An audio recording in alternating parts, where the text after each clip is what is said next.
Welcome to our final stream of the original Super Mario Maker on live servers before they shut down very imminently within the next day, specifically at 4 p.m. Pacific, 7 p.m. Eastern, 1 a.m. Central European. It's going to be a bit of a bittersweet finale, but we will cover as many interesting levels as we can, some recommendations from a list that we've been going through, as well as some old favorites that we might bring in along the way. Let's see how it goes.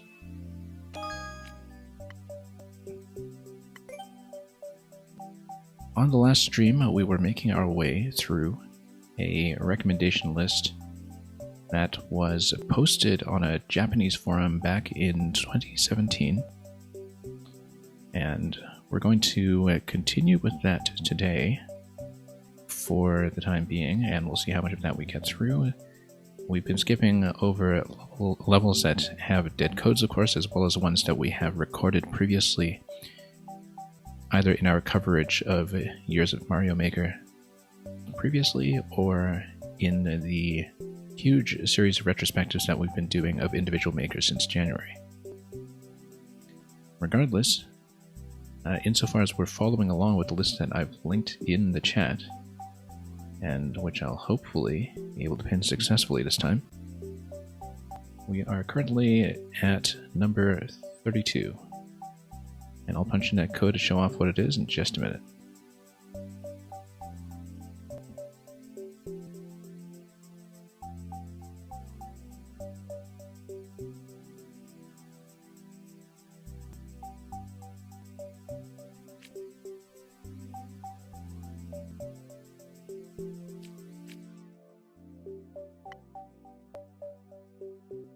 So this is going to be Super Mario making very early level, as it seems, from within the first 2 weeks of the launch of the game, and it seemed to be a big hit even then, so possibly some kind of meta commentary on the state of Mario making early on, but we don't know, so let's find out.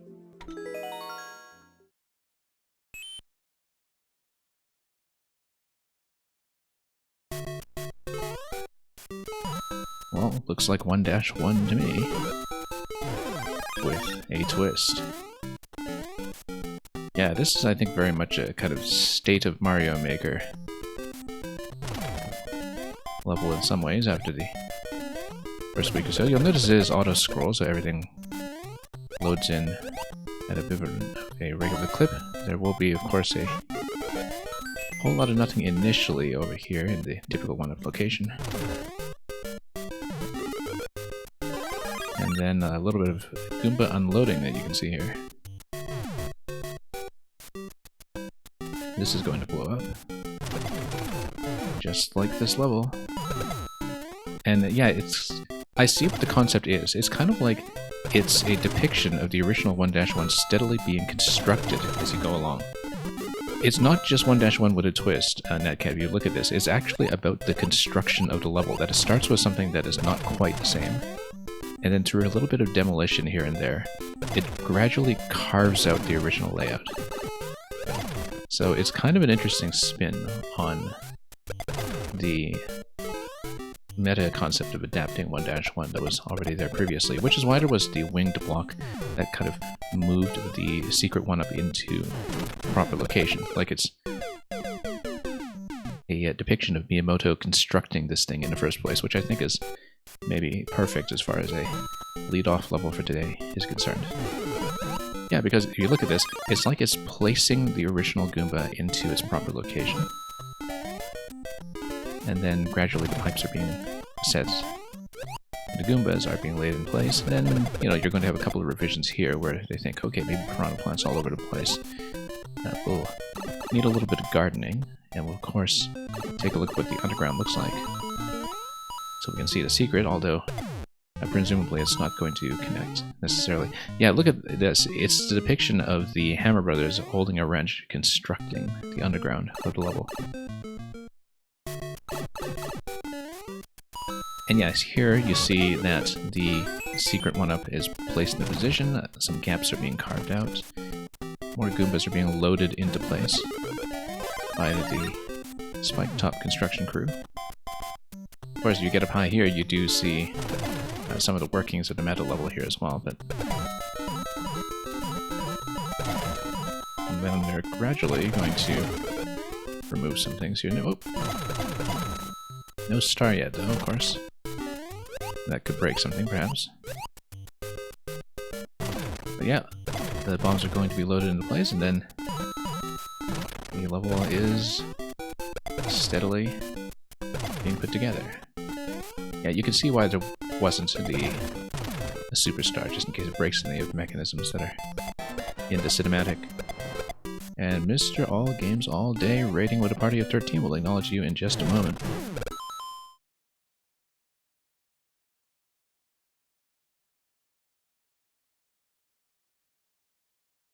We just got started with our final stream of Maker 1. The last one I'll be able to do.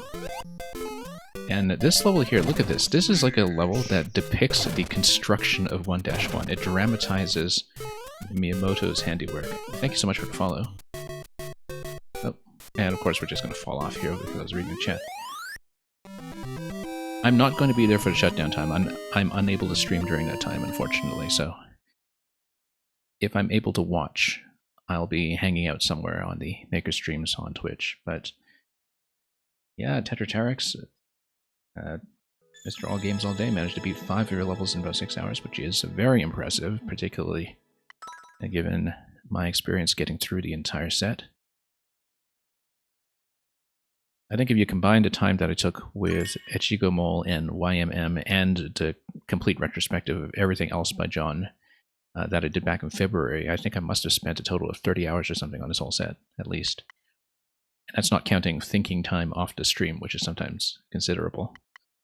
So. He needed some hints for Mario demands a trigger warning. Yes, but did he need a trigger warning? That's the important question. So we've been going down the Japanese recommendation list, but I'm actually going to sub in the code for the next one. For a particular reason, because the next level that is recommended is Leaf and Let Die by Iris, also better known as Death Despise. And I know that he actually has a hard mode, because I played like every variation of Leaf and Let Die back when I got back into Mario Maker in 2019, because I absolutely loved the level and the concept, and Death Despise actually uploaded it in many variants several times. So I'm going to bring in the hard mode code, which I have sitting around somewhere.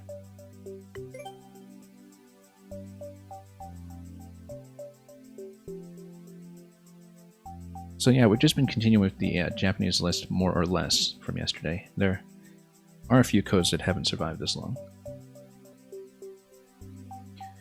I was also busily saving levels in my core spot, and I realized I had better just open up an additional profile on my Wii U and create a Nintendo Network ID that will last for less than a day, specifically just to have an additional 120 slots, and then because I could just maybe absorb all of 123 YMM with that account, then that frees up about 20 slots or so on my main account. And so Death Despise was a pretty big presence in Maker 1, actually, and he was a very different Maker in some ways, in that, you know, now he's better known for music auto-scrollers in Maker 2. And you'll notice if you follow him that he actually re-uploads a lot of his music auto-scrollers quite frequently. But he was very much a specialist in flight levels. And you might remember, so he went by Iris, and if you played all of 123 YMM, you will remember the level called... Oh yeah, he's got perplexing puzzles here too, but I never did that one. You may remember A Good Day to Dive, which is, I still think, the best demonstration of the Maker 1 camera in a way that no longer works in Maker 2, although he wouldn't have known that at a time. Like, this is kind of the definitive Maker 1 camera level for me, which was the Cape Feather puzzle. So he loves flight, absolutely loves flight. You'll see that almost every level here is flight. Actually, I see there's a second edition here of A Good Day to Dive as well, which maybe we should grab and look at later, because I absolutely adore the original. But anyway, we're going to take a look at Leaf and Let Die Ultimate, which, like I said, is the hardest version of a concept and a layout that he iterated on several times. So... And yeah, Tetratarch's A Good Day to Dive is one of your favorite Maker 1 levels. I think our tastes align very closely in some ways, because I know that of the levels that you were kind of highly commending, I had also played and loved pretty much all of them before you had even mentioned them. So yeah, this level is entirely about the flight concept that you see here. Actually, you'll remember, Megad, because you were here for when we did David Pinkston's levels, and that also had the huge, spectacular level that was all about sustaining flight and P-speed. So this sort of sub-series of levels by Depth Despise was actually one of my first introductions to the concept. Waryutsu also made a very notable one for YMM that you probably have played at this point. That's it's just all about continuing flight when you bop an enemy. Although, did I bop that guy already? Yeah, so he's off track.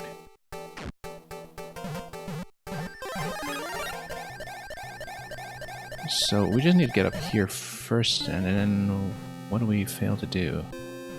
Oh, we need to whip him. Yeah, we need to whip him onto the...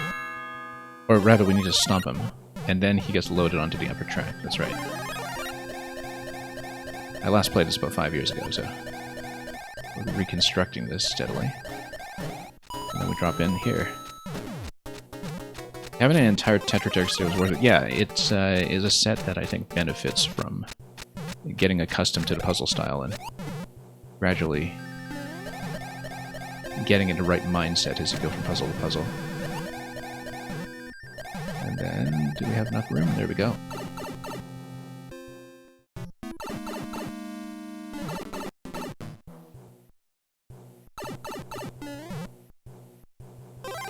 Okay, and then we have to raise the bones in position. I think we actually need a Shelmet for that, but I don't know if we get a Shelmet here necessarily, or in the next section, which I think... Yeah, this is Shelmet required for sure, so we go down here and we grab a Shelmet off this side first. Look at this M over here. Anyway, notice the Wiggler over here, which is potentially something we need to bop. Let's check this side. Oh yeah, no, we step on a Wiggler to move it between tracks, that's what it is. Same as the first section. Let's just step here first.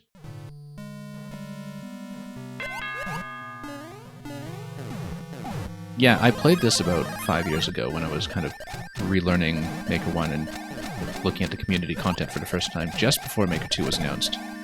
So you whip this, and then... Wow, we're still sustaining the same flight all this time. That gets you up to the key. And then, where's the key door? I guess we'll find out, but it's not here. And we don't want to get trapped in the clown car area, obviously. Oh, it might have been in a previous section. Let me check that. I didn't see a key door anywhere here.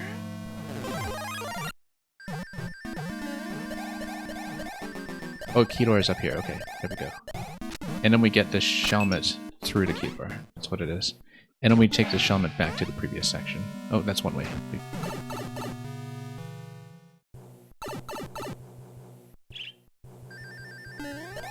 Okay. Down we go. And oh yes, we need to bop the dry bones first. So yeah, I mean, you know, John's levels take time, so if there are other ones that you're interested in that you don't expect to have time to play. Because as I said, you want to make time for things like Ichigo Mole. Definitely, I would say, download what you can. So we need to sustain flight and push these guys up, and then where do we continue from there? Let's take a look here again.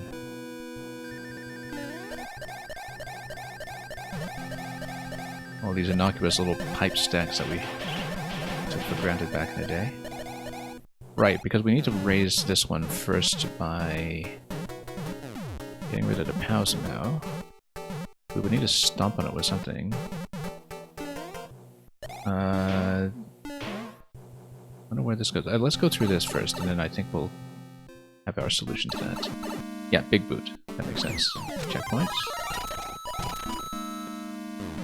And then it looks like we will need to sustain flight on top of the cannonball, and then lower the cannon from there. So let's try to do this. And then, oh, we don't have nearly enough height to do that.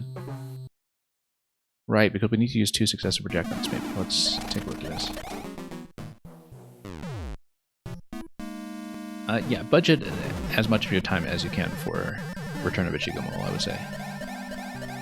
The other ones, you know, save them if need be.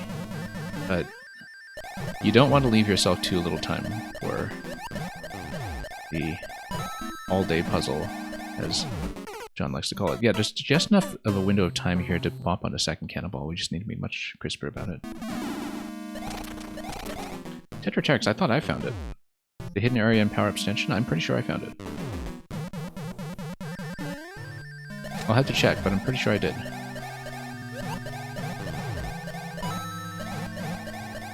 Unless I'm confusing it with one of the other ones.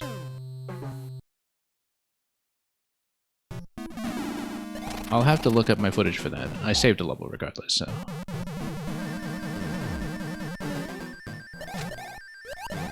But I'll have to take a look.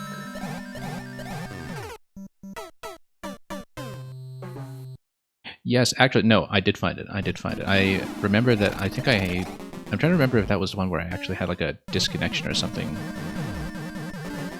right as I found a secret room, and I actually re-recorded it.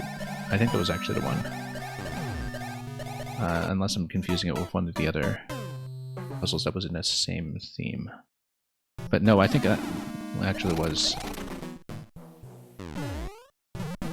the one. I'll have to check. You might remember better than I did if you are confident that you hadn't seen somebody find a secret.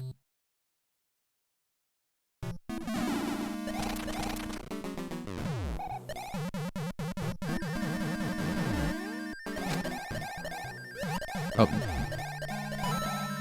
I'm spending far too long on this.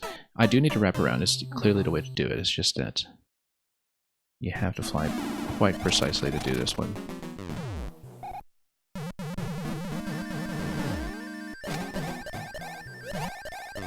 And then I'll drop immediately. There we go. It's much better. You just need to know how to let up. And oh. That's okay. At this point, we're able to sustain position over here. And hopefully we get enough flight time this way. I don't think we'll missed it. Actually, do we have the opportunity to drop it? Just wondering about the timing. Oh, that's bad. Ah, yes, stand by your dinosaur. Okay, no, I was thinking about that one perhaps. Because they were both Super Mario World ground, weren't they? Whoops.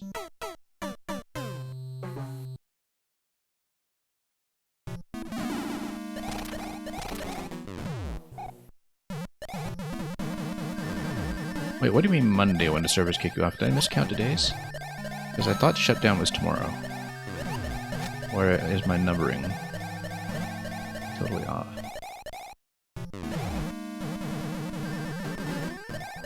Because if I actually... What day is it today? What day is it? Wait a minute, that's not right. Is today still the 6th? Oh, okay, so I might actually have one more day than I thought.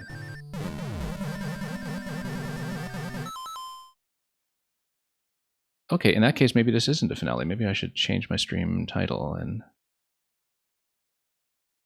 Yeah, I miscounted the days, I think.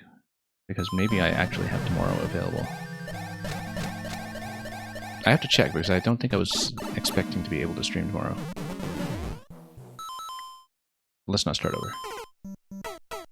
I was absolutely sure shutdown was coming within the next day for some reason, but... I think we'd have already established in previous streams. I have no idea what day it is, so...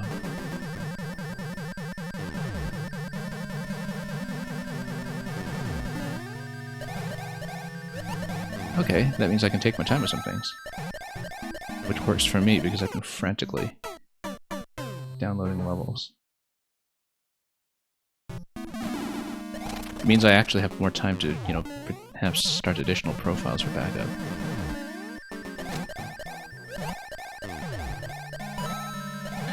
Well, it's probably because I usually don't stream on the Sunday to Monday.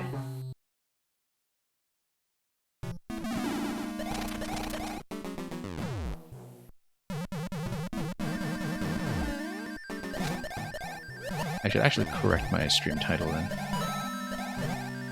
In a moment. Hang on.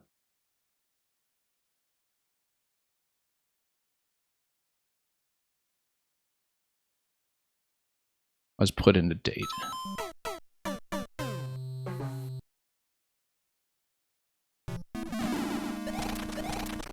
Well, if I can stream tomorrow, then I will. But I will not be there right at the shutdown, because actually, especially if it is on the Monday rather than the Sunday, then... Oh. Then I think I definitely can't be around for the shutdown time. Alright. Oh, Donut Block Star. I wonder what that was about. Regardless. Anyway, we open up this gate. So now I think we can actually loop all the way back around, starting with this flight here, but I think we have to abandon the boot to do it, because now we have raised both the bones up.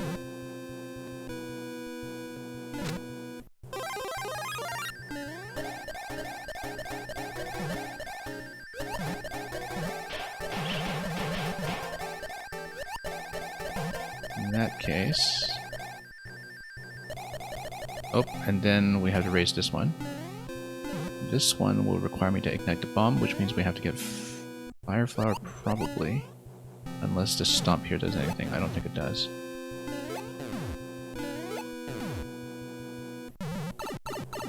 I think it will be some kind of Fire Flower to leaf swap then.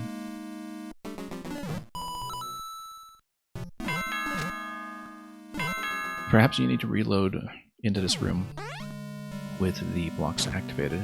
Yes, you do, because if you reload into this with blocks activated, it leaves these springs in position. And then you need to steadily build your way up to the flight pattern that you need. Oh, whoops.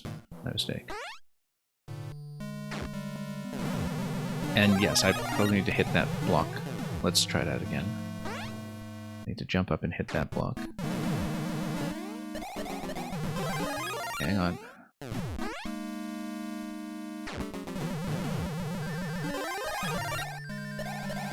Yeah, I seriously just miscounted which day it was, because I'd thought of today as one day remaining. Perhaps I thought about it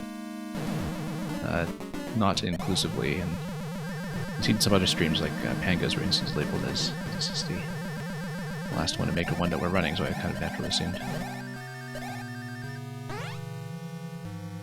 Also because Nintendo, I'm accustomed to them shutting down a lot of stuff on Sunday afternoons, like, you know, Splatfest's always in on Sunday afternoon and other things like that. Okay, let's reload here again to see what that block placement gives me. Because I think maybe it sustains the dry bones. Now we bought this, and then we have to go for another invisible block. Probably the one on the left, in fact. We have to bop the dry bones and then go left to chase the other block. I think that is actually going to be the case. Pop that. And then that's going to give me something else as we, again, steadily build. Oops. Let's wait for the dry bones.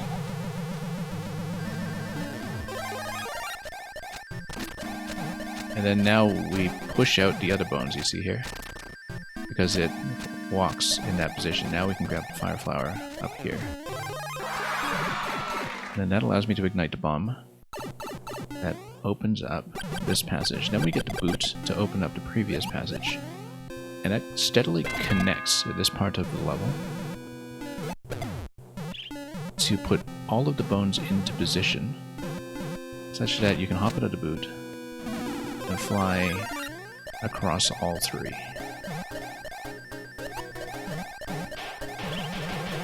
And as you can see, we spawned this dry bones back in and it walked into position accurately. Oh, whoops. Was I able to sustain it past that point? I don't know if I was.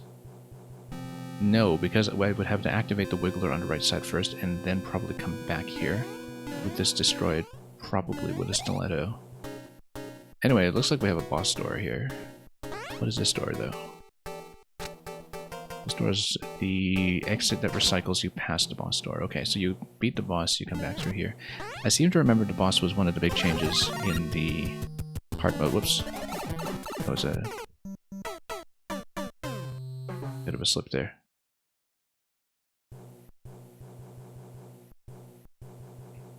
Okay, let's try this again.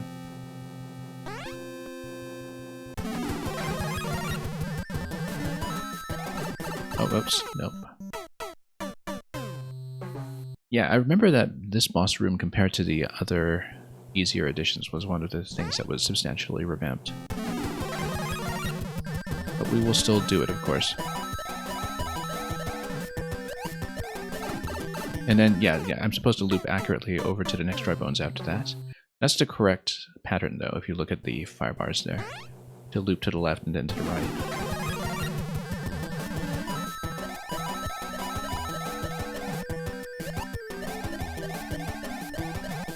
And then, you come over here.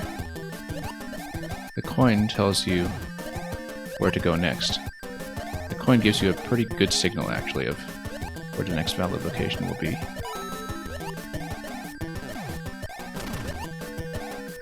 And then we're going to get through here. That actually went a lot smoother than I thought it would. Maybe just distant memories from a few years ago coming back to me here. Anyway, that allows me to cut through here, which then allows me to raise this wiggler, and then now we connect the whole level. As we take the stiletto and go back through each segment one at a time. We do need to destroy things again because we respawned from checkpoint. Then we can make it through here.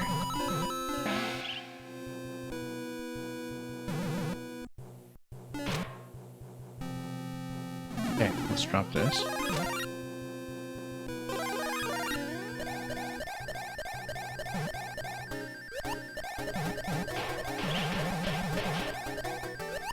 Then we'll connect to the next location. And then that should drop me onto a wiggler, which then allows me to go up here. And that should be it.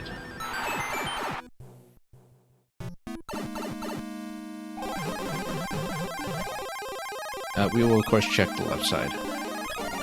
If I can build up enough speed to do it without entering the pipe. Thought so. And there we go.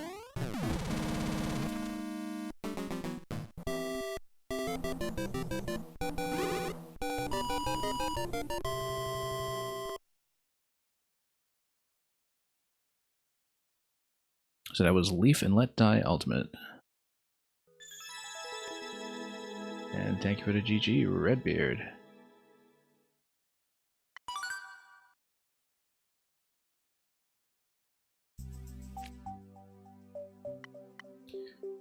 Alright then, let's continue.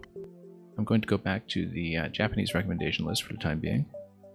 Yeah, I wish I had time to go through Death to Spies or Iris's profile completely.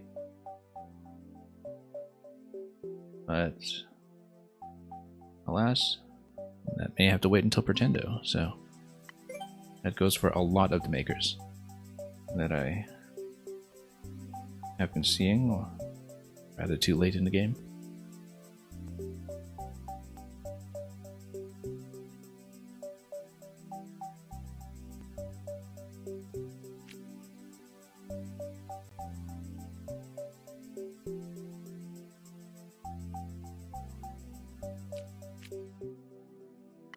Swamp Racing Madness. Look at this one, about 90,000 plays on it.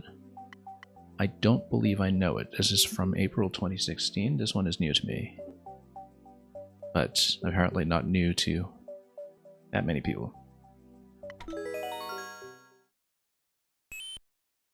Well, that's where we're trying to absorb as much as we can before the end. Okay, there we go. 1. I see, you need to race against Swamp before it hits the P-switch. Because that would drop the platform. That was a very close call that time. Oh, we got stuck. That's gonna be a problem. Almost. Checkpoint. Then mushroom check over here. Yeah, we do need to bounce on either side. We have a comfortable margin here. Oh. Missed one. And missing one is unfortunately enough to sink us in that location.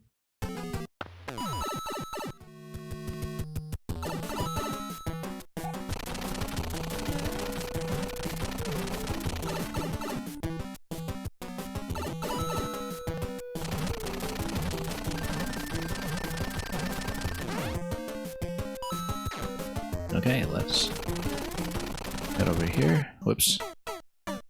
Bit of a miss.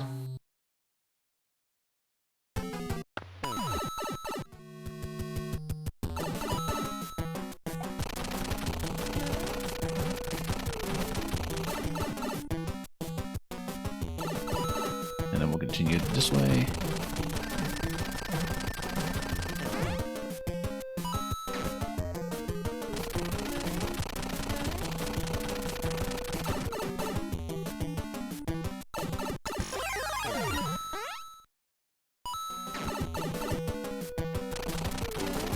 Okay, oh, whoops, missed it. That's gonna be a problem. Almost. Nope, we got it.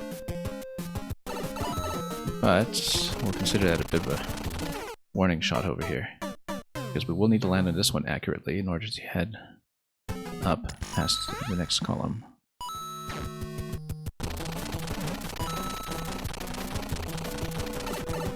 That was actually slightly worse than we didn't hit the spring accurately, I think.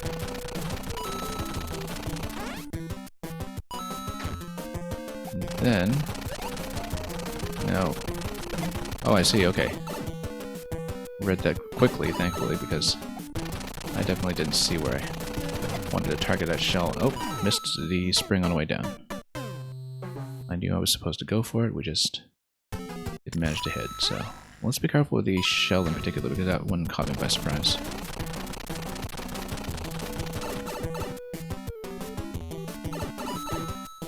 So we'll just short hop over here and then get out just in time.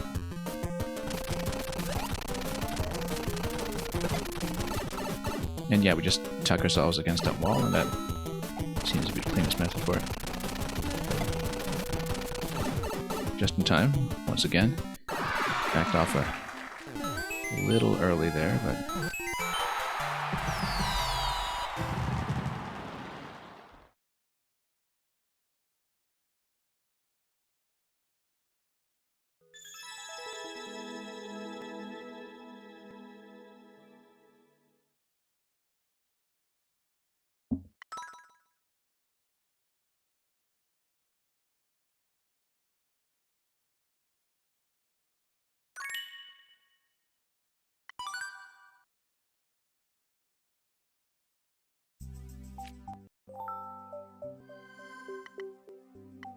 alright, let's continue.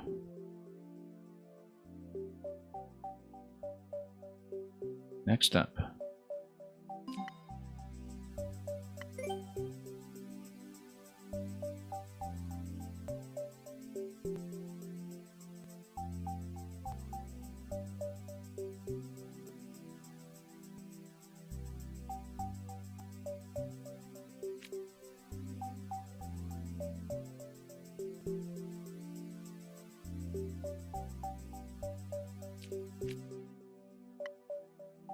The This is Spring Cannon Canyon.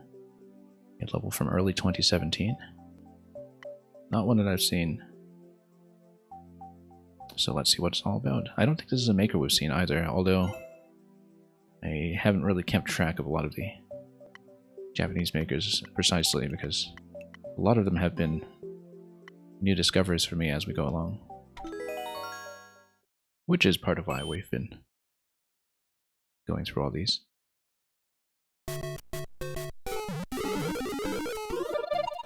So you can get Diddy Kong or Donkey Kong. Ah, I see. This is going to be a Donkey Kong barrel cannon level. It's exactly going to be a barrel cannon. Something we see much more commonly now in Maker 2, I think. Because we've played so many very springy levels like this. Did we find a shortcut over the whole level? I think we did. Well, we do want to see the real level at some point. We might replay it if we actually did just get a skip just by going up, which seems maybe excessively easy to find. Yeah, we actually did such a big skip. You know what? We'll just start over now so we can see the standard path and see what this level has to offer. Because we skipped the whole thing. I mean, it is exactly a DK barrel cannon, so... Oh, and actually, you miss the pink coin if you go through the secret route, which I find a little odd, because in order to get the pink coin route, you cannot take the shortcut.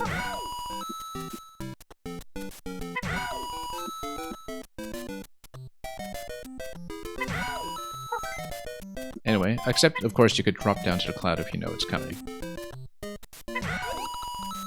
And yeah, lovely little bounce over there. And then here, you need to watch our timing. Sitting at 2 coins so far, we'll see if that holds. And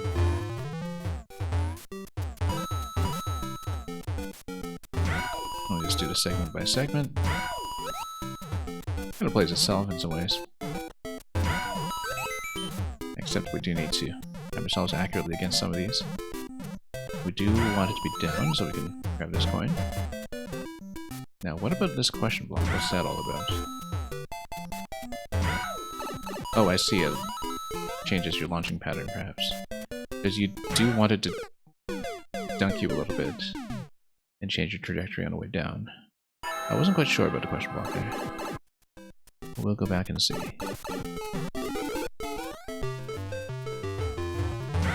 we go back to DK. Yeah, so as you can see, the question block here dunks you down. That's what we were going for. And a link in time, I'm doing alright. I thought today was my last day of streaming, but I realized that I miscounted by 1 day, and it's quite possible I can be on tomorrow. Depending on whether I read the shutdown time in the correct time zone. Oh, no, wrong. We don't want that. I want to try this again. There we go. Luckily, we can try again. No, we don't want to dunk it that way. That was the next one that we're thinking about. So yeah, I was thinking, well, we can only cram so much into today's stream, but maybe it's possible that I'll have one additional one tomorrow. Which I didn't think about because I usually don't stream on the Sunday to Monday and may not be able to stay long, so... I started an additional profile earlier today to manage downloads, and I may have time to maybe pop in an additional 1 or 2, depending on how much of a hoarder I want to be.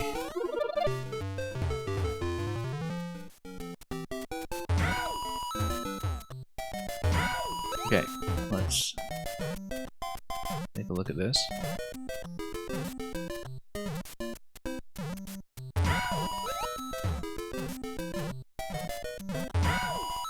And up we go. And this one we do want to get dunked at. That's what's the issue that we ran into earlier. And this one, there's a coin down there though. So maybe there is something down here that is a secret location. But I don't know if we missed the coin from doing so. I can't tell. Well, we'll see. We're still looking for 2 coins.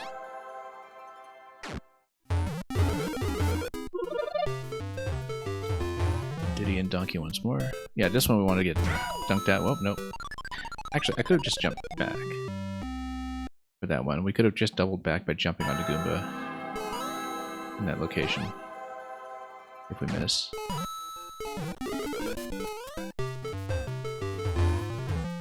Yeah, I've seen the bully level that you're thinking of in Maker 2. I've seen many levels of this concept in Maker 2, actually. Because we just know too many makers who like to play with spring setups. I call it the Mang Bounce for a reason.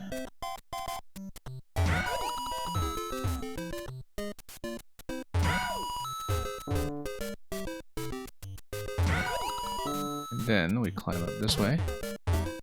We'll see about the safety coin. Then there's going to be a particular alignment that we're looking for here. Oh. Ah, okay, so we need to bounce back in order to get the coin. And we did take damage, but that's okay. We need to be completely accurate there. Get a bonus room. Yes, I do have this level's code. I'll hand it to you, or show it to you on the main screen in just a moment as I get to clear. When I get to clear.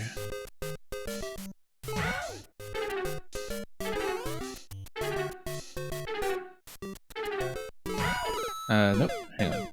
And yeah, so if you look at the pinned message that I have on a channel, that is a recommendation list from a Japanese forum that I dug up that covers a lot of old popular classics that I missed myself. Right now we're on number 36 on the list. It's got 100 recommendations plus 10 additional ones from 2YMM.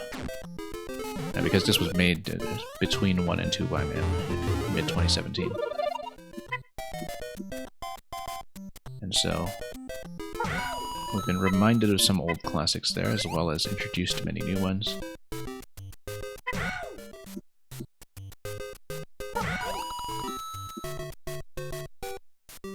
It's been a nice way to close out a lot of this game.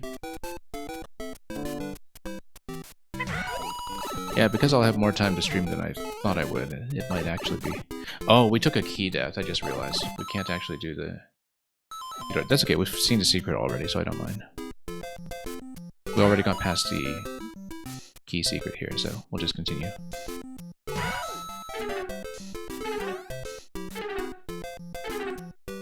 Yeah, because I just realized that we hadn't taken a key death in that location.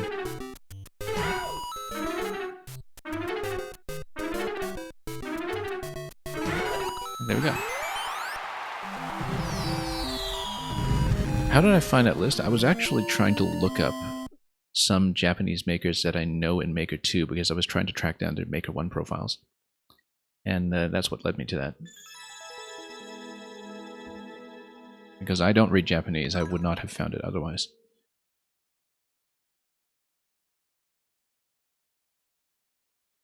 Yeah, it was a very good find. We've been introduced to some absolutely fascinating material. And it's allowed me to cover a lot of makers that I didn't get to really feature individually. And I always knew that the Japanese makers in particular were a major blind spot for me, so we've been able to catch a lot on that end.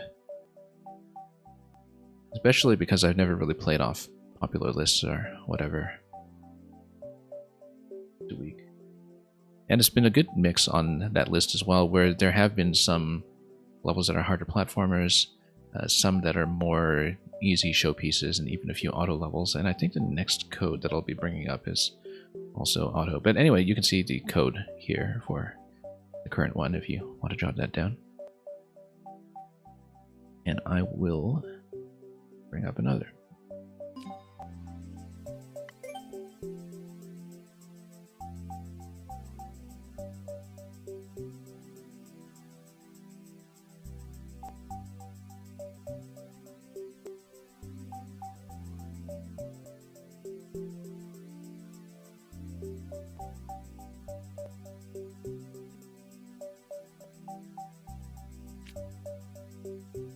And you got it? That's good.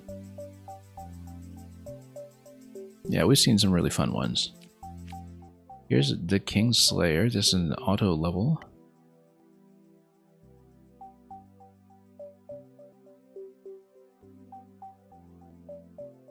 And we'll be holding Y and B into this.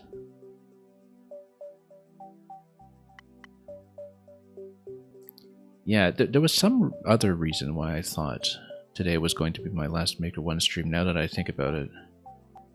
I should check to make sure I actually can get on tomorrow, because maybe I was reserving tomorrow for just a, you know, kind of backup day in case we have any last minute reservation concerns or anything, but maybe I'll be able to run a short stream, and I should run today's broadcast, you know, understanding that tomorrow may or may not happen for me. But let's take a look at this one. Have we seen another level by him previously? I think we might have. As is typically the case for auto levels, I'll just try to commentate as we go along. Oh yeah, this is somebody who's definitely involved with the Kaizo scene. If you look at some of the titles that we see here, it's one of the people in the Kaizo community. But this is going to be an auto level by a Kaizo player, so, or Kaizo maker. So hold up diagonal Y and B. That tells me there's going to be some kind of cape shenanigans going on here. So, well, let's do it. And we'll hold up diagonal right from the beginning.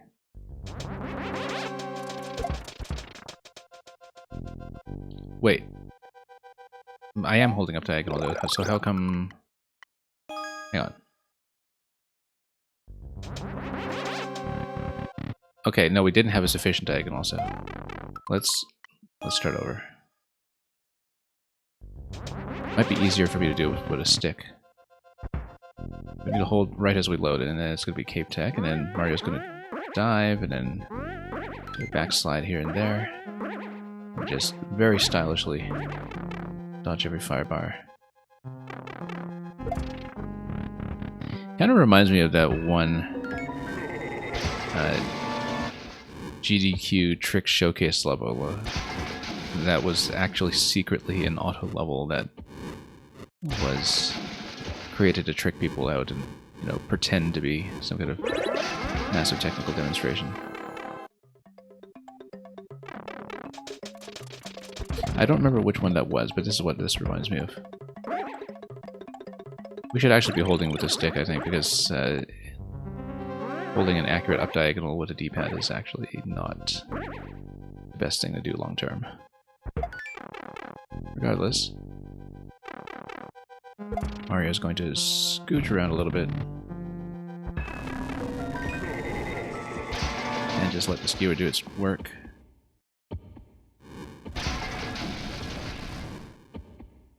And yeah, I totally should have done this level with a stick, which just never occurs to me.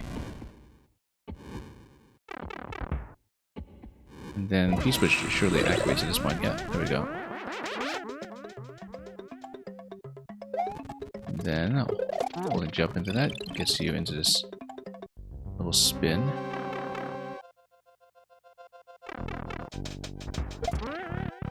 Definitely one of the more technically minded auto levels that we've seen.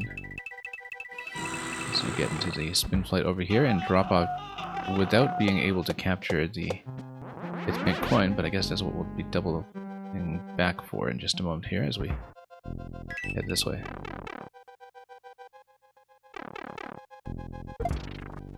Yeah, and then you kind of loop through each of these doors successfully.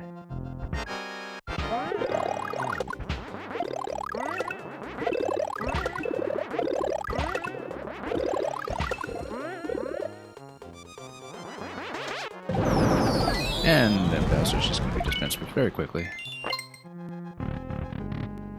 Kind of wonder how close we'll be to the record in terms of whether it reveals any conspicuous skips.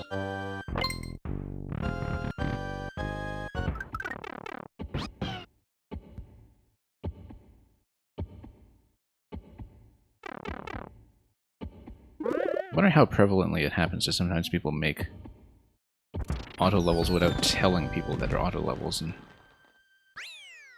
how obvious it is to an advanced player when they puzzle things out that that's actually what they're looking at.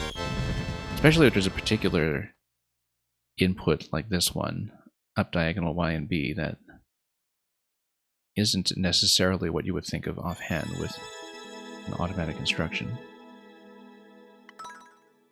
It was surprisingly hard on my thumbs for an auto level as well.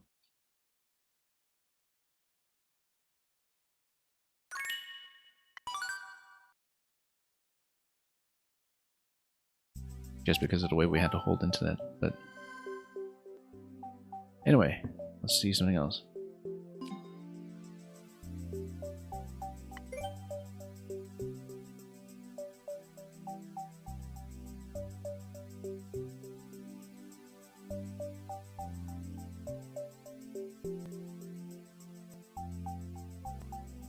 And hang on, the code entry is sometimes not accurate when it comes to consecutive zeros, which do appear in the second block of a lot of codes that we see.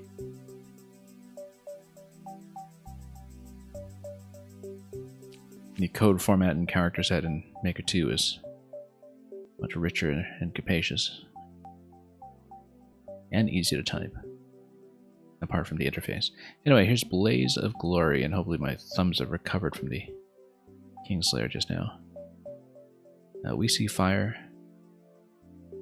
Let's see what it means.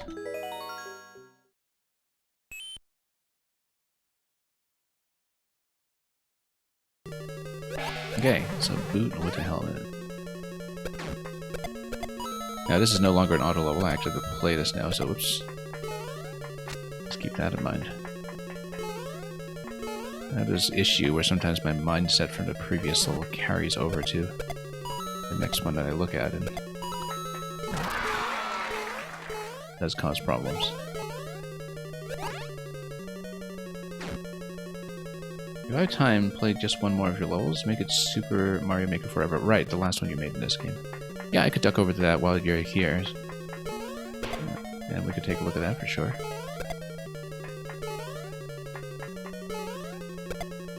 Oh yes, we need to send our way up gradually. Yeah, I'll just deal that one in right after this one, perhaps.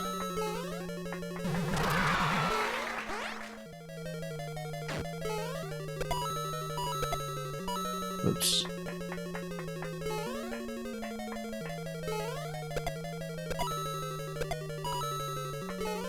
Because all this time in the back of my mind I'm thinking, wait, how sure am I that I can or cannot stream tomorrow, just in terms of budgeting time. But yeah, we'll definitely make room.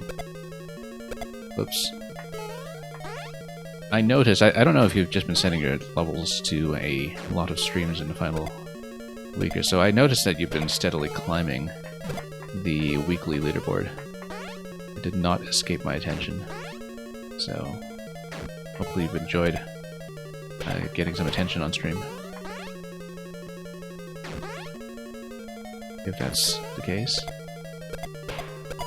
Oops. Hang on, let's try it again.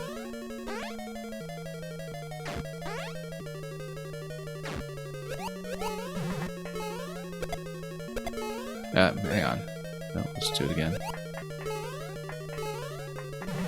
Slipping up a little bit. It's better to reset, I think, just to get more fire on the board again. Jay Bizzle is playing all of yours, and Yosef played you back as you played his profile, I see.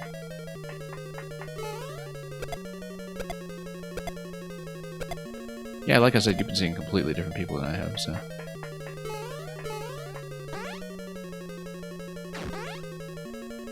Which just speaks to how vast this game really is.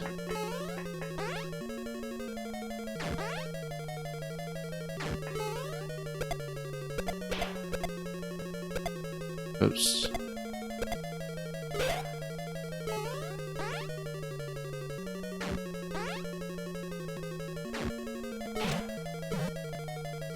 And alright.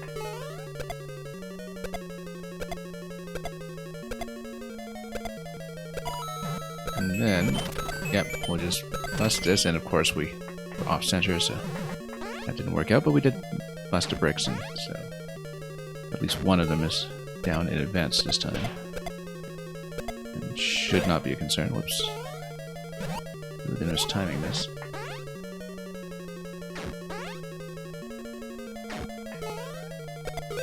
Hang on.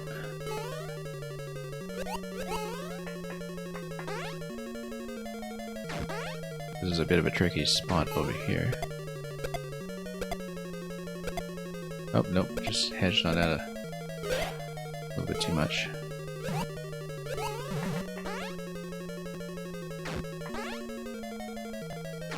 I really like the boot usage, yeah, in general. I'm seeing a lot of excellent boot concepts.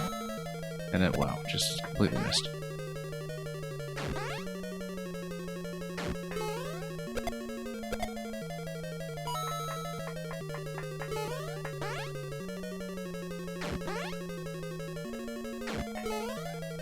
Okay, nope.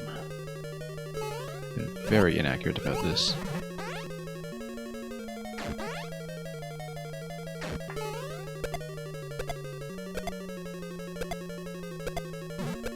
Oh, there we go. Yep, like I said, we broke everything already, so get back to checkpoint. Then here, we just kind of need to navigate this maze of sorts, and then, oh, no, we need to go upstairs, I guess. Yeah, because the up diagonal tells me that's the case, so let's reload everything. And just try to get to the top right corner. And then not bust down too much along the way. Almost had it.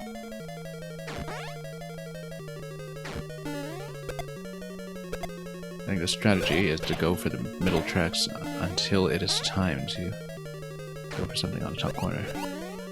But we'll try to find the appropriate pattern. Oh, now we can probably still go for this. Nope. A little bit out of position.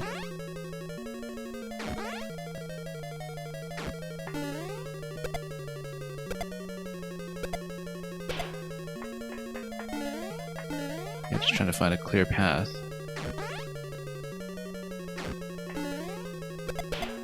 Maybe we should take the diagonal arrows seriously if they're recommending that we do in fact go diagonal, but no need. Let's go here instead.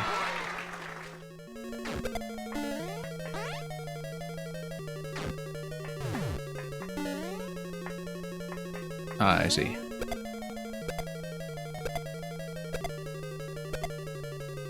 I wonder if we could have jumped that out of the boot there. That was something I thought about much too late, though, and probably not, because there's usually some kind of boot check past that point. Or so it seemed. Nope. Let's watch this accurately.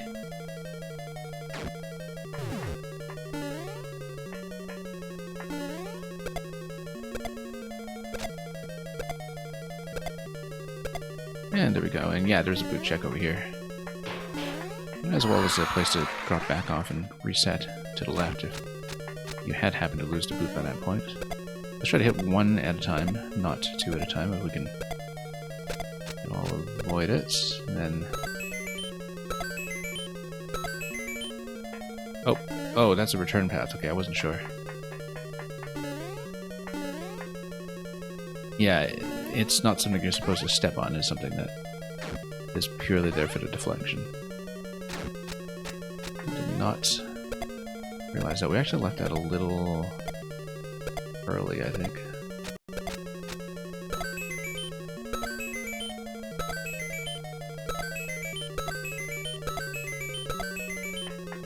And then we'll punch this and go through.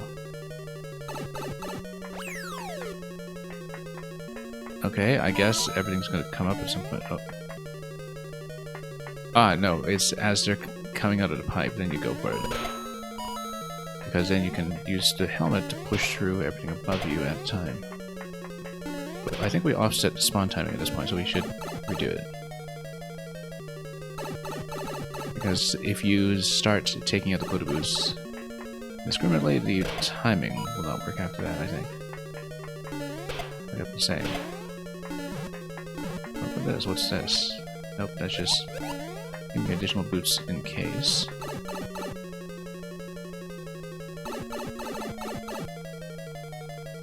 This does look like a tricky obstacle. Nope. Yeah, let's reset the timing once more, just so we can get something consistent if we're able.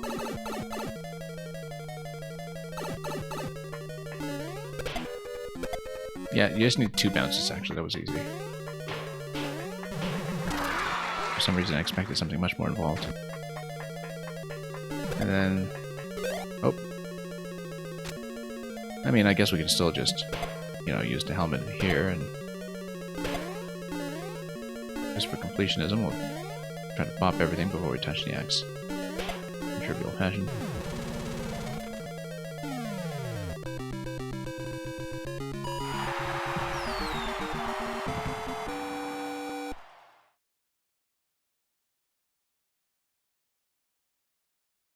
And we'll keep going.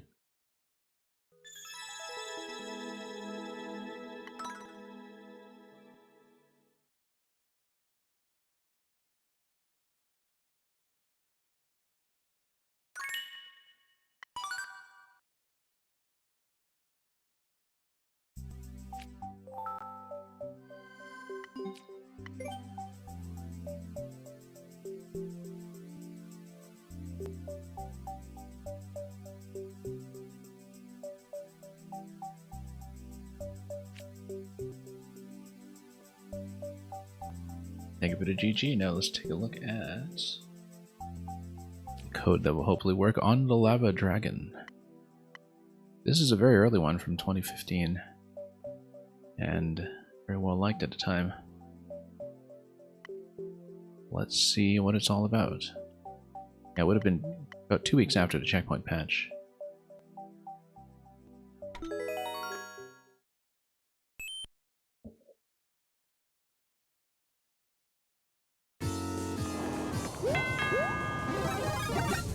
Okay, so a door is here.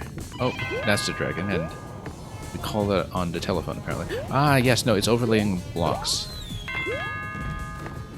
We actually have seen the whole same thing with booze in Maker 2. This kind of overlap. Sometimes done with cloud blocks rather than hard blocks, but same idea. Kind of an interesting peek into the future here, if you consider the dragon in Super Mario Wonder. Can we reset? Let's reset. Because I totally messed it up. Lots of reset positions at least, by the looks of it. If we don't touch the head.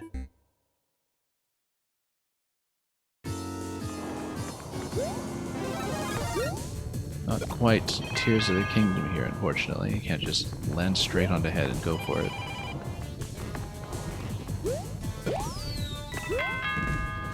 And yeah, dropping the Koopa on the dragon maybe wasn't the wisest idea unless we really wanted to use it for something, but... a wild ride. But occasionally the Buzzies will get me into a decent position. Oh.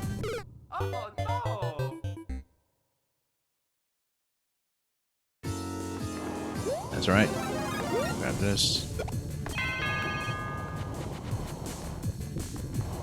And yeah, I guess it's like we called for a taxi or something. Not much more than we bargained for. I think the idea is that you do want to get high ground whenever you can, just in case there's a wraparound on a track that you're not necessarily perceiving. Just like this. And we'll follow this up. And yeah, we should watch the tracks in advance just so we know where to predict the reverses.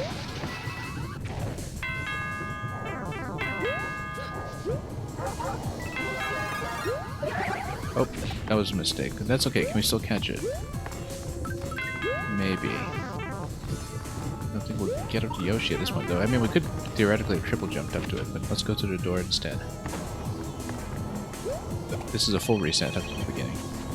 And it might run into timer trouble if you look at this, where we're down to 120 at the door, and if we have a full reset from the beginning, that might actually not be enough.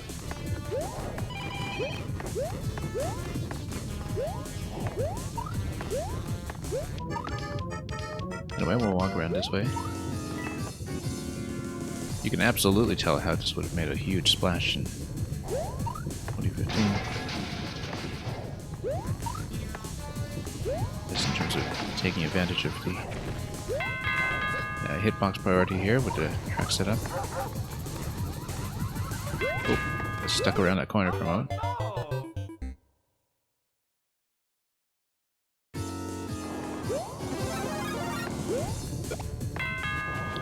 Yeah, we'll call it in.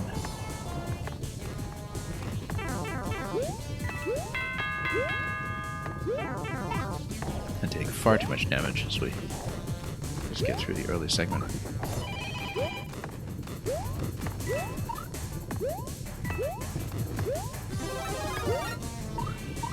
And we know where this is going at this point, so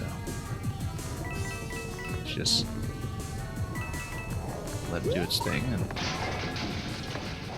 continue wherever appropriate.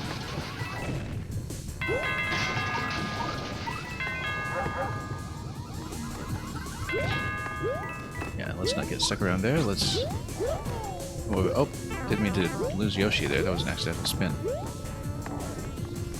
Let's try to see if it's feasible to get back to him, but maybe... Oh, not if we do that, of course. But too bad. Yeah, again, resetting it at 120 on the clock. That is potentially a tall order, but we shall see.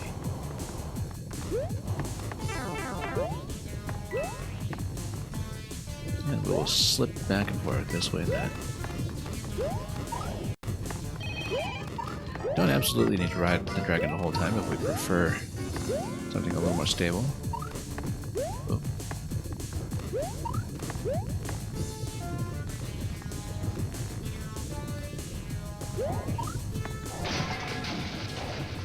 And let's get up this way. Oops. Oh, that corner was unfortunate.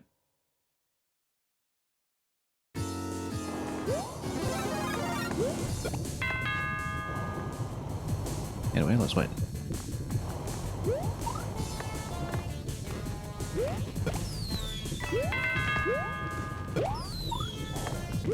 And the shell is just going to get tucked in there.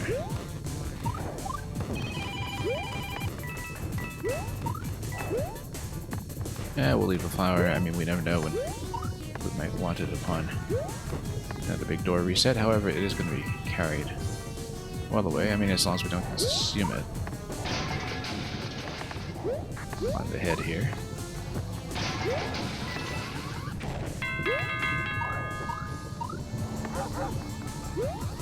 Then we'll just let it push. The flower is gone at this point, though. Oh, no. I think mentally I'm thinking of twirling him when I'm on Yoshi, and so I have the accidental dismount here and there. Now the P-switch is going to do what for me? It's going to open something up. Oh, open up this gate here. Right on time. Then, oh, we get a spiny head. That's interesting. Just as a little bonus at the end, in fact. Put the Miiverse screenshot.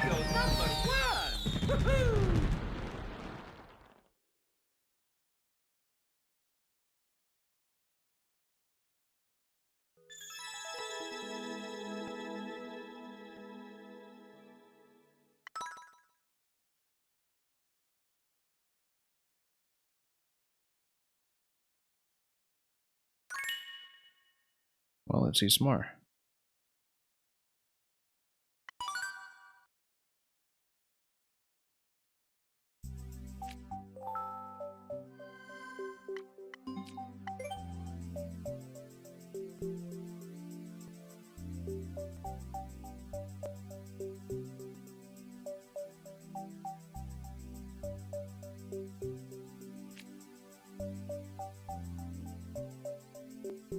Thank you for the GG. Let's take a look at Warp Drive Starship Assault. This is from May 2016. Also one that I don't know. I don't recognize the maker either. I don't think. Yeah, but somebody who clearly had a big breakout with whatever this one is. Anyway, Warp Drive Starship Assault. That looks like a starship, alright.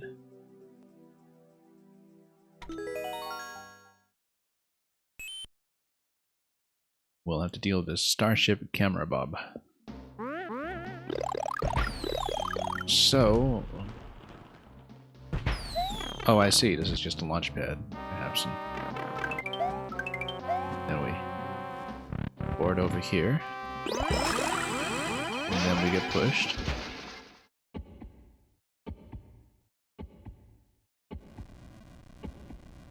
And what happens when we go down below? Load in here. Ah, I see. We're going to get in the ship when we get in the door. We can explore a little bit first, though, just to see what's going on. Yeah, because I guess as we load in, something else is going to happen with the track. Pushing everything up. Once you've triggered it with the platform, you load yourself up, and then look at this little bit here that it kind of gets ready for ignition. And then, there you go.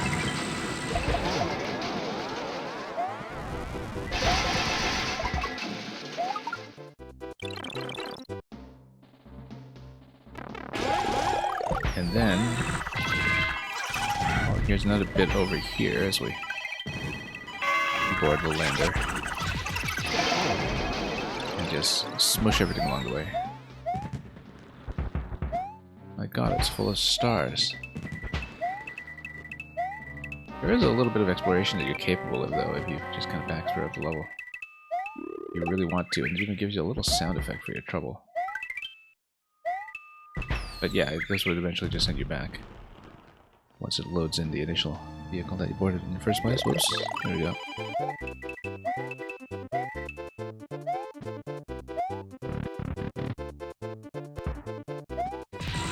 Then, this will be checkpoint, and we'll load into another ship over here. Kind of an all-vehicle extravaganza. Like I said, the... yeah, one of those LEGO instruction manuals where they give you ideas for additional creations with a tile set.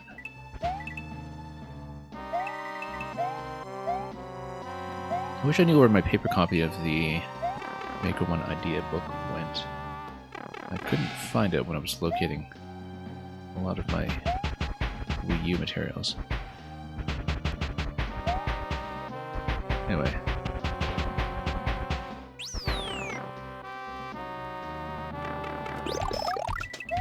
All this is going to blow up in a moment.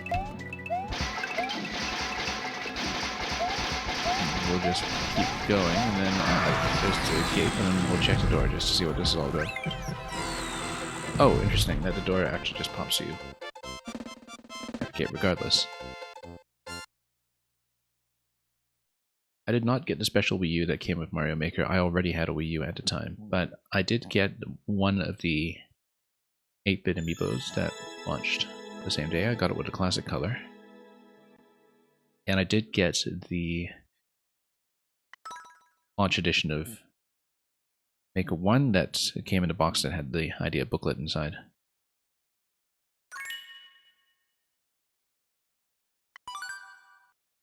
Speaking of the launch of Maker 1, so yeah, today I started an additional account. A Nintendo Network ID account that is going to last about a day on my Wii U, so I would have an extra 120 slots to download levels. And I'd totally forgotten about the tutorial that happens when you first load Mario Maker 1 for the first time. As a bit of an onboarding experience. Because, you know, I haven't seen this since 2015, right? Like the kind of day one feel of getting your hands on a tool set and interface for the first time. And a link in time, yeah, I know you told me that you started about 12 extra accounts or something. Just for backup.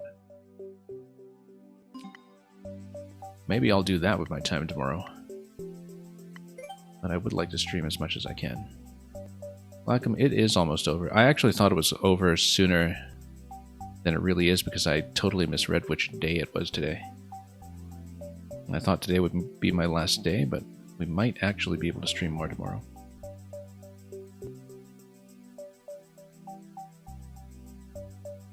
While frantically filling up the local core spot.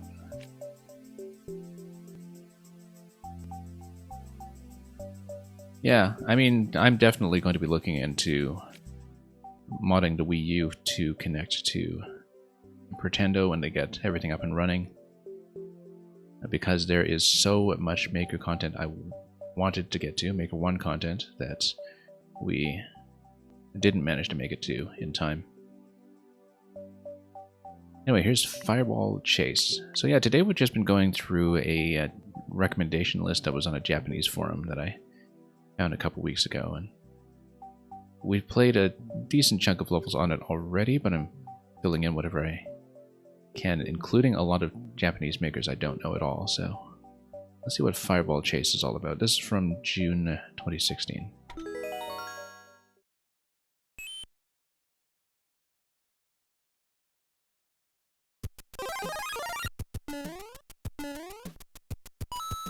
And yeah, it's in the pinned message in chat if you see that. But Glackham, I actually think one of yours, it might be Tower of the Lich King perhaps, was on the list that this Japanese player noticed. Anyway, number 1 here. Oh, you see that you have to chase the fireballs over to... Yes, you need to fire at the bomb. And that gives you the key, presumably. It's a fireball bounce level, kind of like the one that we saw from Aaron. And you have to keep the fireball on screen, more or less. It is actually exactly the same concept as the Aaron blowing up people's stuff level. Where you race it over, but you have to race it over with good timing, so let's check it over here. And that's down.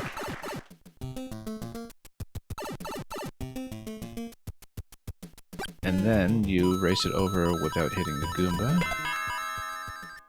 Oh, you need 2, okay. But then if this blows up, you just go back for another one, right? You just need to do the same one twice, because it's hard blocks anyway.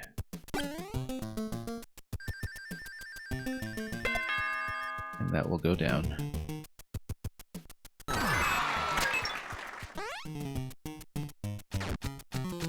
Okay, number 4.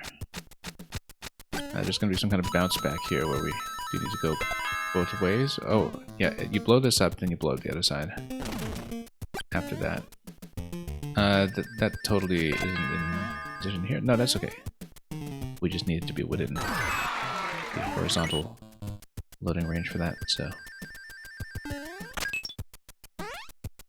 Let's get in here. Number 5. And then, oh, needed to time ourselves around both of these elements. Let the Goom walk off, and then, nope.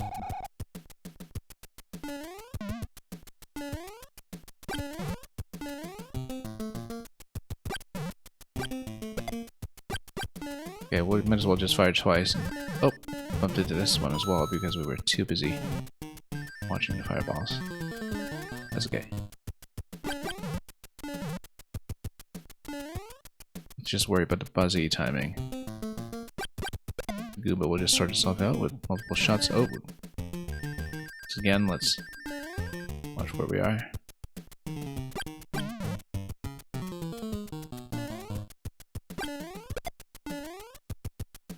And let this walk down. Okay, now we walk. I think I'm way out of range. Nope, we got it. We have to do it a second time.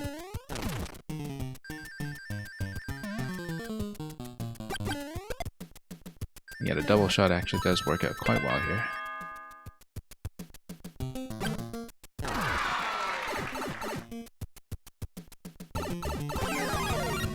And look at these burners highlighting the number 6. That's practically an escape room layout there. I needed to see where we are in relation to the swamp. We need to slide it under the swamp, I think. Oh, whoops. There's quite a lot going on. We need to bump it on top of the swamp. Well, it's in the bottommost position, actually. I'm going to read that to see it accurately. And then we need to do it 3 times. Just to prove that we know what's going on. Yeah, the double shot works quite well. But we shouldn't lose sight of where to go, where to jump on the belts. Let's set.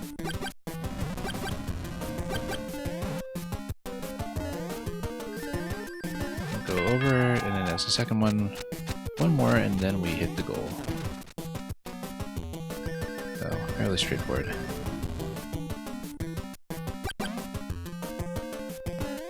As long as we don't get bumped by springs. And that'll be it.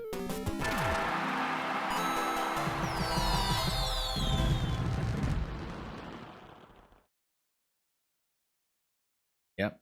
Springing into action.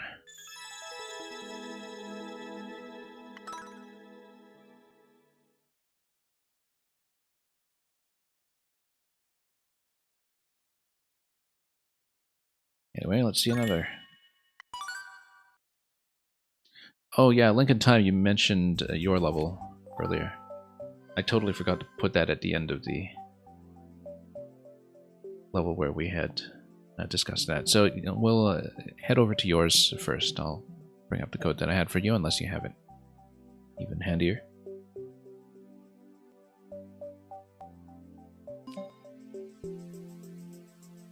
Just have to dig it out from my Discord channel here.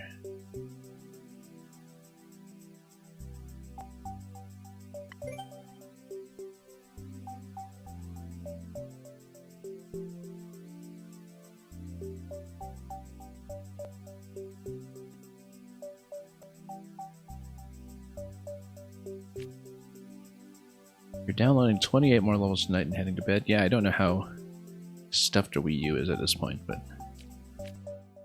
it doesn't hurt to be packed rat. So yeah, we're going to be doing the last one that you uploaded, that you had mentioned. Super Mario Maker Forever. Memories engraved in our hearts. This one was uploaded within the last week of uploads being valid.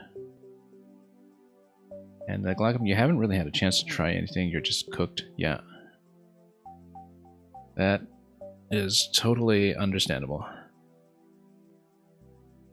I mean, I knew that I'd be feeling like I'm in a crunch no matter what, and so I got back into Maker 1 back in January.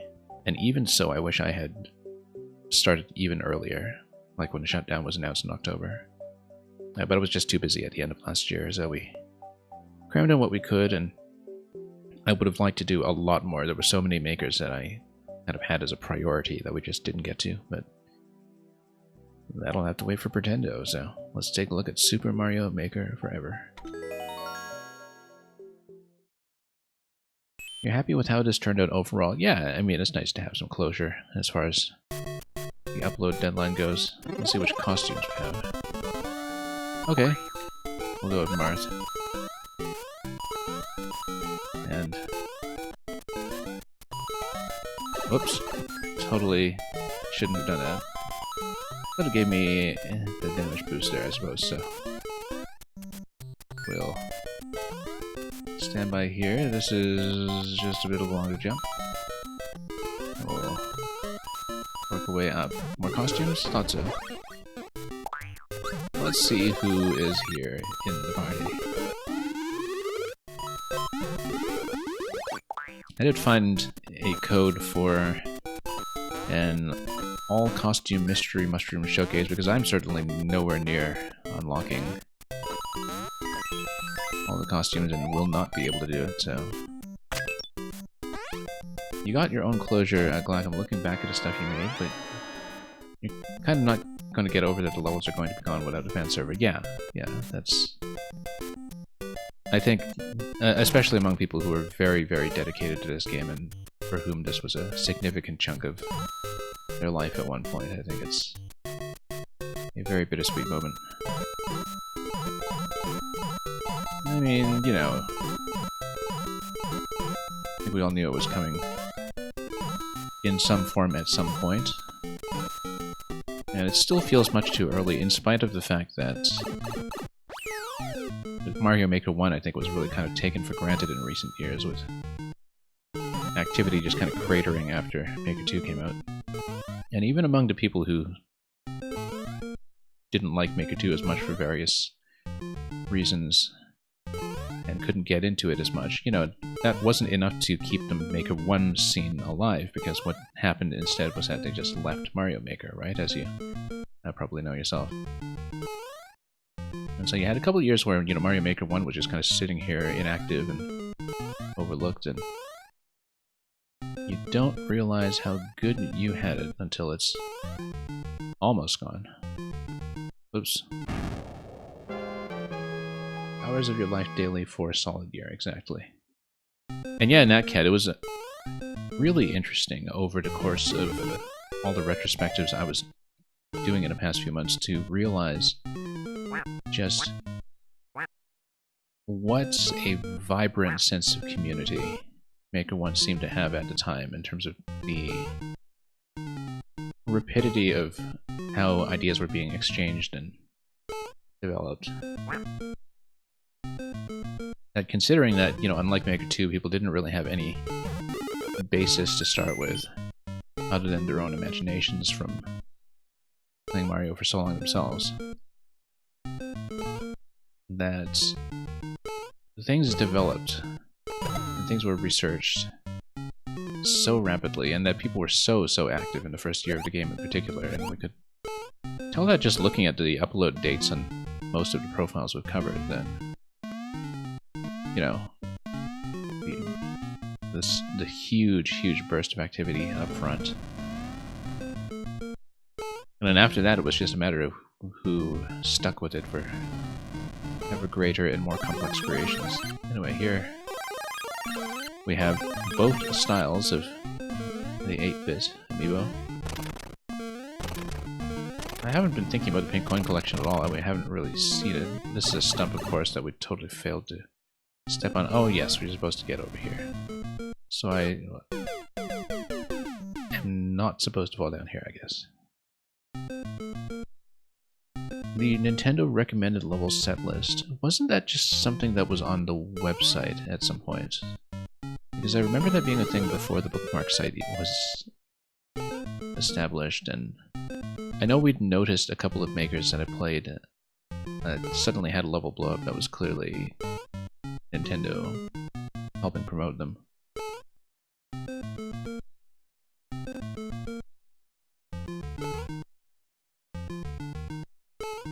And yeah, just the whole total sprite replacement that you get in the game with Big Mario. And other such things that just added so much flavor to this game. Oh yes, get rid of the muncher, circle around. What's this one called again? Oh yeah, Super Mario Maker Forever. Oh, whoops.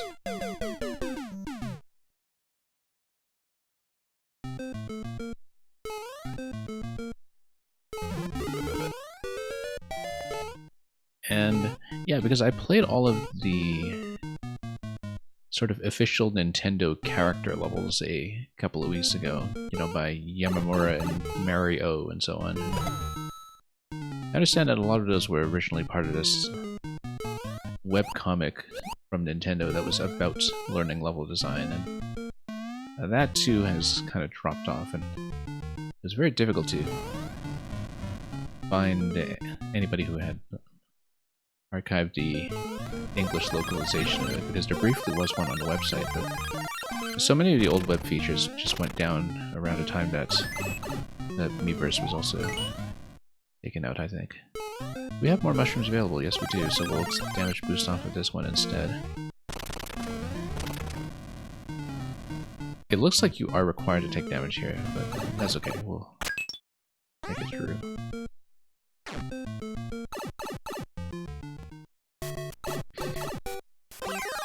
And yeah, they were made the way they were based on the character personalities. They were meant to be kind of the basis for this dialogue between characters where they learn what they're doing badly and try to improve. So it was actually really fascinating to play through Nintendo's official idea of what a garbage little Timmy level looks like, because they definitely tried to make one as convincingly as possible. Didn't quite see what we have any kind of hard ceiling here.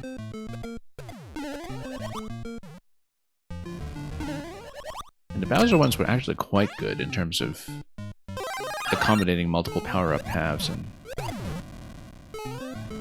player states and so forth. This is going to take a bit of work, but I didn't even see if there was some kind of key door at the end of that, or if we can just bypass the Bowsers. Did I give the level a start? I might have. I don't remember if you could actually start the official Nintendo ones. And I just played them recently, so... Oh, no, I'm sure I'm pretty sure, rather, that you can, because I did see the level stats on them. And, yeah. There we go. The Bowser levels have so many stars. Yeah, that's right. Okay, let's get some of these power-ups here, just to see which costumes the Maker managed to unlock. Oops. Too bad about a shell killing that Goomba before I could. Yeah, honestly, this game has a lot of PR and live service work put into it.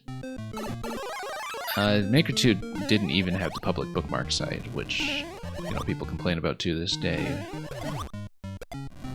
Maker 2 did have initially a bit of Nintendo promotion of levels in various places like Twitter, I think, and maybe through some other social channels as well, but definitely didn't have the same kind of community character, I think, as what Nintendo was trying to do with Maker 1. Oh. And, okay. Let's try to go for the power-ups there when we're not crunched in that position.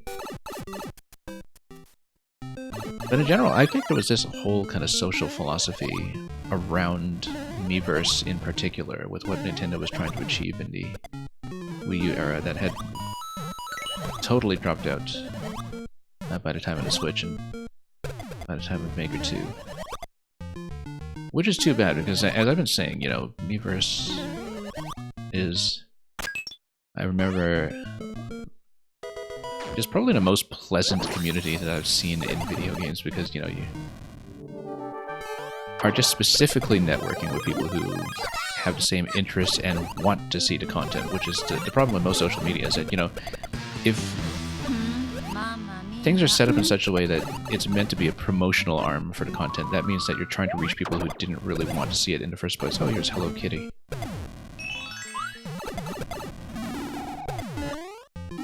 But if the priority behind the design of the social network is actually, you know, reaching people who want to see the content already, rather than just trying to expand the reach of your audience, then you have something much more pleasant going on. And I think that's something about Miiverse that was one of a kind, and which we're just not going to see again in quite the same form. I mean, I don't use any social integration for video games nowadays, because I find, why would I want to spam people with that? Everybody who wants to see that kind of content is already connected to me in other ways, through Twitch or Discord or wherever.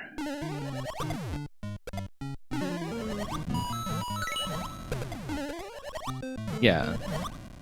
And you can see, too, the way that so many of the endings in Maker 1 levels were designed around the possibility of people posting their Miiverse completion screenshot with all of the power-ups and costumes you had to get on the last screen, right?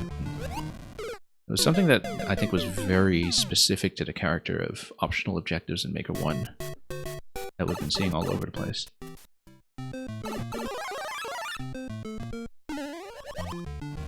I think Maker 1 did have a little bit of an issue with, you know, a lot of the most viral levels leaning heavily towards YouTube fame and so forth, but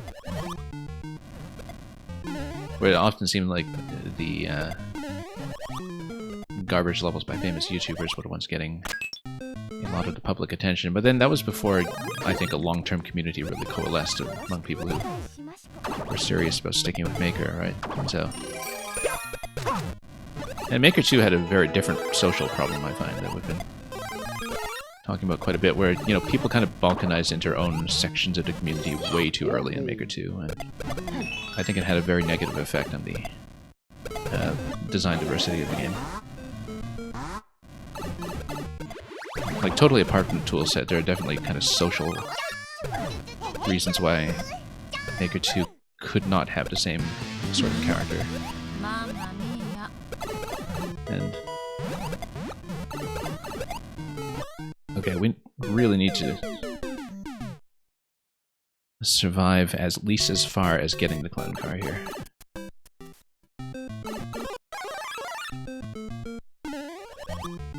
Yeah, the Jumpu girl, exactly.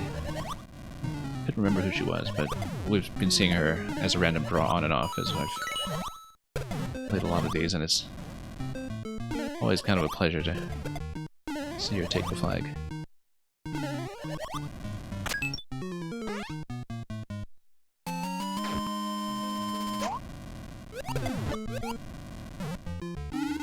And there's Triforce Heroes. Oh, let's not jump on Big Bowser here.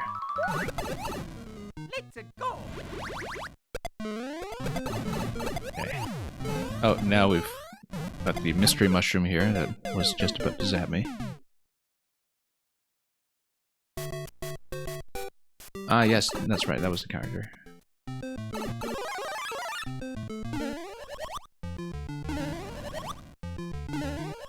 I was trying to remember because there's that one particular costume of the 3 girl characters that I always just think of as Kalvik's profile picture. I don't think I've ever actually learned the name of the character, I just noticed.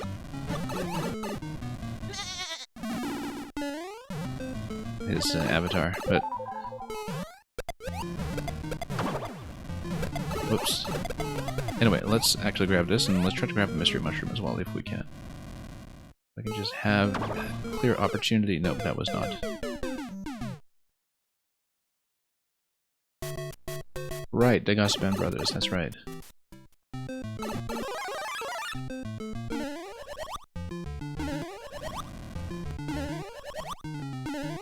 Hang on here.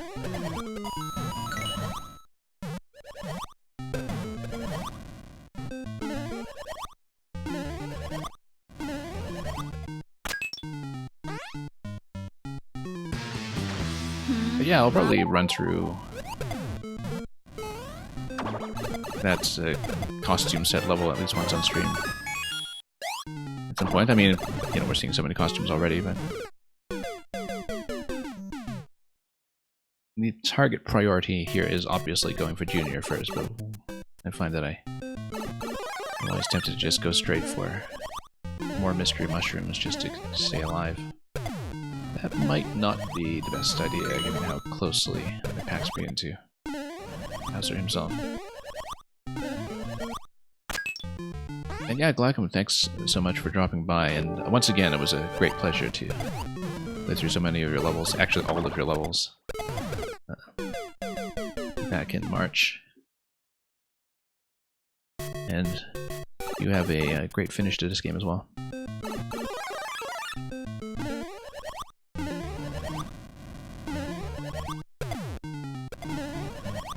Alright, let's pop this.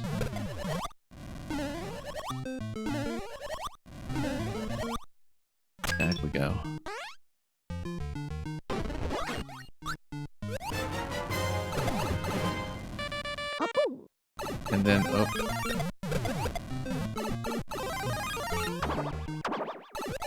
In a way. Okay, got that.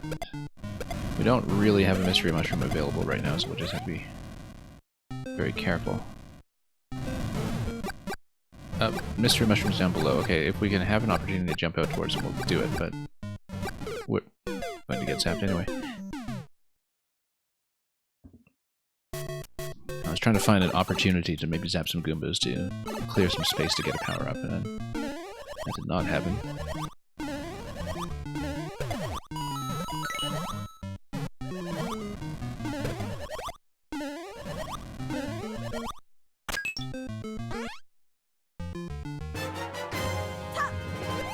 Toon Lake, surely that'll bring us some good luck here.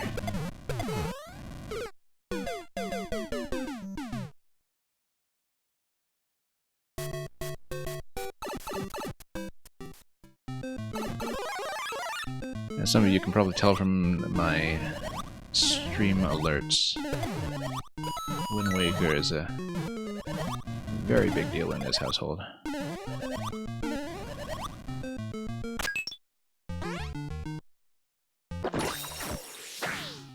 I think Toon Link is the only character I've kind of ever wanted to learn properly in Smash, but I never really retained that very well because every generation of Smash kind of goes through the same cycle where I think I'll finally learn the game properly with one or two characters I narrow down as my main, and we don't actually stick with it, so... I haven't touched Smash in quite a long time. Yeah, I've also accepted that I'm bad at it, but the question with games that you're bad at is, you know, are you still going to play enough of it to have fun? And I do have that with some games. That, like, you know... StarCraft, for instance, I've only ever been maybe slightly above average at, and you just kind of have to accept that the skill ceiling is just way beyond any kind of time investment you can put in. In some respects, Kaizo levels and Mario as well. And definitely something like chess, where I'm very casual. But Kavik, you're going through your follow list, yeah. And I don't know, Kavik, if you've had anyone in particular that you've been looking at, but I've recently found some really good levels that are kind of relatively overlooked because they were late surprises by profiles that you would know. I've also been going through the Japanese recommendation list. This is not a level from that. This is a viewer level from A Link in Time, who is here in the chat. And hey, Amsini, I'm doing alright. I actually misread the date and I thought that this would be absolutely my last Maker stream, and I'll actually have time to do possibly another one tomorrow, but I'm not totally sure, so... Silent 96. Yeah, Kavik, I was actually opening up additional profiles on my Wii U today so I could have additional room to back up all of 123 YMM and free up a bit more space in my main account correspond.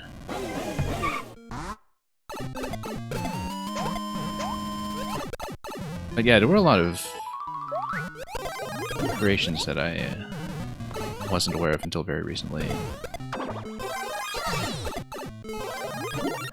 You know, like in terms of the sort of infinite flight levels go, there was a really good one by David Pinkston. Like an absolutely fantastic infinite flight level that would have Boo theme to it, which was absolutely phenomenal. And it was a very late upload. It was maybe one of the last levels in this profile. Okay, finally got that. Except we don't have much room here. We might have to create some room. Just to be absolutely safe. And then, yeah, I went through all of Magatoro last week because I finally found Magatoro's Maker 1 account. And there were a ton of levels there that actually made fantastic use of some of the Maker 1 tech, like the conveyor stacking in particular. I don't think I'd gotten through Silent 96, actually.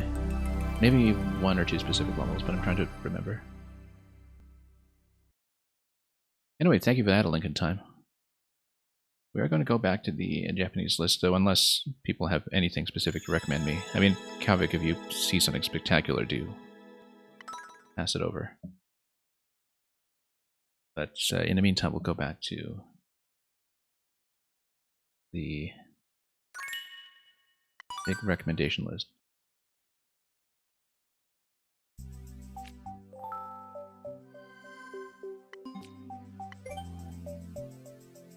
And let's see what's next.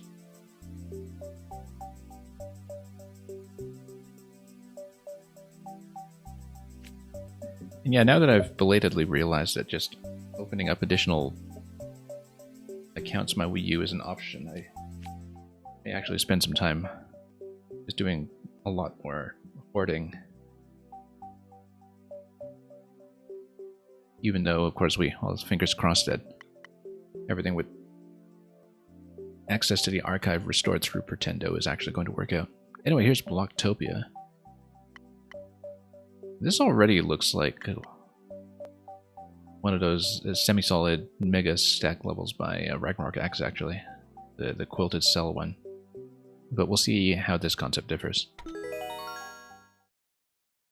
Yeah, you're saving Stark levels now. I didn't get to play Stark completely. I only played a few of his, and I really wish I had tuned into his count earlier because I wanted to get through a lot more. There were a few people I wanted to play completely that I didn't get to, actually. Like, okay, let's do some short jumps here. Because I realized I didn't get through, like, Bossman and Lantis and some other people. So, although I've seen many of their levels in the past, so I don't feel like I'm losing too much, I hope. But yeah, we followed up on a couple of your recommendations. We saw all of Squadaloo a little while ago, and whoops, and some other ones. Okay, yeah, just need to maintain some control here.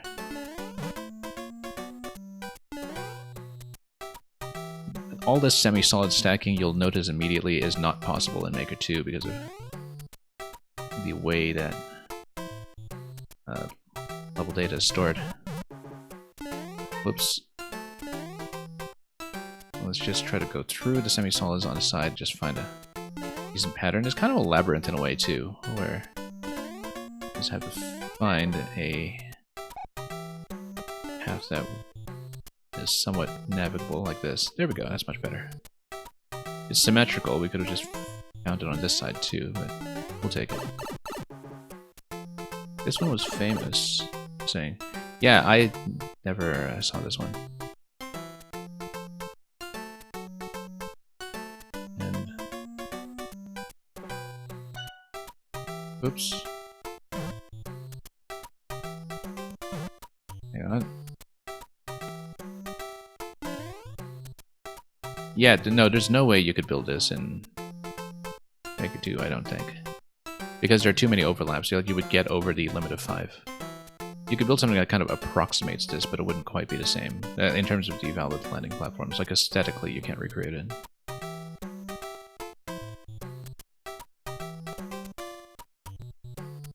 Because the semi-solid stacking rules are so much more restrictive. We just need to go over the snow block, actually, and just slip in above it and go to the other side. Electro Dude, welcome. Or maybe we'll just fall... No, we can't fall on that side. We've got to go this way. And maybe, actually jump. Oops. It's very beautifully laid out for what it is, too. It's very appealing to look at. Whoops. Hang on.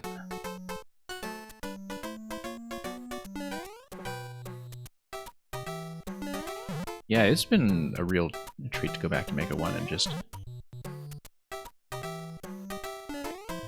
see, firsthand just how right a lot of the old school Maker 1 veterans were about Maker 2 sort of immediately feeling a little bit off in terms of its restrictiveness. I think a lot of people did pick up on that pretty early. But unless you kind of had a very good knowledge of Maker 1, it was not necessarily easy to communicate that. So, whoops, there we go, almost. As it's coming over, let's try to just short hop it. Need a bit more momentum here. There we go, much better. Okay, now let's go down. And then slip this way, this way. I think we try to make it across to the other side and just bonk this one from below. Oh no, from below. I was trying to bonk this one here. Then we fall in this way. And this, oh no. Never mind. Have I got to Stoops? No, I don't think so. I think I played maybe one thing by Stoops, but I'm trying to remember which. So, like I said, there were a lot of people I have in my notes that I wanted to see, which I didn't get to do completely. But we've been doing a lot of single levels in the past week, and so I've kind of done a grand tour of a lot of makers that I didn't manage to catch in the first pass. And yeah, do fetch me a code. I'll look at that one immediately. And oops, there we go. Still miss designing in a starting area. Oh yeah, for sure. Just so many things that were possible with that. And which we've been seeing quite a lot of. Yeah, okay, we're dashing too much there. We need to fall in gently so we don't run over the one tile gap in that bottom right location. I like that path still, we just need to navigate that gap properly. Mr. Electrodude, no, this is not the Fable 24-hour stream. I misread the date. I thought I only had today remaining. And I think that was partly because I have not actually been able to stream on the Sunday night to Monday morning in quite a few weeks now, so I just kind of assumed tomorrow was unavailable for me. I don't know if tomorrow is available for me, but if it is, I will obviously fit in as much Maker as I can. Anyway, there we go, finally. And yeah, Calvic, we'll wait for the code you want to show me before we proceed.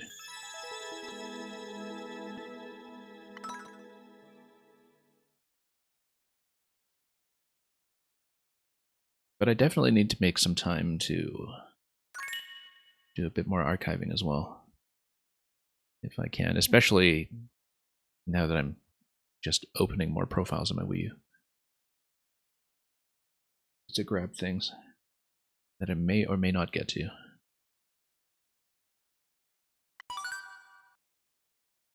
But it's actually been so rejuvenating to play this much Maker 1. And just go through really high quality levels. And yeah, this one clearly famous back in December 2015. You're trying to get a level of his you can actually beat, yeah. That might be wise, especially because time is comparatively short.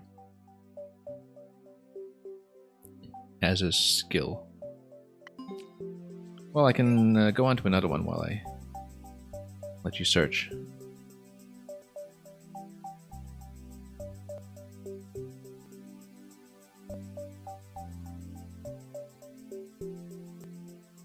Let me just bring one up here.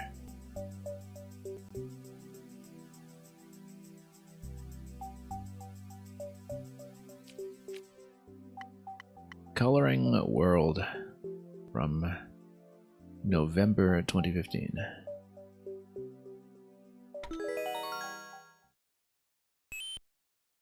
Yeah, this one will hopefully be quick and we'll get to your recommendation right after that.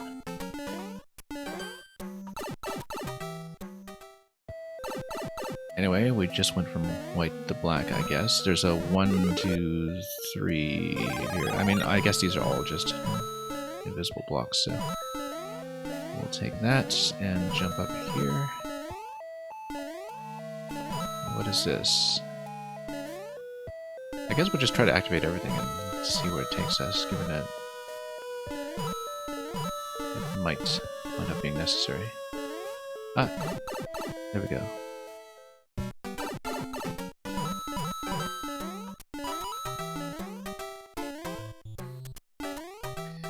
Anyway, I guess we'll go down to the pipe.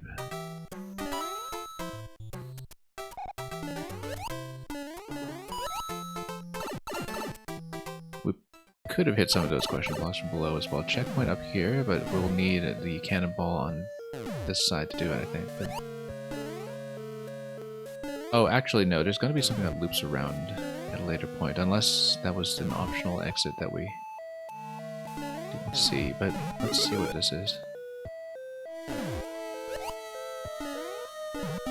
Yeah, we'll have to double back here, that's what it is, and then we'll probably head up to the checkpoint and then proceed up the pipe instead. Let's give ourselves a vine climb. Thanks for the code, we'll definitely look at that. And then we'll construct more of this level. All these plants. I think that's all of them.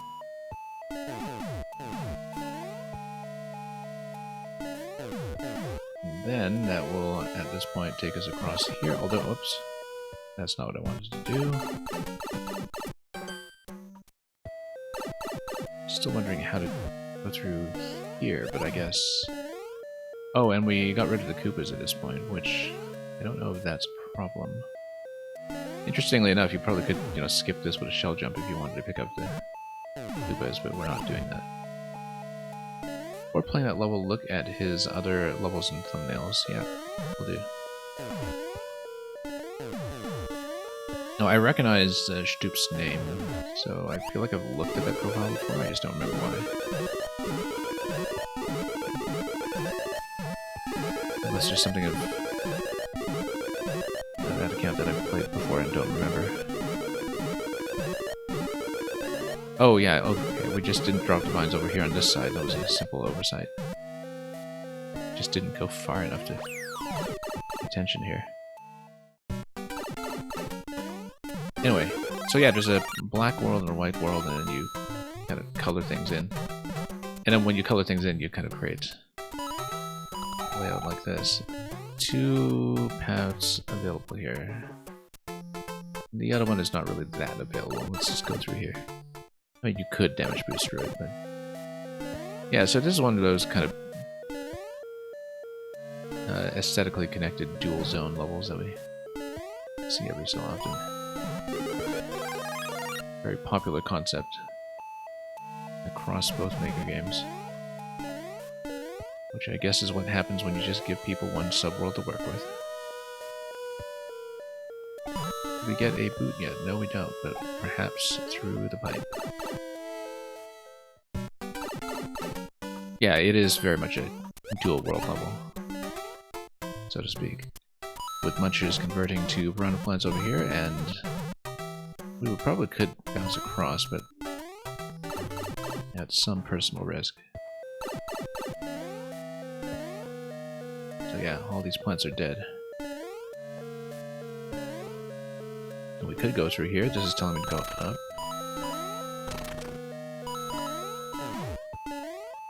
We'll see what this is all about. Oh. Clearly we'll smash this first and see what we're getting. Probably fire. All the way? No. Oh yes, and I thought we needed to create a deflection here, and I just missed. It's okay, we'll redo.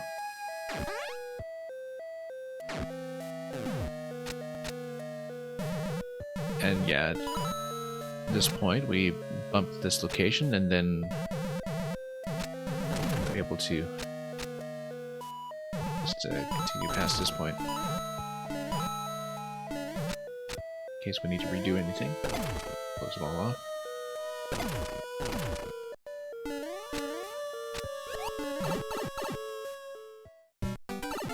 Anyway, stiletto, because that's what happens in a light world. You do everything in heels. Now let's get up to the wigglers and wonder what this is. Nothing. Nothing here anyway. And yeah, have a good night, Lincoln Time. And thanks for submitting the level.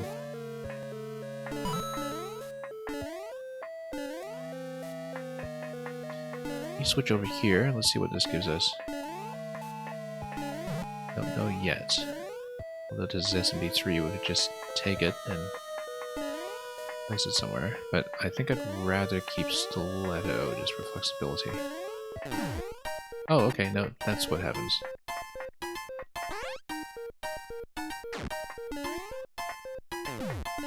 And we can just ride this out, so no harm done. Interesting. I wonder if we should head over. Yeah, similar to the layout in the previous room, I guess. That if you have a P-switch, you would lower everything down to that point. Let's check this first.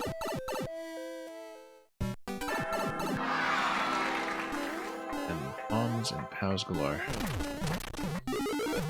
Oops, I totally locked myself. I saw that coming too. I absolutely saw that coming, and we just ran headfirst into it. Well, you know, late 2015. That happens.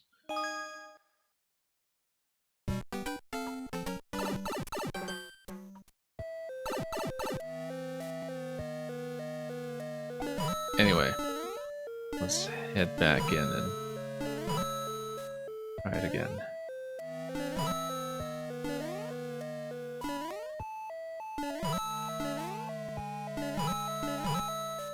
Okay, up we go. Now that we know where things are laid out, we can speed through at least some of it. Whoops.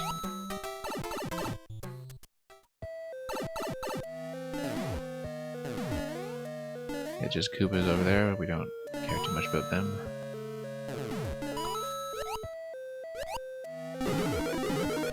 And we'll just wrap around the left side this time. Like a sensible person, almost. Here we go.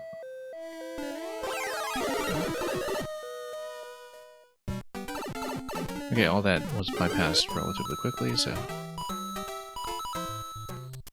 I bet we could just damage boost through this and get the boot. Let's just do it. I mean, you could do it carefully as well, but... we're not going to now, are we? Mushroom? No. We'll take the mushroom route again, though. It seems like multiple routes are available all over the place.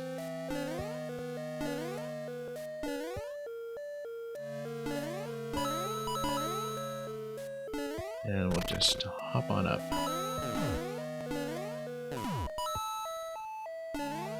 Then the same idea as before, we just close the box wherever possible. In fact, we'll close it in advance.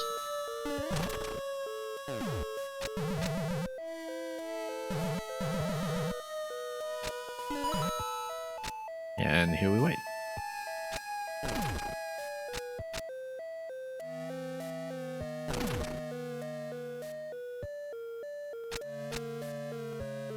So, everything lights up, and then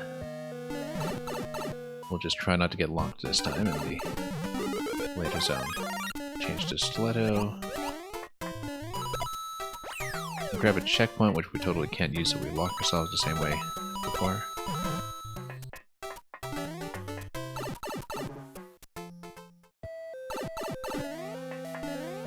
Yeah, it is actually kind of interesting just how many people all converged on the idea of the parallel worlds concept between main world and subworld. Because it seems like one of those approaches to design that was right there from the very start and very, very prevalent. Let's knock out this side first this time. Much better. Now we're playing with power. Okay, let's knock some of this out. We could actually hit the house from below as well if we wanted, but I think this is mostly just Patching that previous segment. And this is the big finish, so we were right at the end when we cut locked. Okay, I'll bring up the code from the convict next, and as suggested, we'll look at the thumbnails and let the game load them slowly, as it tends to do.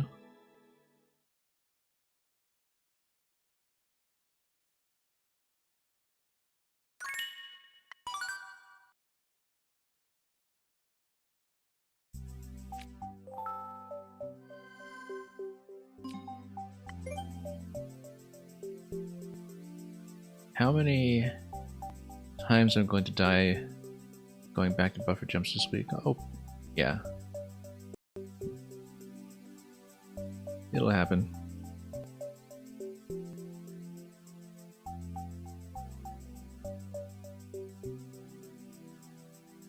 I mean, I've never been a particularly precise player in either game anyway, so it's just a matter of whether we're overcompensating for all the corners. Anyway, Koopa Carnage.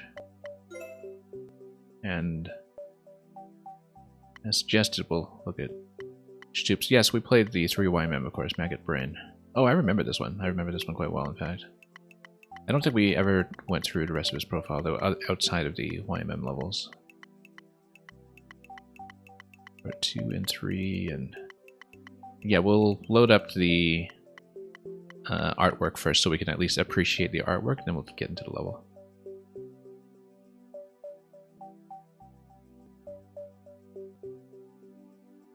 Yeah, Mr. Electrodude, we've successfully entangled Mr. All Games All Day in a tetrateric shaped trap, where he will probably remain until the closure of Maker 1 and possibly sometime after that, but you know, once he breaks out of those puzzles, then he's allowed to leave his Wii U. And look at this, Solar and Lunar, making faces at you. Yeah, back when all the level artwork was just kind of in your face and didn't require you to get into more info.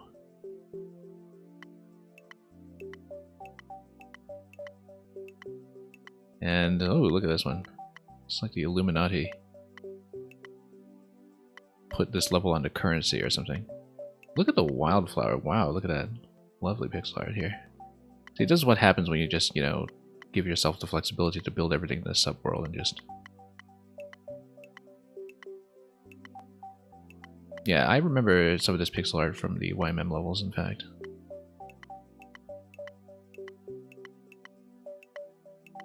And I want to beat a Bowser, so do I, apparently. Okay, let's take a look at Koopa Carnage. Look at the clear rates too. Oh yeah, I'll go back and do that after.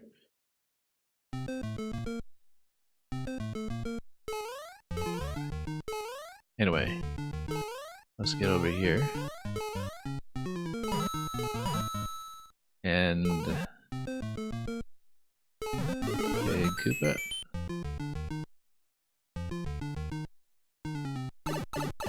And we'll see where exactly the carnage is going to come from here. Oops. Line that up a bit, and I found it in my recent experience, I can't tell anything about clear rates, and oh, you need to jump twice in that one, I think, just to get into position.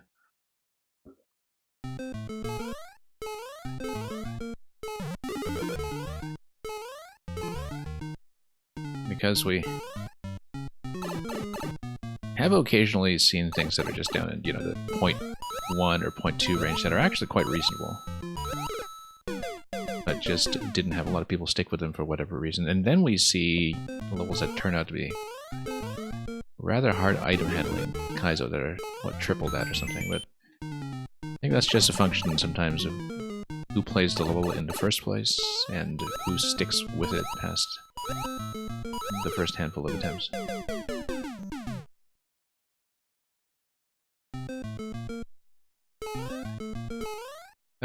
There are quite a few fake YMM levels, including by people who were officially part of other years of YMM, actually, from what I've seen. That I don't know if they were just maybe rejected or unfinished concepts that didn't make it to the Kavik quality control test in time,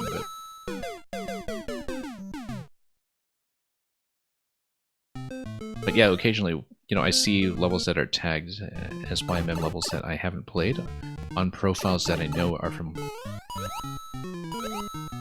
YMM alumni, and then I realize, oh, okay, maybe it's something that they had put together for that year that didn't make it onto the official list for whatever reason. Whoops. Again, we should do 2 jumps on that one, I keep forgetting.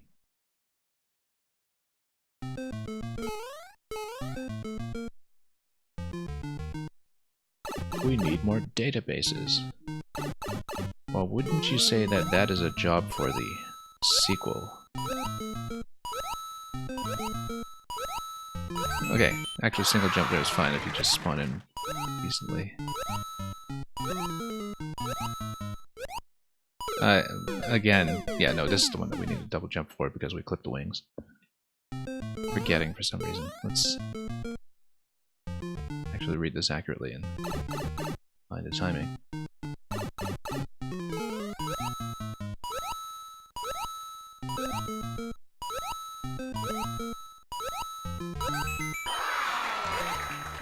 But yeah, precision requirement on this level is not high. It's just more, you know, making it over the corners.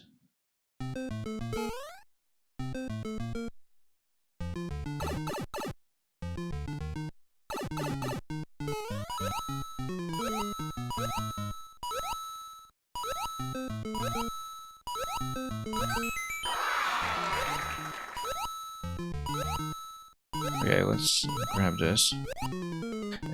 It's the same one. I keep mentally blanking on this particular obstacle. I mean, a better angle against the red Koopa would help there too, given how high it's flying.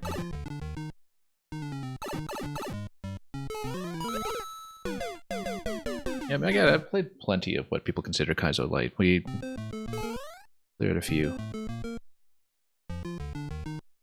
Even in the course of Maker 1, and had to learn a couple of new tricks to do it, since some of the mechanics are a bit different. But yeah, I just tend to learn Kaizo levels slowly simply because my consistency with executing some of the mechanics is not particularly good. You know, I can do shell jumps, but the hit rate is low enough that getting to later parts of the level to practice them properly becomes a bit forbidding sometimes, but yeah, when I get back into doing Mega 2 viewer levels, probably next week, we'll see about that.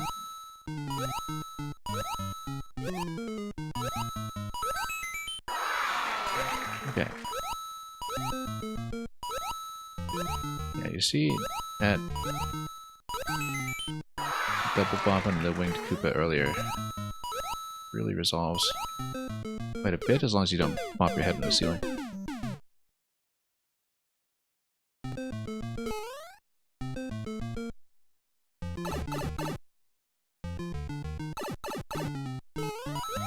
I don't know that I'm nailing things quickly necessarily, but even going to the Wii U gamepad and to the Maker 1 engine, for that matter, is a bit of an adjustment. I've been spilling off edges a lot. Again, we need to hit that twice. I've realized that a dozen times now, but, you know, we get there and somehow it doesn't feel intuitive.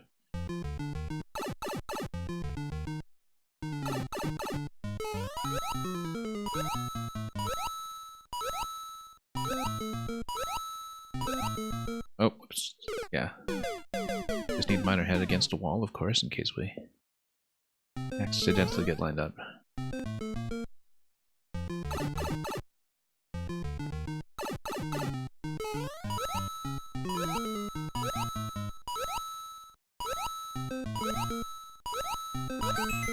Anyway, let's head down and around. Yeah, Yeah, I hope I'll get to watch somebody stream around shutdown time. But that'll be a bit unclear given how that block of my day usually goes. So I absolutely wasn't expecting to. And like I was saying earlier, that one of the reasons I think that I sort of mentally thought the shutdown day was going to be on a Sunday is because I've actually missed out on a lot of things like Splatfest and such, because I keep thinking, looking at the dates, that they're going to end on the Monday when they actually end on the Sunday my time.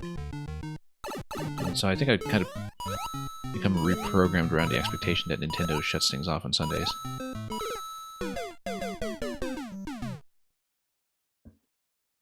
But yeah, we'll see if I'm around for that. I mean, I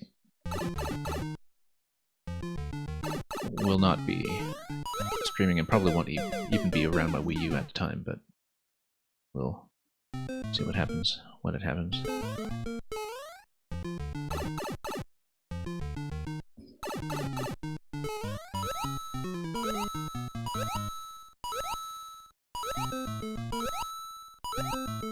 Okay, let's pay attention to the next one that requires a double landing right here.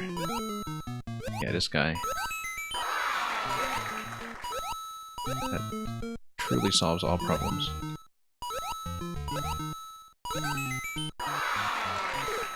That does not solve all problems.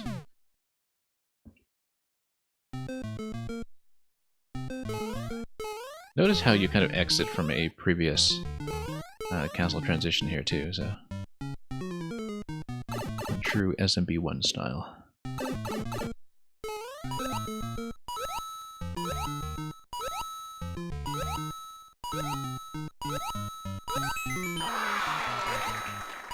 Anyway, let's head down this way. And yeah, same one as before. It is possible to sneak through that on the first cycle if you have a good positioning there. I think that kind of lets you get under that low ceiling, but looks like the angle is perfectly possible. It's just that it's much easier to do it with the double bounce on a green Koopa beforehand. Which is not something that's notated, it's just something that looks like a substantially easier method here most of the time. Yes, Aligned Divines made a huge impression, Kavik, because that was the other one that was in David Pinkston's set that just was outstanding. Document was here with me in a chat at the time, and I think it was new to him at the time as well as... And yeah, we're just raving over individual segments of that level, and seeing the setups come together, and you know, the bit with the clown car race and everything, just end-to-end spectacular level. But yeah, I played everything by David Pinkston last month. We did get 100% on him.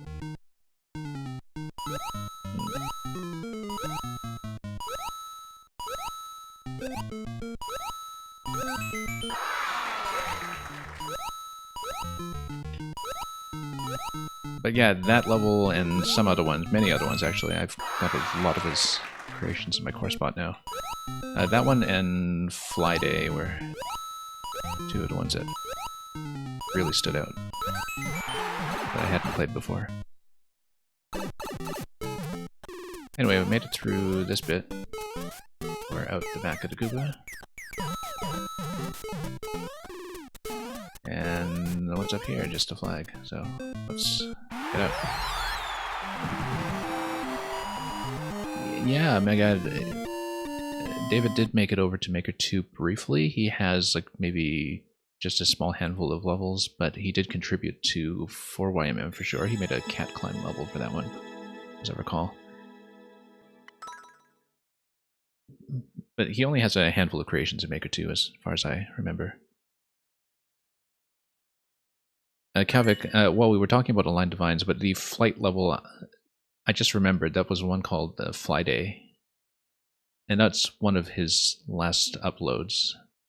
And it's one of the infinite Tanuki flight levels, but it is a very, very interesting infinite flight Tanuki level, especially once you get into the later checkpoint segments. Anyway, thank you so much for suggesting this one. We were going to look at some of the clear rates on Stoops just for fun to see if they're down in a 0.01 zone or something. So why don't we do that? 0.14, 0.15. I mean, we've done some that are in that range. They just took a while. It's funny because the few times that I've actually stuck it out with levels with so few clears, sometimes it takes me a few hours, but then I wind up with world record. But, yeah, 0.5 on that one. That might be. A lot of these look like they might be doable. Who knows? But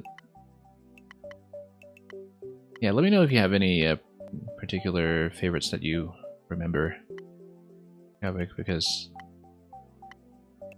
we can definitely do some more. Other than that, though, we'll go back to the Japanese list for now. And yeah, the artwork, we just scrolled through all of it. This was fun to look at. And yeah, like I said, I wanted to get through more Stark as well if I could fit him in, but today I wanted to get through a lot of the Japanese list as well, which we're over halfway through, I think. Did I play any by C4ZR? Yes, I think. I feel like I did recently. In fact, I'm just trying to remember which one it was. But if you have any codes there as well that you particularly recommend, send me some just in case, because that's not a profile I went through end to end. I don't think so anyway. Oh, institutionalize is interesting. Yeah, hang on, let me get back to that. Yeah, Luca, I'll go back and look at that. I read your message too late, so...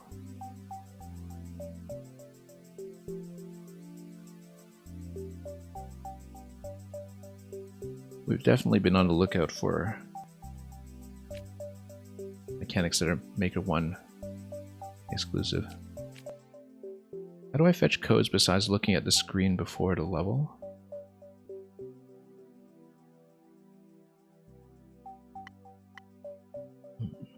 Well... What do you mean? Oh, you mean grabbing codes to place in the chat? Or anything? I mean, I've got a sort of text files / spreadsheet that had a lot of single level codes associated with tons of makers that were, in some cases, overflowing from my follow list limit, so... Let's take a look at institutionalized. This thwomp looks like it's under some restraints, and is also crying for help. Yeah, Kavik, I just click on it on the touchscreen where it says ID. It took me a few streams to realize that I've, for some reason, had never really even noticed this. Maybe back when I was originally active with Maker 1, but then a couple of streams into this year's set, I started consistently trying to display that.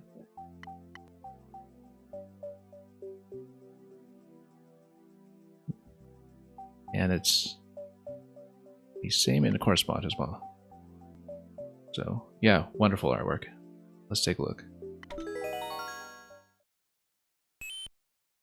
Electro Dude, you just had a side order moment.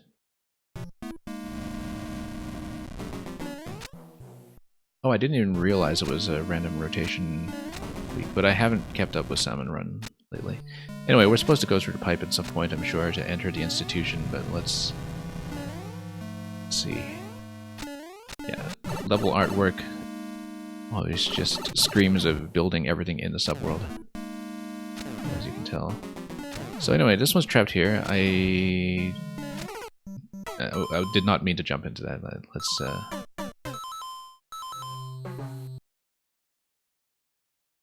although if I need to think about one-way panel logic as well. That was totally accidental. So anyway, this guy's here.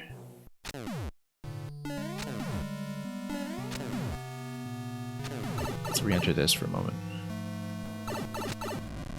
Was there anything that changed state-wise? No, nothing would here. So I think we actually just need to maybe precision jump our way around it. But then you would need to do so with the one-way panels, what they are. Unless there's a block. No, there wouldn't be. At least off center. Let me think about this. There's something that is precision-like. Okay. Yeah, because if you're telling me it's a Maker 1 exclusive thing, it's probably the one-way panel collision, right? That you're talking about the one-way panel collision where you fall in from the opposite side and land. And it's the same here, except you need to lower the thwomp. And sure, let's do it, except not miss.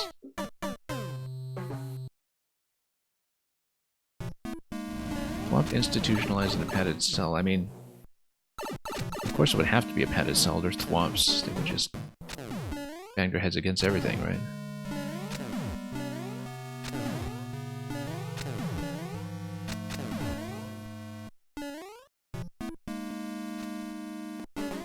Anyway, let's head over here.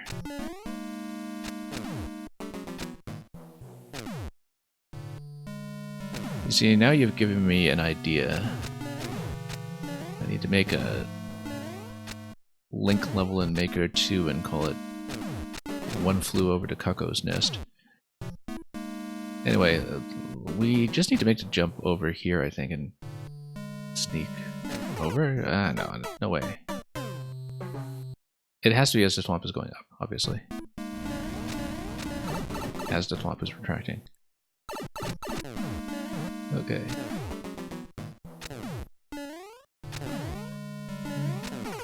Whoops. Sure, let's start over.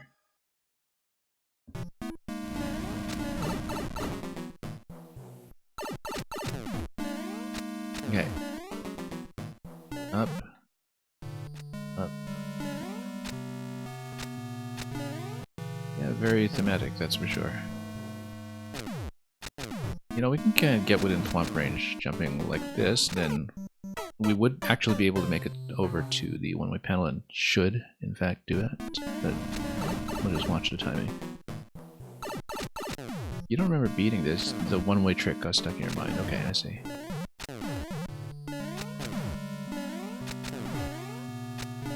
Seems like a fairly high clear rate for what it is, actually. But then I'm almost certainly worse than average at anything that's even remotely precision, so...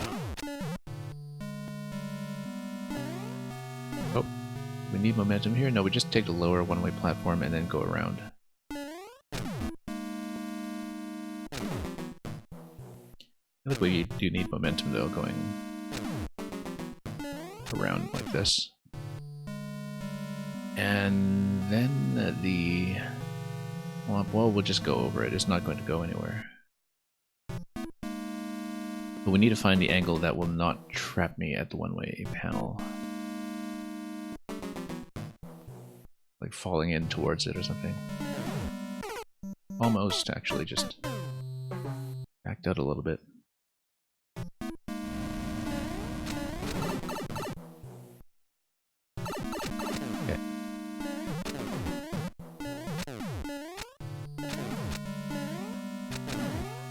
Yeah, it seemed like in the early days of Maker 1, I actually saw so many one-way panel mazes that would use the collision. So the collision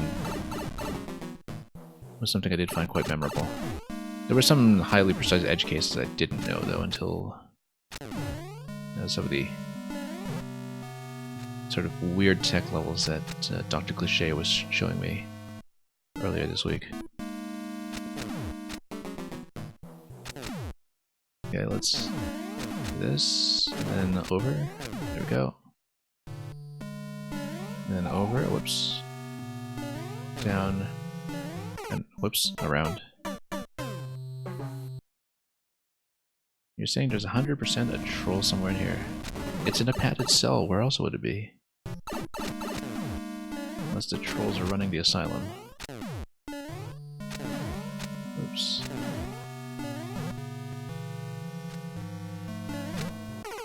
Hang on.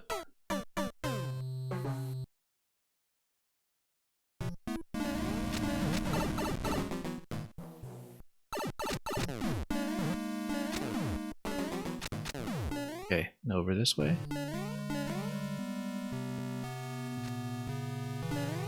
Let's not lower it that far. Also, I only just noticed that Nurse Scuttler said hi in chat a few minutes ago. Hello, belatedly. Welcome. Hopefully I didn't miss too many other greetings.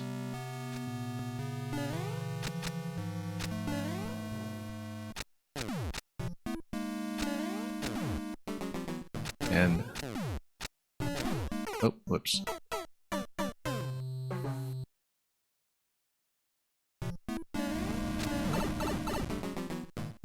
Yeah, I guess we needed a representative here from the Fun Police.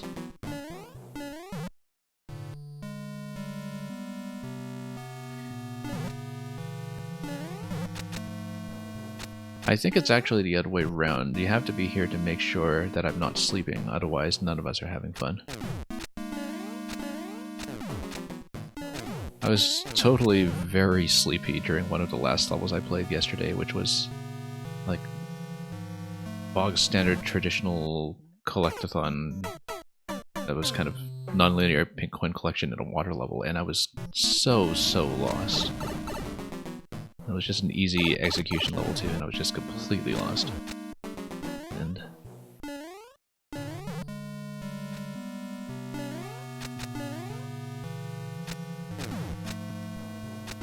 if I start speaking a bit quietly and I start sort of blathering things that don't make sense and run into random objects on the screen and such, you can bet that I'm probably slightly falling asleep. So that kind of thing happened a little bit with Tears of the Kingdom too, because I was streaming so much of it that it was bound to pop up sooner or later.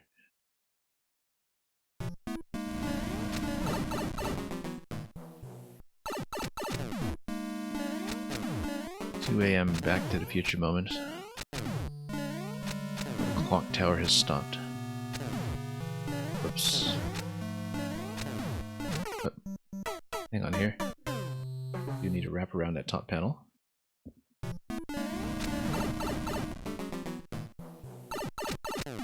Yeah, the jumps here are actually comparatively gentle. We just need to do them, really.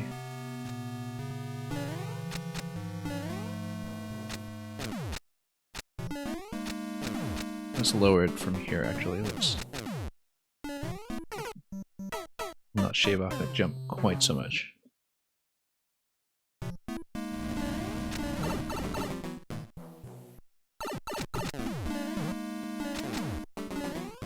Yeah, I just need to set up one of those audio-linked channel point rewards like how people have that going on some other streams where you just, you know, blare an alarm at me or something. I'm dreaming. It's April 9th. The servers have been down for 24 hours. Yeah. You see, you joke about that now, but we'll see how you feel a couple of hours into Return of Ichigo Mole. Where you're going to be seeing Monty Moles in your sleep. Okay, whoops.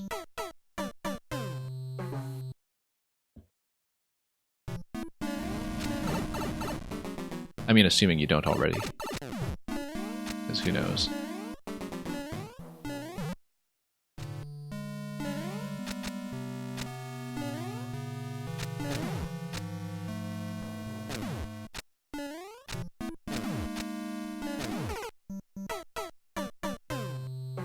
I remember actually Tetratarix telling me something about how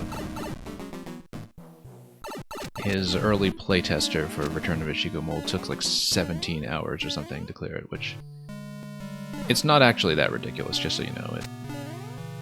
I think he likes to slightly oversell how hard it is, but it is big. It's one of those things where you just need really good spatial memory for what's going on. I think that can prove to be a roadblock sometimes. Like I said, it took me about 5 hours broken over 2 sessions, and I've definitely played puzzles in Maker 2 that took longer. Oops.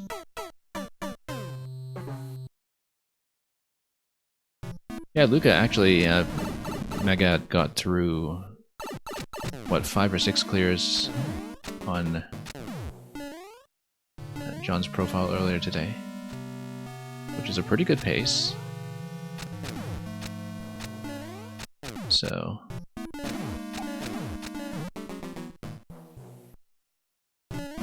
and whoops,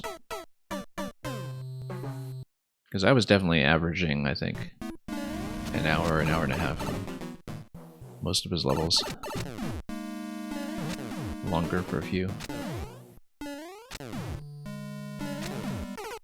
The first Ichigo Mole level, in fact, Ichigo Mole and his songs, we played that one in February, and that one also took me, I think, about 5 hours. But again, well, I mean, I don't want to spoil anything about either of those, so I shouldn't say too much about what the roadblock might be, but I also find that when I stream puzzles, I played them practically at about half speed because I'm talking about my thought process the whole time, and so I get a lot of timeouts that I wouldn't otherwise. Step back to, whoops, didn't mean to land there.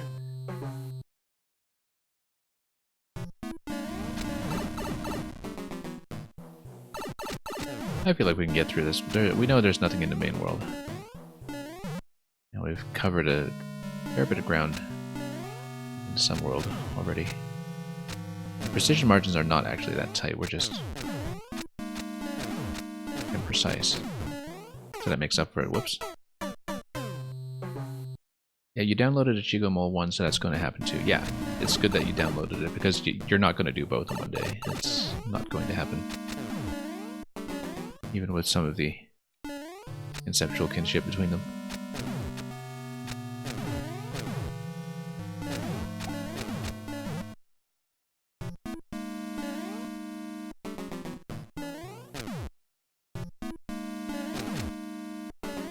Oh, whoops.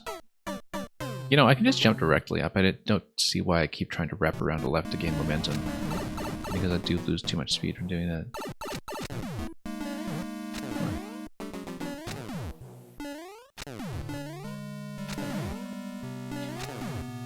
Let's try to edge into this pixel here. There we go.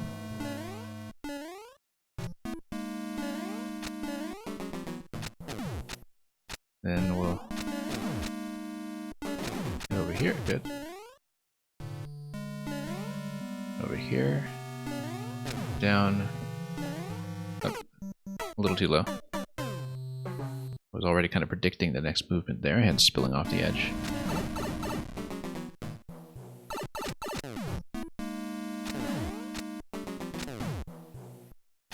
But yeah, I will try to make one last stream happen for tomorrow. I had not planned on it, but it is usually a bit of a difficult day for me to get on, but we'll try to make an exception for streaming as much as we can of this game, as we've been promising throughout. This level sort of feels like you're jumping around. No, Kavik, we played all of Pink Birdo actually as my first thing in my Big Maker retrospective back in January. I just downloaded a couple of hers today, so her profile is definitely still around. Do you want the code? Because I definitely have it written down over here. I'll just give you one of the codes I have sitting around for Pink Birdo. This one is for Time Stopper, which was one of my favorites of the puzzle set. But yeah, I actually downloaded a lot of Pink Birdo. She takes up a big chunk of my core spot, and part of that is also that, you know, much of the level construction is very interesting from the editor's side as well, where not only did I like playing them, but I actually do want to look at the setups a bit. Okay, so this one, yeah, we just need to kind of go over at a good angle to not bump into the one-way panel, so all the way over. This is all stacked in such a way that...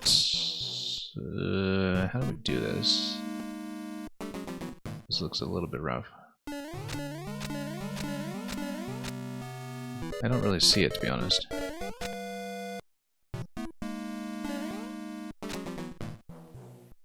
Because I feel like we need to lower something impossibly detached to stack. No, we actually kind of need to kind of get a tile lower and sort of jump into this position to... Yeah, I was trying to lower the whole thing, but we had a bad angle.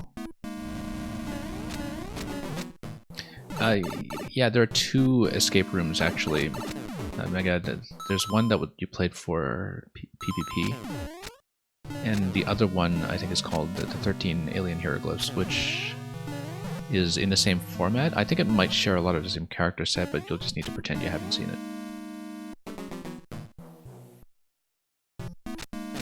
Yeah, activating it from the lower one way, exactly.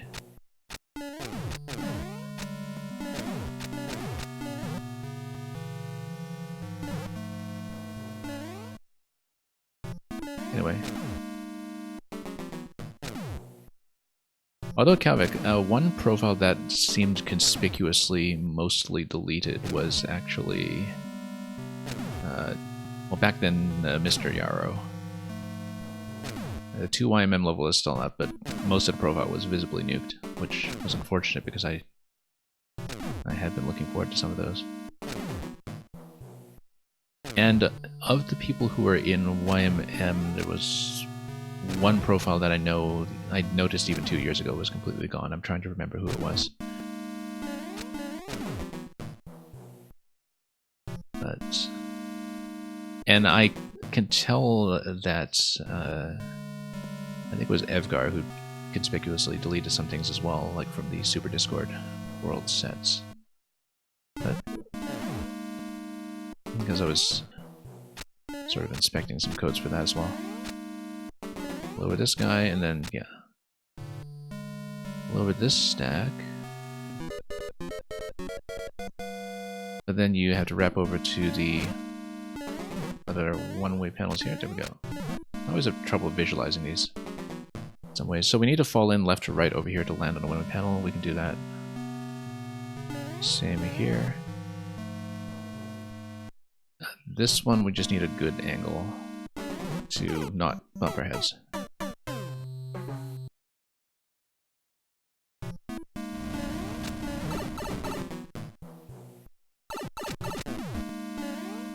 Actually, I'd seen Yarrow hanging around on one of the other channels,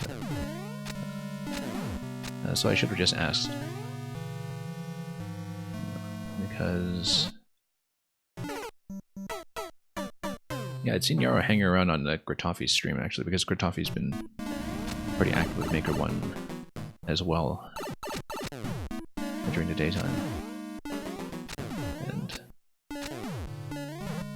a lot of people come out of the woodwork, actually, from the Maker 1 days for the finale.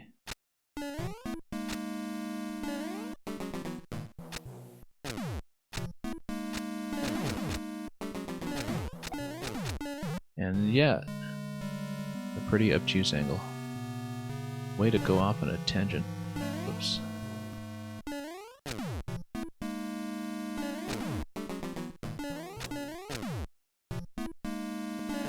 Okay, there we go.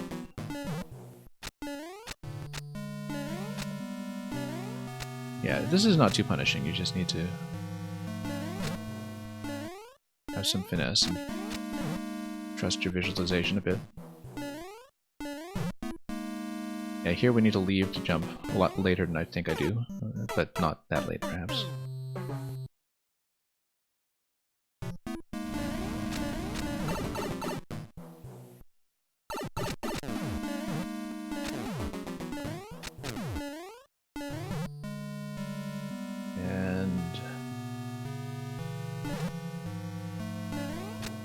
And yeah, Luca, what is an Archangel really but a 1/over angel?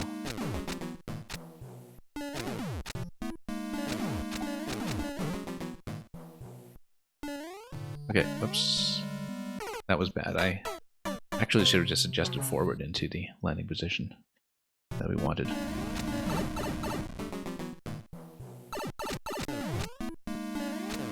Oops.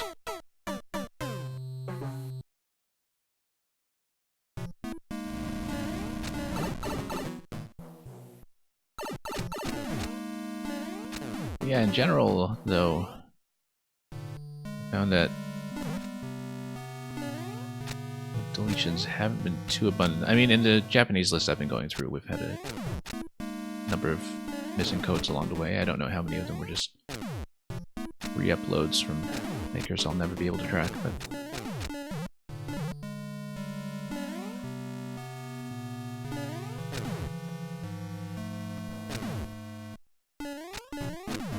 The thing about Nintendo sort of automatically deleting a lot of levels for inactivity is that that's something that doesn't really affect any of the, you know, higher quality makers who do get played anyway. But I think the people on the Pretendo team were saying something like they estimate maybe only 20% of all levels that were ever made were active as of their late 2023 snapshot.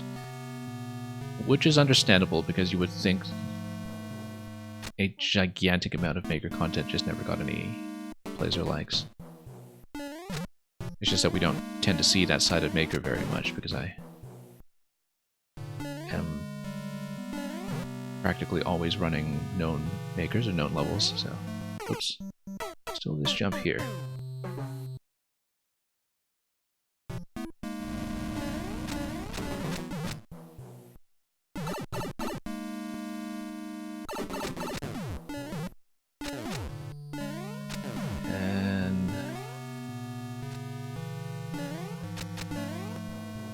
My God, you're saying that I'm a pun away from a padded cell myself, yeah. Oops. Give me a moment while I think of a rejoinder to that with a bit of esprit d'escalier.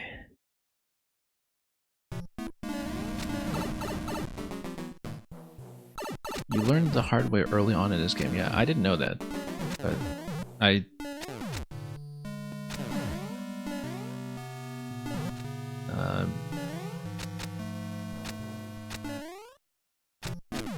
didn't know that until quite a bit later in the Maker 1, I guess, because I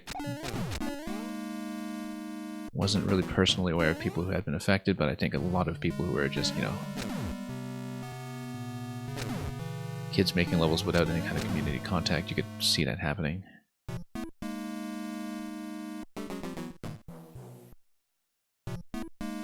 Whoops.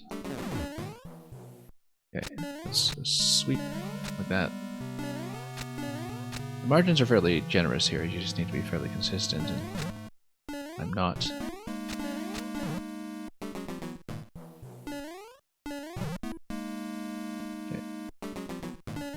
There we go. And we do want to lower that and catch that on the way up. Now, how do we deal with this one? Because I'm nowhere near getting across.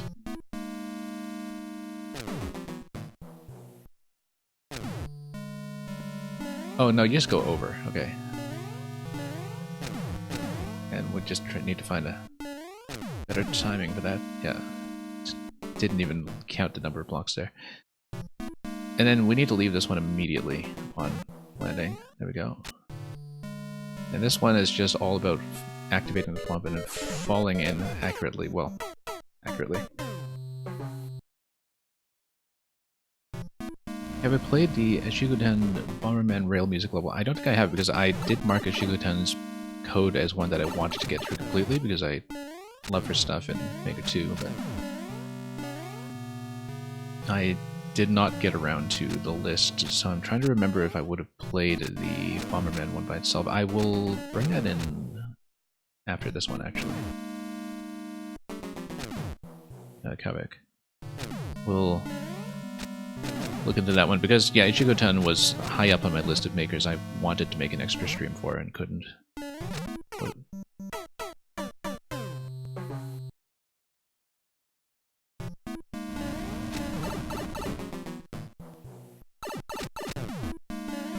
see, Electric is being quite modest here, because the evidence of the levels that were not deleted suggests that his profile in Maker 1 was actually very, very good, and he was active right up until Maker 2. Unlike a lot of people who lapsed, so... Okay. Lower this again, and then go over. Yeah, I have a code that points to Ichigo-tan's profile, so I can look that up afterwards. Look for the Bomberman one.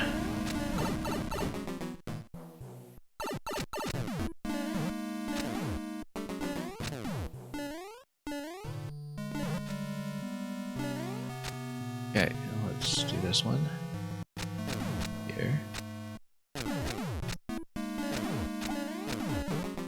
Yeah, each of the individual obstacles here is quite doable for me. We just need to remain consistent in a run.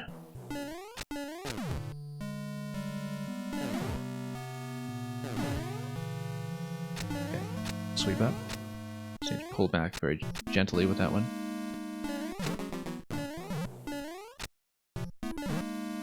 And fall in, up. Here we go. That was a little more delicate. And up. And instantly off. And this one you fall in accurately. And then the trick though is that I need to jump away from here and over, which you have to be really careful with the momentum correction, I think. Make it over to the other side. Or actually, no, you just go straight back up and then down? No, actually should go over directly. It's much more sensible. There's no way the falling angle is improvement. School things tend to take most of your creative energy. Yeah, that's understandable, I think. Must be very interesting to have a significant period of your time just kind of bounded by your experience with a game or its community, where I guess Electrodude, for you, the launch of Maker 2 would have been, you know, pre-uni, and then now you're just in a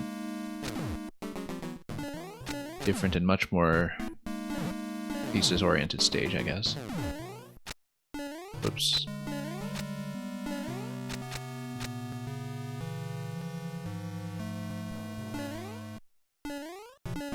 Yeah, definitely I had a lot of offline commitments going on that took me away from Maker 2 much earlier than I would have liked as well. Oops. Okay.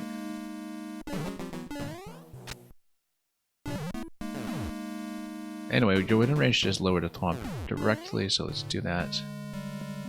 And I didn't really... Oops. No, I was trying to adjust it and get some momentum to get up to the top there, but that was a bad idea. And Kavik, you found another awesome level. Yeah, do suggest as much as you would like while you're present.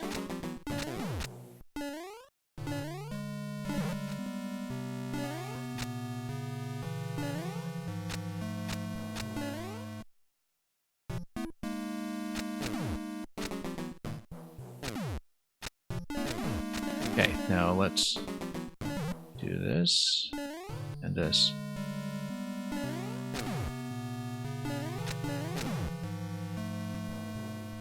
And we'll head over here. I'll catch up in chat in just a little bit. I'm a bit behind while I'm I'm trying to make some of these jumps. Then we'll lower this guy.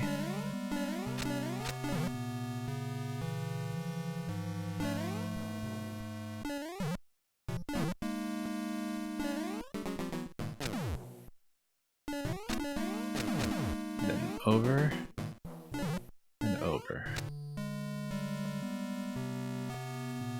And yeah, to showcase a paper in a creative way, and the paper was about redstone logic, so you did the natural thing, of course. I mean, it's redstone logic, so that makes sense. As you know, I have somehow managed to never play Minecraft, but I'm well aware of redstone because so many of the redstone people went on to Factorio, and Factorio is actually one of the reasons I fell off Maker 1. There were two very significant reasons I fell off Maker 1 in 2016. One was Fire Emblem Fates, and the other one was Factorio.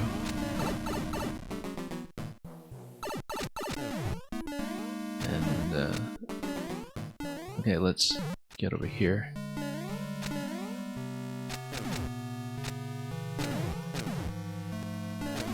Whoops.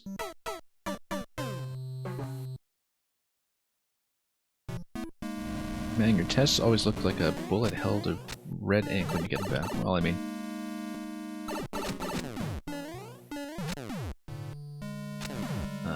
let's see. Well, you see, I don't know if Mang's in a system that's graded out of 100, but I assume that Mang was just constantly trying to score 69.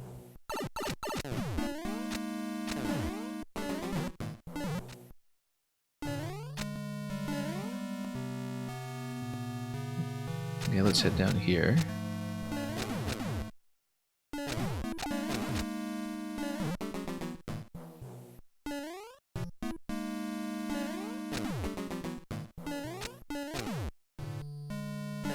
And down. And we'll sweep ever so slightly.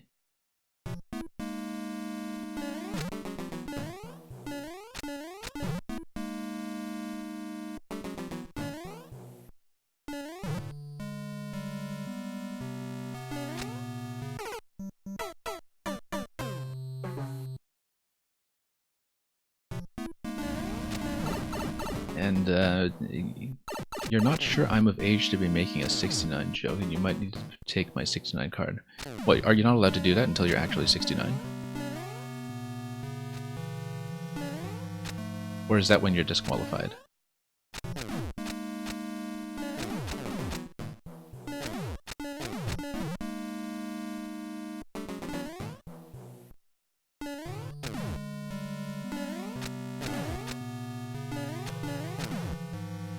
Anyway.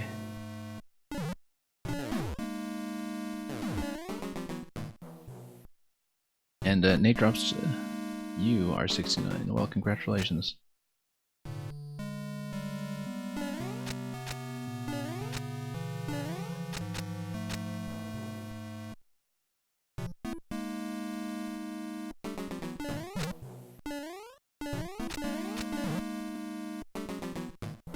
Okay, let's get over here.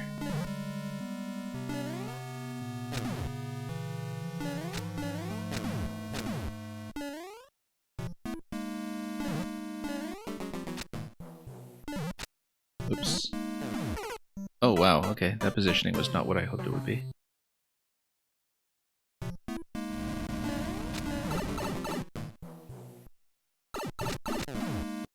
Oh, oops.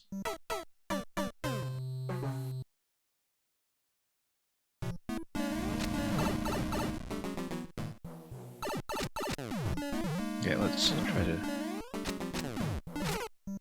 actually angle our way around that at some point.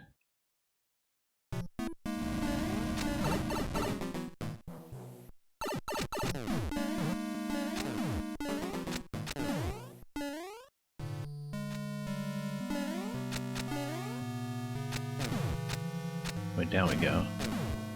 Wii U discs are so smooth. Yeah, the way that they're grooved on the outside, there's something to that I used to know about in terms of how the edges are rounded.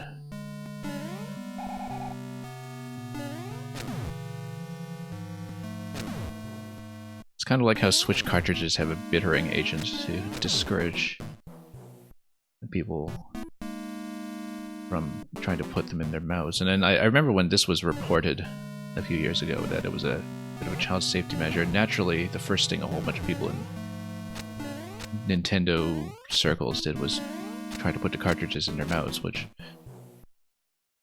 tells you all you need to know about the culture. But it's the same for the Wii U discs. They're rounded, you know, on the edges so you don't put them in your mouth. Don't try this at home, kids. Thanks for the code, Kavik. We'll look into that one. After I push through this level a little further. We could do it. I mean, it's one of those where the clear rate around 1% feels absolutely appropriate to it, but of course the attempts individually take long enough that we seem to have been here for a while.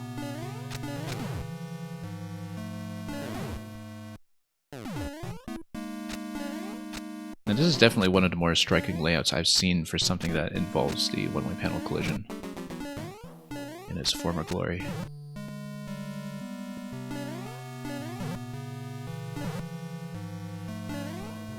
But, you know, you could tell immediately from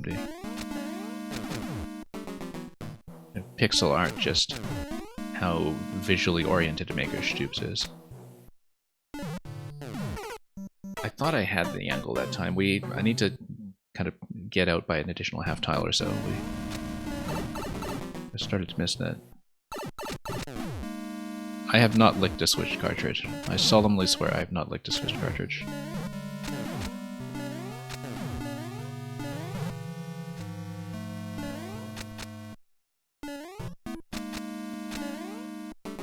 So, you know, everything I know about the bittering agent is just hearsay.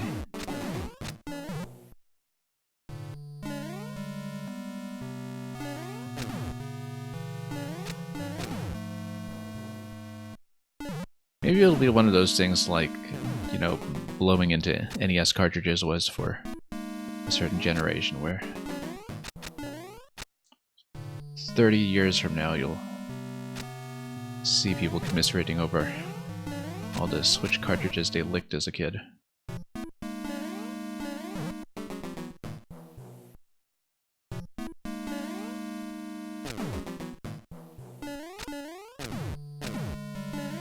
If they make it that far, that is. It seems like, you know, it would correlate to lower life expectancy just in terms of your attitude to risk and personal safety. There we go, just need a straight jump from there. Okay, thwomps here. Nice thing about this level too is that you know in this game there aren't any side thwomps, which you just never know when those will trick you out in Make 2. Anyway, we need to stand on the right of the platform and lower the right side thwomps before we fall in, so we need a pretty decent jumping arc with the platform having been lowered quite a ways at that point. There we go. I think we can probably... Oh, that was a bad idea. We shouldn't have done that. We should have landed on the bottom one first. Blew the whole attempt there, and actually it's only a 200-second limit on this, which means that we shouldn't try to take all day like some Mr. All games we know.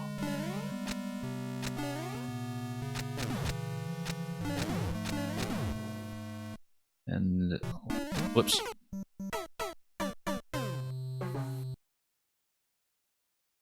Havik, apparently you never had Pink Birdo in your favorites. That's probably why you didn't realize that her codes were still up. But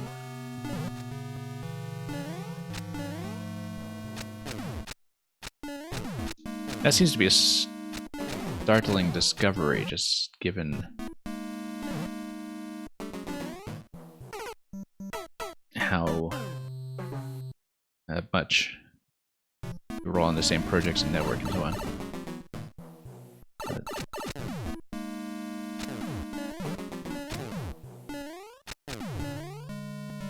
Worst thing about making a super world is the clear checks? Well, it depends on the super world, I guess.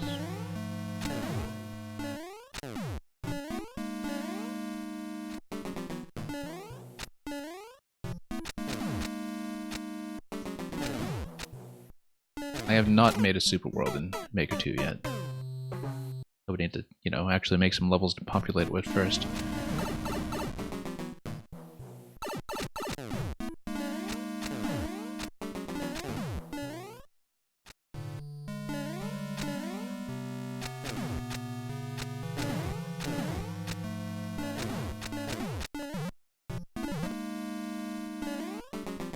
Okay, let's get over here.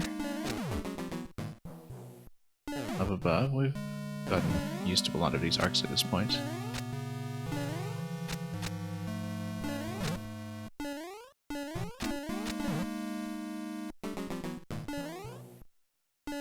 Over the top. Let's not bump against a wall here.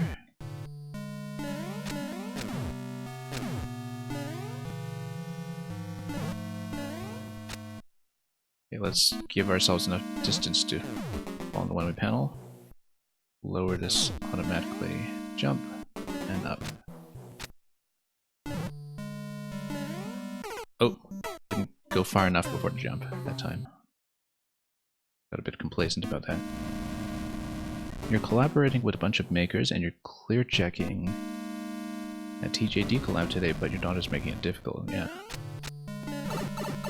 Making it difficult by distracting you outside of the game, or making it difficult by manipulating the levels. Because those are two very different things.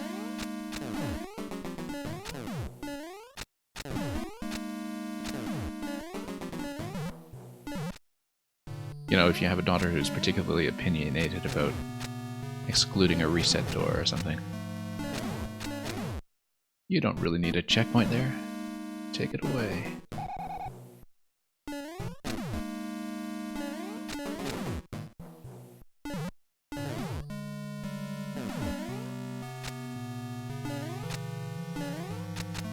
It's not time for bed yet, you still have too many checkpoints.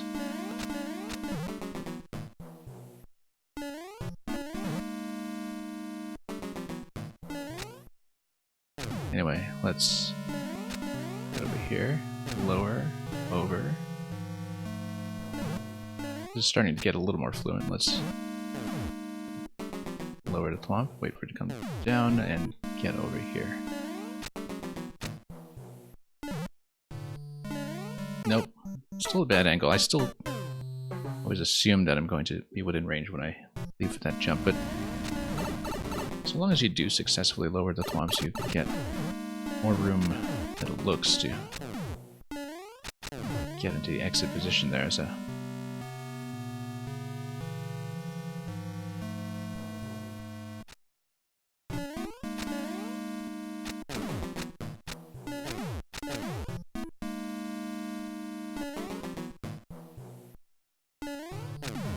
yeah, that's a conversation that, you know, parents need to have with their kid at some point. It's like, you do know I need to clear check this, right?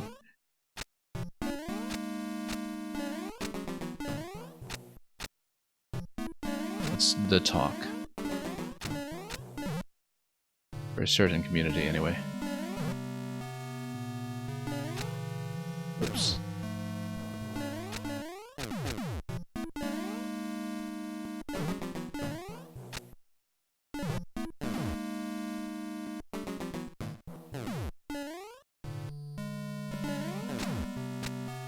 Okay, let's go all the way over. There we go, much better.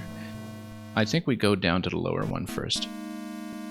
And we try to get into the middle platform, and we jump off the middle platform. Good. Look at these arrows that are going side to side here for a thwomp that is clearly not a side thwomp. We're supposed to fall in... Oh, yes. No, we just learned this trick this week. That it is possible to sneak around this edge if you weave your way into the same panel before you hit the ground. Because it is actually a property of the panel that its collision with Mario is deactivated. We just learned this this week. And I'm trying to remember how to do it. Like, whether we jump it or whether we have to wrap around. Because it's something... Okay, I need to process this because I'm trying to remember how we did this trick a few days ago. Because it has to do with not hitting the ground, and it has to do with the panel having been deactivated while you're running on top of it because of its hitbox priority over to semi-solid. Right and left, and yeah. Yeah. No.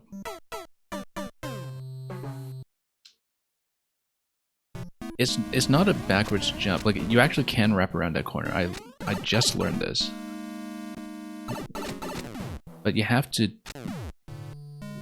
leave the panel. Yeah, no, I think maybe I do need to jump off of it. I jump off of it, but then the panel has to be sort of in a deactivated state at that point or something. I was just taught this a few days ago, and I cannot remember. And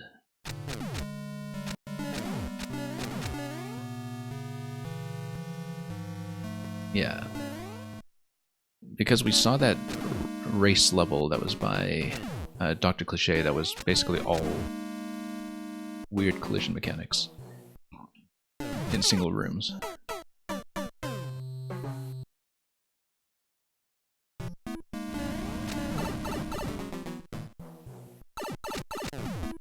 It's a corner clip while falling. Yeah, I just saw this, and I'm trying to recreate the input. And maybe that I have the right idea, and my input is just poor.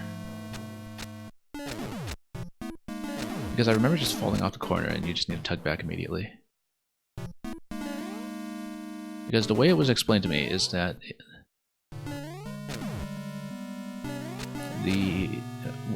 when you're kind of approaching the one-way panel from the inside, it's kind of set to no collision. And then before you hit the ground, it remains set to no collision, and so you need to kind of wrap around it that way. But it's a long ways back to that segment before we get to look at it. I mean, I guess we could always try it in the editor or something, but whatever, we're able to make it that far. That seems to be the end of the level, though, as far as I can tell. So we can probably make it back there somewhat consistently, now that we've mapped out everything up to that point.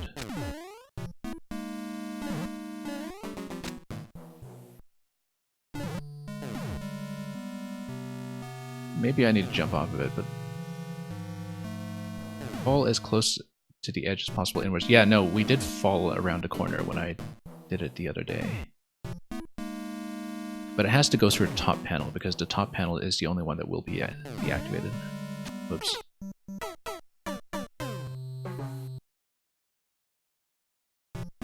So we just need to pull back really aggressively as we fall. Oops.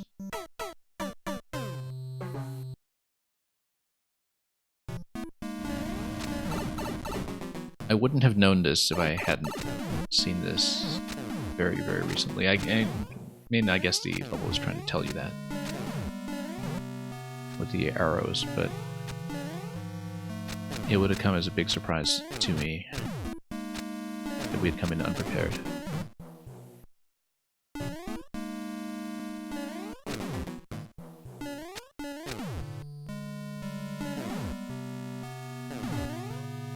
Yeah, we've been learning things about Maker 1 right up to the end. It's been something new almost every stream.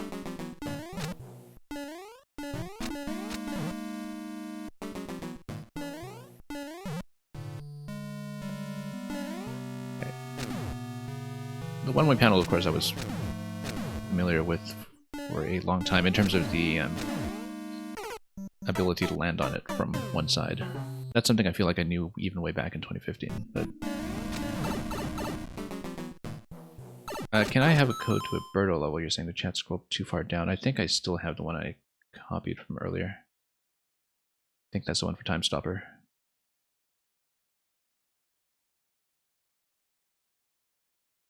It was still the last thing I had on my clipboard, so... Oops.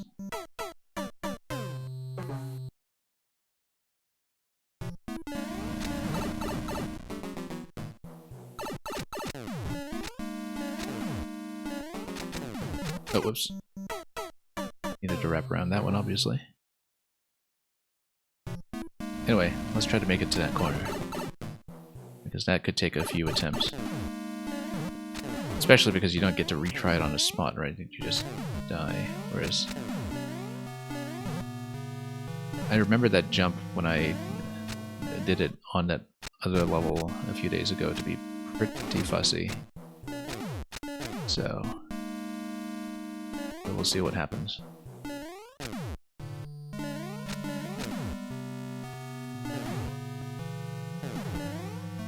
Indeed, before chat scrolls too far down, I should copy that code that Kavik gave me earlier as well, just to make sure I have it handy. Just give me one moment to make sure I have it saved locally. There we go. Okay. Yeah, Kavik, that's the experience I had earlier today, and I realized, you know what? I already have like the second backup me on my Wii U. I'll just attach a dummy account to it and go through the tutorial segment in Maker 1 when you launch it for the first time that I hadn't seen in 9 years. And then have an extra 120 slots. And then... because I realized earlier today that if I do that, then I don't need to jog my memory for what I did or didn't like about big projects like YMM, for instance. I just grab it all, and then that clears up a lot of the ones I saved in my main core spot. And then if that fills up again, then I'll just grab some more. Like start another account with a dummy email address or something. But yeah, definitely there are a lot of levels where I was thinking, okay, you know, I loved this one, but I do have it on video, and it's not like there are a lot of off-screen setups that are particularly technical. So, do I really need to save it? Whereas I'm generally trying to prioritize a lot of things that are Maker 1 specific mechanics, or levels that are very elaborate in ways where I want to have editor access. And yeah, I have been burning way too much time choosing as well, just because I'm way over capacity when it comes to what I want to keep. Oops.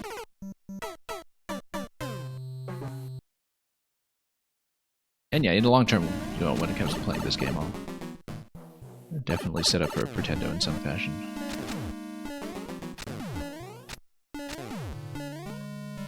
But we'll see how that looks. I know, like I was saying to someone yesterday, that I think the Pretendo people did talk about wanting to implement a web-facing bookmark site of their own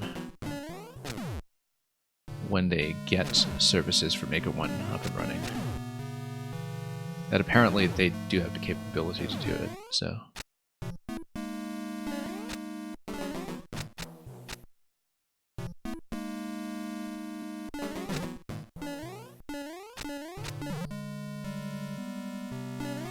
Whoops.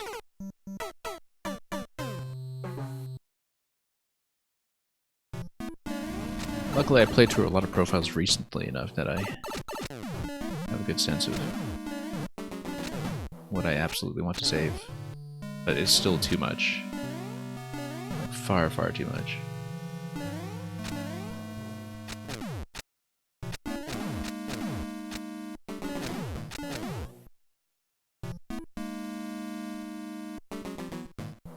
Up until 2 minutes ago, you didn't know that word quixotic, also alternately pronounced quixotic, comes from Don Quixote, like Kafka's de Franz Kafka. Oh, I didn't... I mean, I thought it was fairly self-evident, but okay. Some things can be easily missed.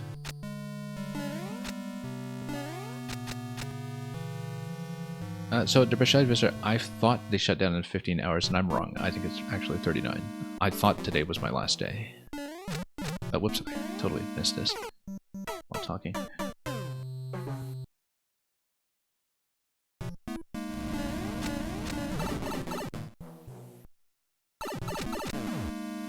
Yeah.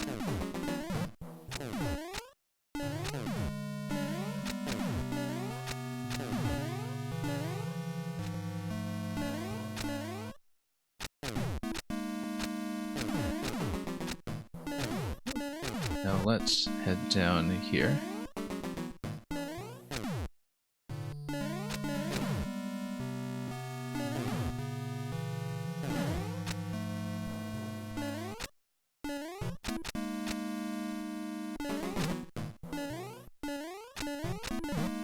And we'll get down here. And oops. That wall has been a problem.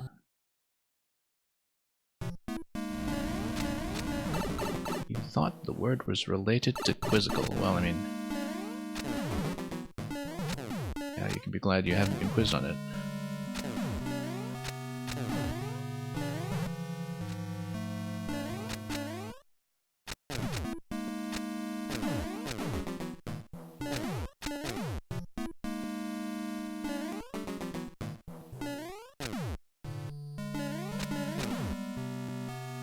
Okay, up we go. I've been spending way too long on this, but that's okay.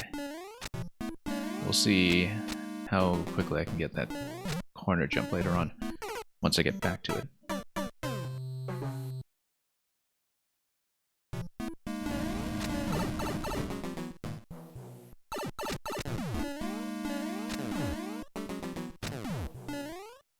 It's padded cell time.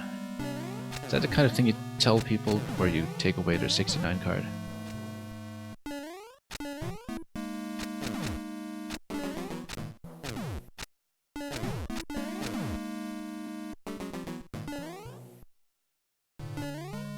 Anyway,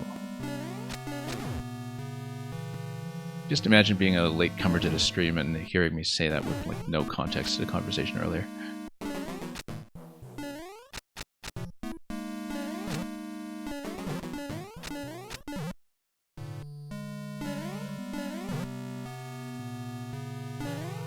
There we go.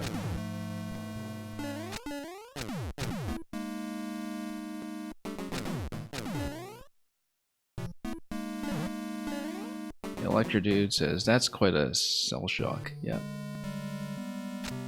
See, that's why he has mod powers around here.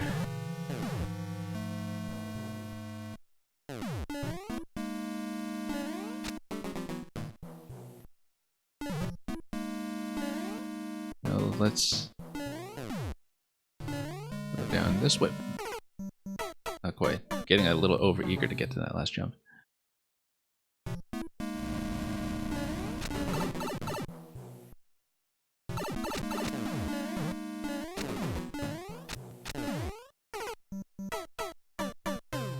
When people pop into your stream when you're down a language rabbit hole and you're trying to explain how pepperoni and salami are the same thing but also bell peppers. See, is Lucas still here to tell me if that is true in Brazilian Portuguese?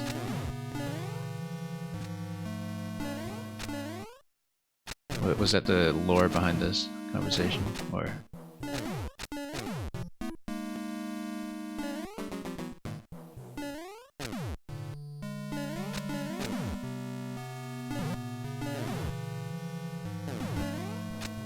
Okay, here we go.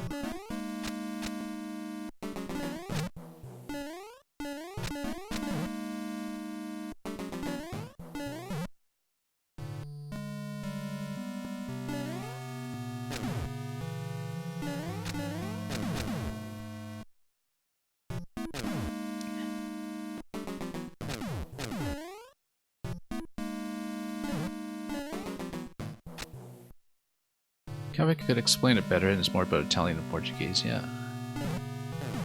And particularly if it's in a pizza context, I suppose, where...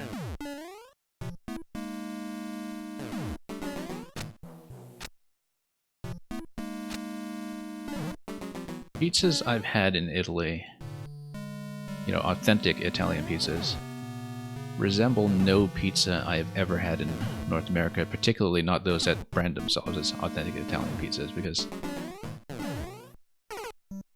well, basically a couple of various hubs in America in particular just developed their own very specific local pizza tradition. And kind of became their own recognizable style. Variant of the form.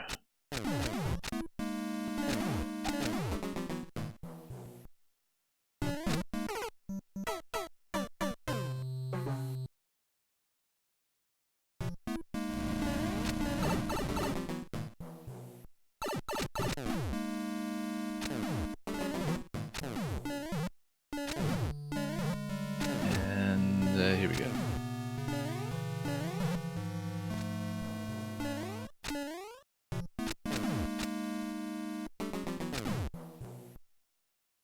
And there's no one American pizza either. I mean, obviously the New York pizza tradition is probably the best known and most robust, but Chicago kind of has its own thing going as well, which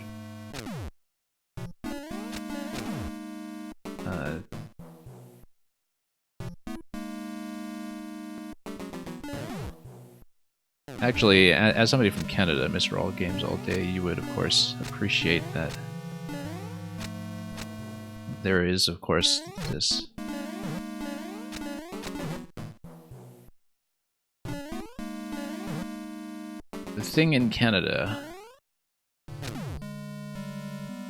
this institution, as it were, known as Boston Pizza, known for one of the biggest American cities that does not have a distinctive pizza tradition, and of course Boston Pizza was founded in Edmonton.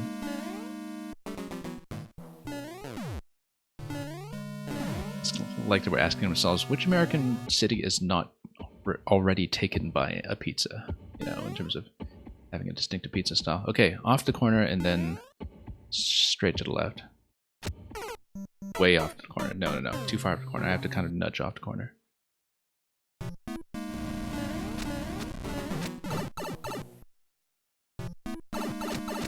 You went to Boston Pizza in Canada before and you didn't have pizza. I find their food reasonably good, actually. But and it's still recognizably pizza, at least in the North American sense. No North American pizza is recognizably pizza in the Italian sense. But yeah, it's just down to the way that everything sits on the pie, like in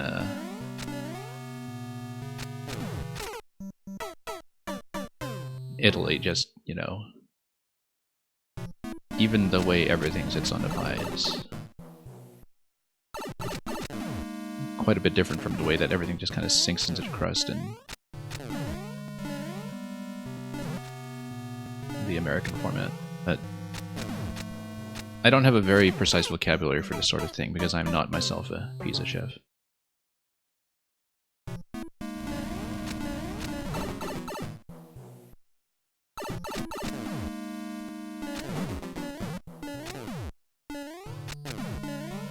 The most interesting experience that I've had with homemade pizza was many years ago. I went to a board game party among friends, and one of the hosts was somebody who later actually became a professional board game designer, although I don't think he was at the time, and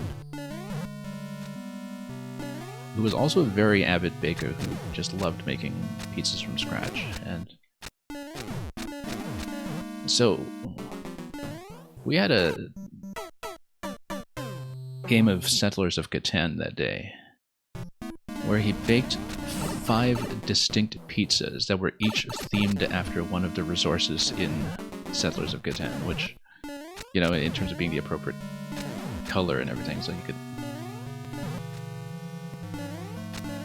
I don't know, trade your brick pizza for your sheep pizza or something like that. But this guy has friends. Oh, I used to. We don't anymore.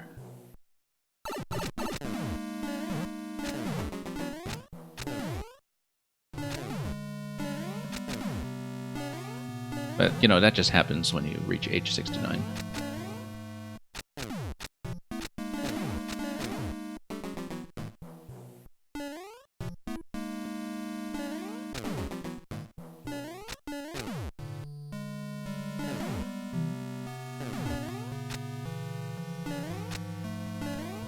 Okay, let's...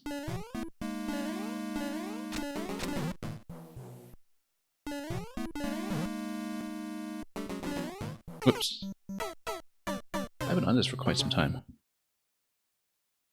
I'm going to see if I can make one more attempt at the corner drop, by the way. I mean, I've only really made 2 attempts at it so far, which means the hit rate's going to be abysmal regardless, but... I feel like it's a long ways back just to try the corner drop that I may or may not get, and I do want to try some other codes with Maker 1 shutting down as soon as it will, but... we'll try to push through. And yeah, nade drops, you don't like to socialize full stop. I totally get the feeling. I have a human contact quota, basically.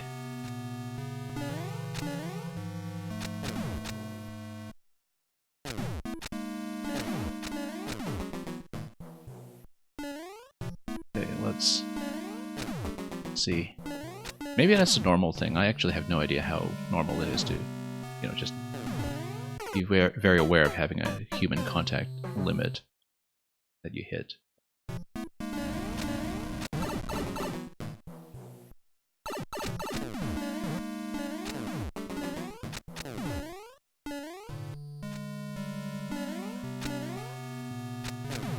You know, you see so many people complaining sometimes about unresponsive automated systems when it comes to customer service or supermarket checkout or... I don't know, eventually adopting self-driving cars as a service that is distinct from just hiring a taxi.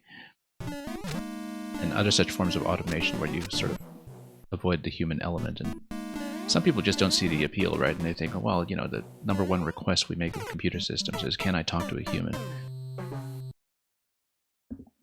And meanwhile, I'm thinking, you know, actually there are some times when I very strongly prefer dealing with an automated system.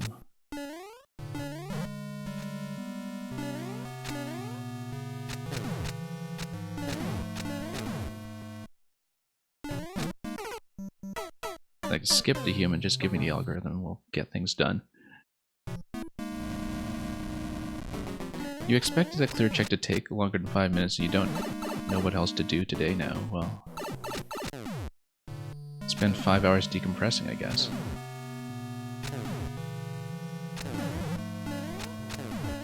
It's kind of like talking to a person for 5 minutes. As opposed to, you know, doing the kind of precision clear check of talking to people where you brag to everyone afterwards about how you had to talk for 8 hours. Like you were filibustering in Congress or something.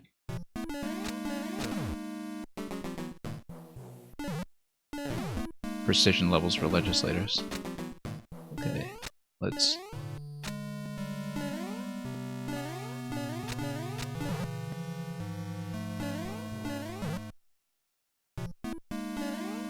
Whoops. I've been hitting this wall far too often. Yeah, usually if you call the services because you need something, the machine will never know. That's very true. That's very true.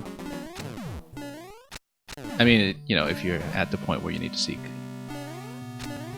actual assistance, and you would find it particularly frustrating if you're just routed through systems that are just trying to, you know, screen you off by attrition and reduce your customer load.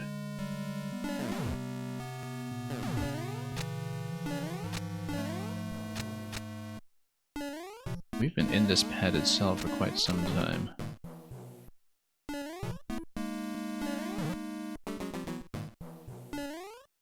Oh.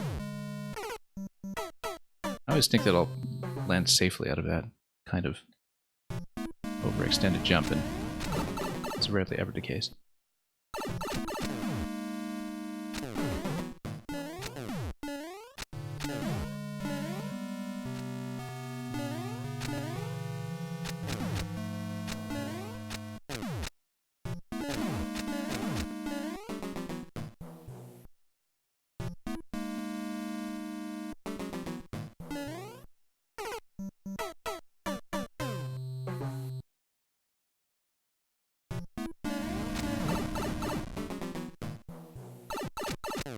Am I realizing that I'm still dreaming? Well, I mean, that's what happens when you've been in a padded cell level for as long as I have.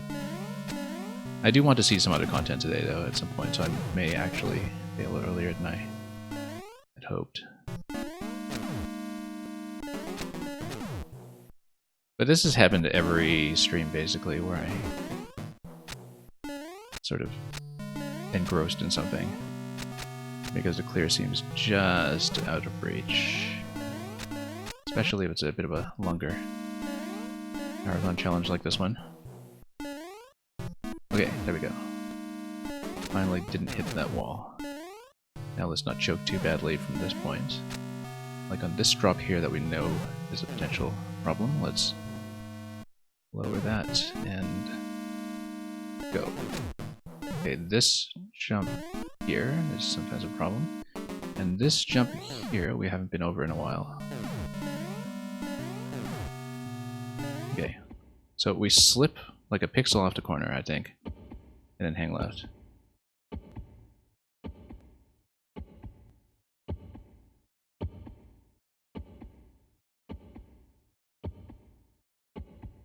Here we go.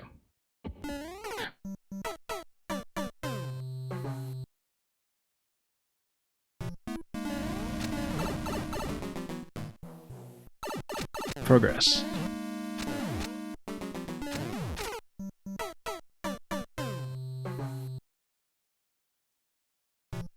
That's one of the more predictable deaths that we've seen recently, actually.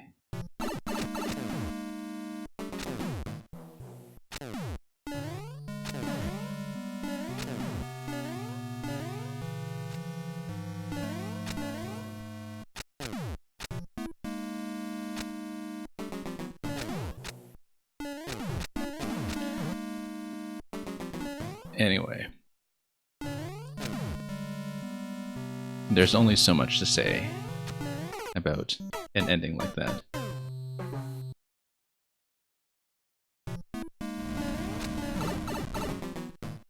How do I not have any outbursts? Well, for one thing, I'm not on camera.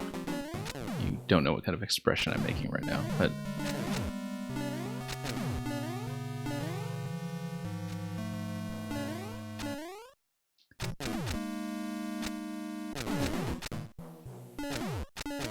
I can only play video games as much as I do and for sessions that are as long as I put in. I think because I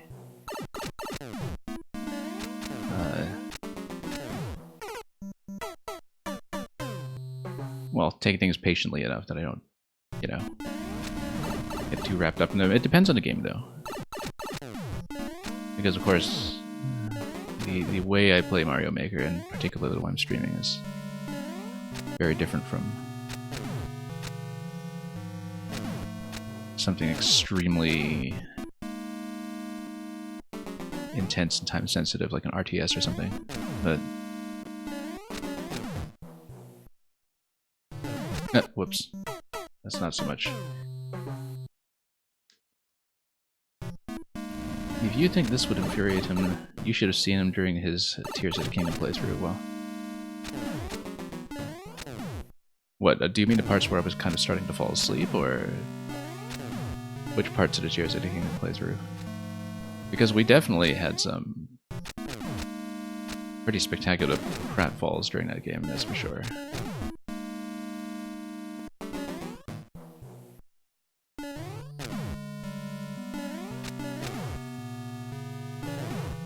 But that's what happens when you play the whole thing for 400 hours without a paraglider.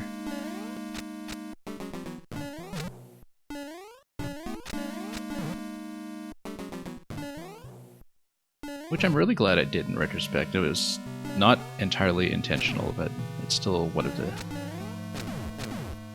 truly memorable experiences that I've had in terms of self-imposed constraints that we totally didn't plan around beforehand.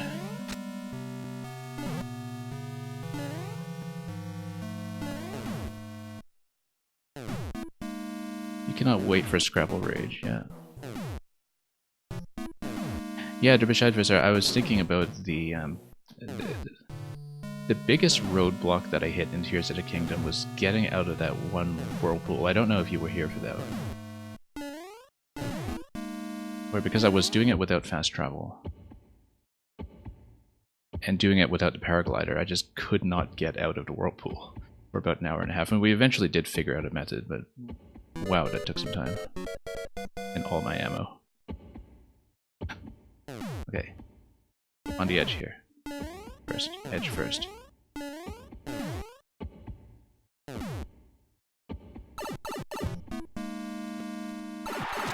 What are we going to die to now? Not one of the munchers, I hope. I mean, the axe is right there, but of course we're going to explore. We earned it. Let's not go this way.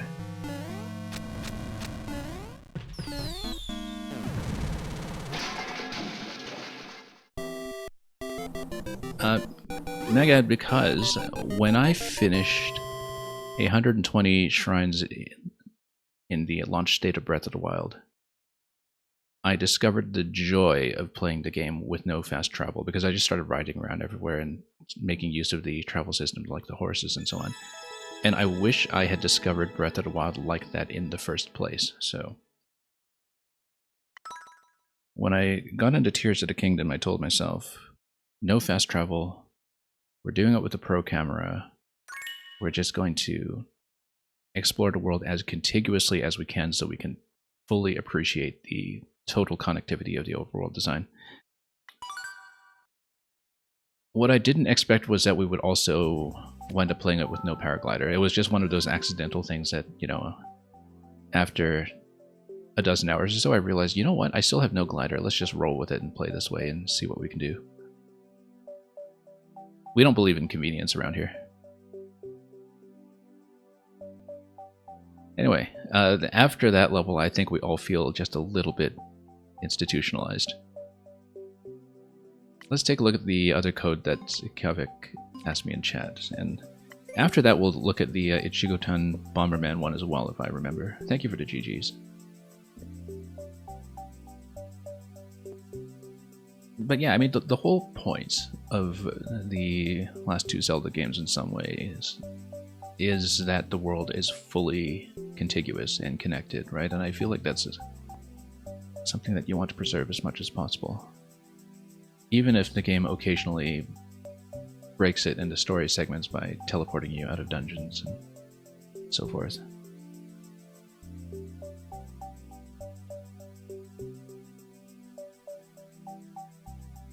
I'm glad we stuck with that. And I'm glad we knew about the corner interaction in advance, because if I hadn't practiced that and failed at it quite a bit in a much more confined environment, we might have been stuck there for quite a lot longer.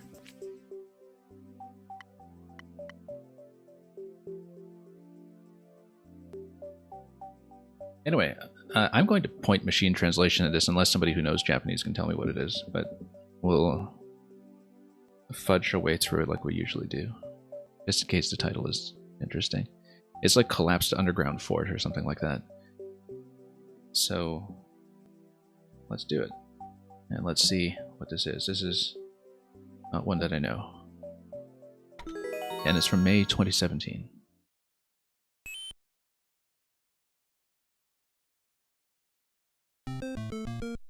Okay, so we're going to hit the P, and then that's going to drop the monster on the bomb. The bomb is going to activate the POW because it's going to destroy the brick under the POW. There's a particular sequence that's going to happen that may or may not, I don't know, launch me or something, but there's going to be some kind of chain effect that goes on, where it slowly destroys the bridge. Very neat, except we missed the ability to get the coin. We needed to ride it down to get the coin, I think. So we'll try that. Yeah, it's set up in this sort of lattice here. I love the initial push with the spike tops too to do the setup, although of course you need it synchronized on the first screen too. That would work. Very, very cool. And then here we go. You get on top of this and ride all the way up. This is going to be a dunk that then drops. Oh, let's see if we can still get it. There we go.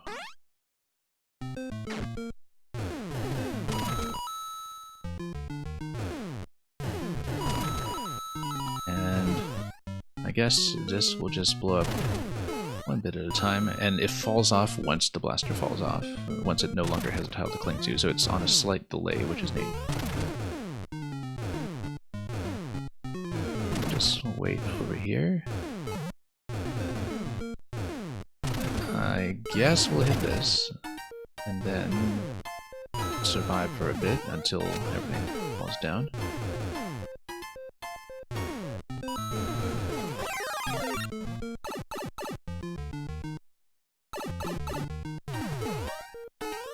The birth of the elevator tech. Well, it depends which elevator tech you're talking about, but I feel like we should blow this up. Yes. Because otherwise, I think you would get into collision problems with the cannon, right? Or wouldn't you? Bomb? Let's let that do its job. Yeah, because I feel like it would otherwise drop the cannon or something. Still on Toad here. Can we stand here until that lowers? Yes. And then we jump out this way, yeah. Because that's what would have happened with prior collisions, I think. Now, Shellman is going to do what for me here? It's going to blow this up. And then hit, fall into the pit, and then we use the question block for something. Exit is going to be out the pipe, so we want to drop everything.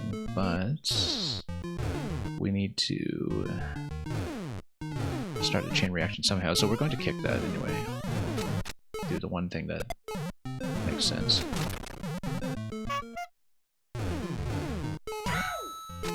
Oh, that loads in the muncher from this side, yes. It's there to basically force to load in. And then now you can kick the shell across. Look at this lovely, gentle ramp here. That kind of breaks you out of the usual, very discrete timing that you have in a Mario game. Just a very gentle slope in a game without gentle slopes. And that's the elevator tech, yeah. We've seen that in many places before. Okay, now we hit the switch and then... Hi, I'm Daisy.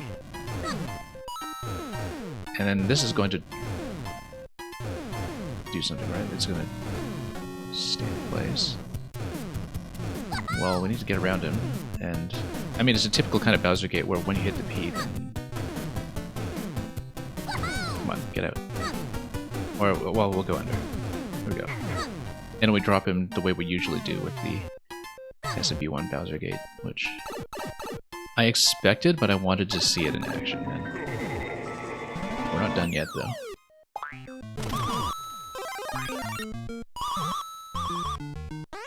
We're through here now, and then I guess we'll just wreck him a little bit, but luckily fairly generous about power-ups all the way through. We know that there's going to be a safety coin at the end too, because we've seen the ending screen. Mushroom, please. Yeah, so eventually this will lower and give you a platform to the door, but then how? Key door on the left as well. Key door is probably the exit once you get rid of Bowser. Yeah.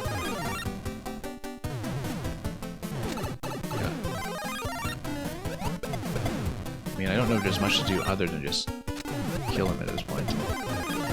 We're in a bit of a squeeze, though.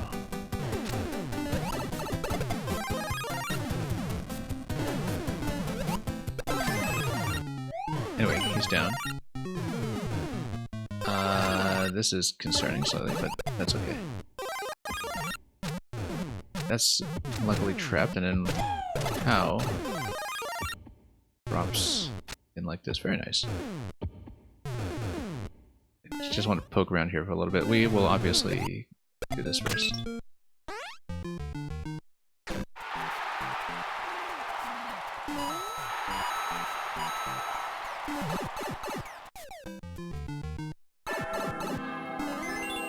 Anyway, I'll catch up in chat in just a moment. Let's see.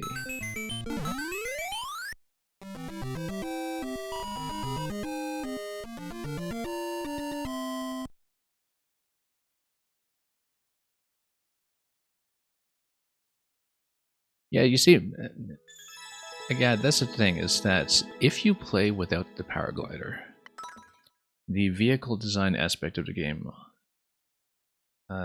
becomes much more interesting in its own way, because if you don't know the sort of speedrunner trick to always landing out of a dive safely, and there's a particular speedrun trick that I only learned about after my run, then vehicle design is kind of your ticket to giving yourself the flexibility to move up and down and around the world and around the depths with full flexibility. And it was kind of interesting to find a lot of solutions to that while we were clearing out the depths. Anyway, this was really interesting. That it got that much mileage out of the central idea of chaining the kind of slow drops of the cannons. So, yeah, very, very fascinating. And basically the closest thing that we have to slopes that we've seen. Loved a bit with how the central mechanic is sort of just integrated into making a classic Bowser death as well. That was very neat. Okay, let me dig up Ichigo-tan's code so we can look up that Bomberman level that was mentioned earlier.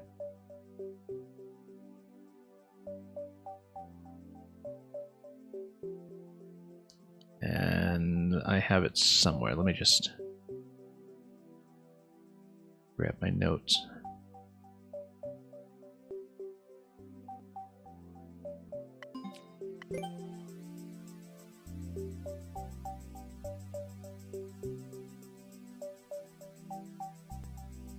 So yeah, the maker that we're talking about is a very prolific music maker from Japan who was involved in many prior editions of Here's a Mario Maker.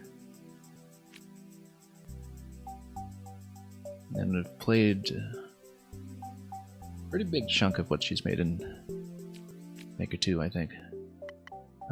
Yeah, this was the first level. Let's try to find the Bomberman one. Like I said, I really wanted to make time for this profile, and we just didn't end up doing it. I hope we can find the Bomberman one that you were talking about. I don't know how obvious it'll be from the titles.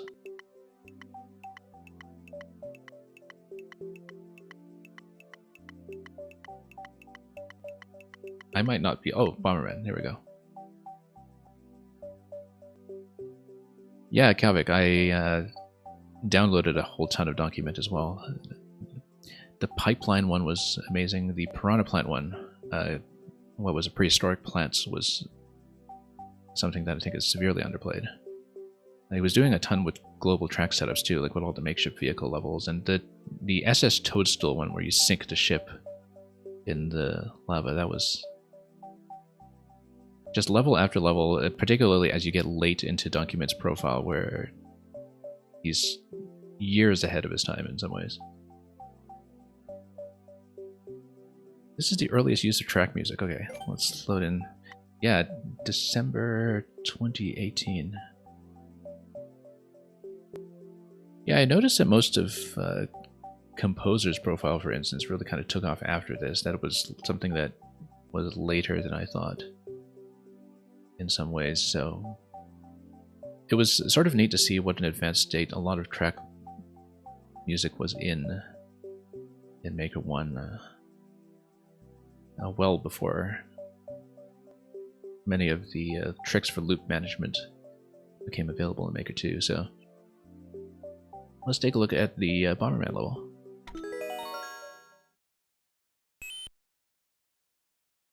Yeah, I played all of Document a couple of weeks ago. Back in February, actually. And he did manage to catch a decent chunk of that live. Anyway, this is how you know it's Bomberman. And this... I suppose this is telling me that this will give me the mushroom over there, but let's see what's here anyway.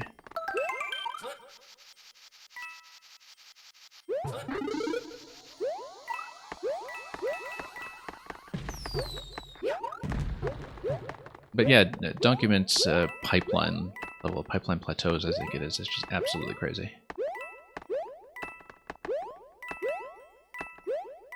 And you can tell from his early levels, too, that he kind of starts out very traditional, but with a very keen interest in, you know, big visual effects and boss designs and so on. And then to have that kind of eventually merge into the platforming design that he's better known for now was really a fascinating thing to trace.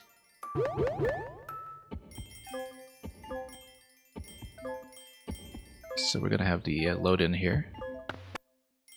It's going to force the load in with the loop, and then... Or not a loop, but like a straight auto-scroll track.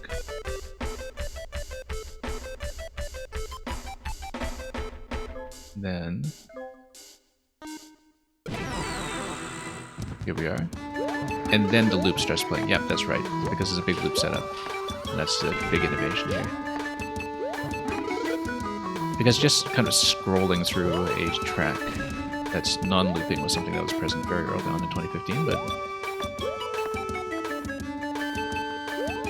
Yeah, looping music, I think. If you're saying that this is where it sort of began, Whoops. I can absolutely see that.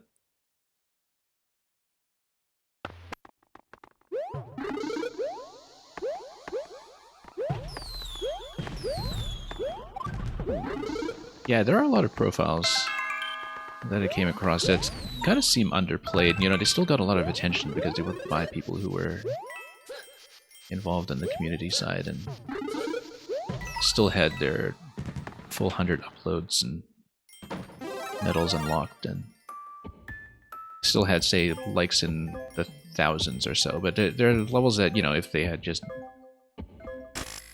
kind of had a prominent state to serve, that would have been 100 times bigger.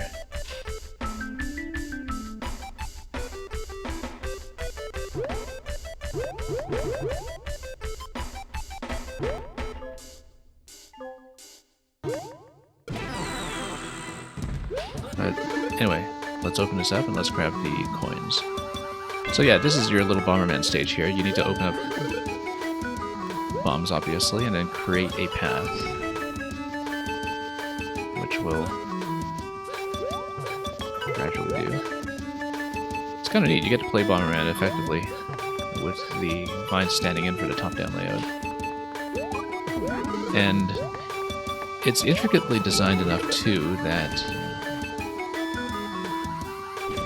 I suppose if every brick contains a bomb, then that's very much in keeping with just having this very consistent Bomberman rule set that we'll be careful with because we don't want to be within 2 tiles. And yeah, that the lattice work here is exact enough that you just open everything up. And you've got coins up here too.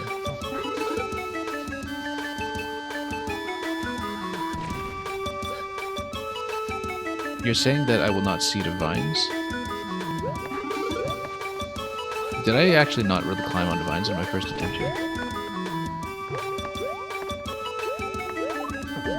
It didn't even register with me, to be honest, but that's okay.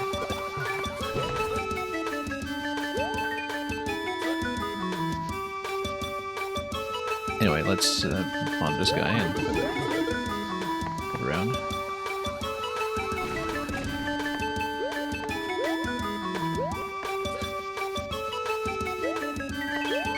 Yeah, that's what happens when I'm kind of playing on autopilot. That's okay.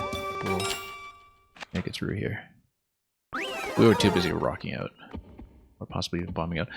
Obviously, we will see a second room. Hard mode? Or just a bonus mode? Let's see.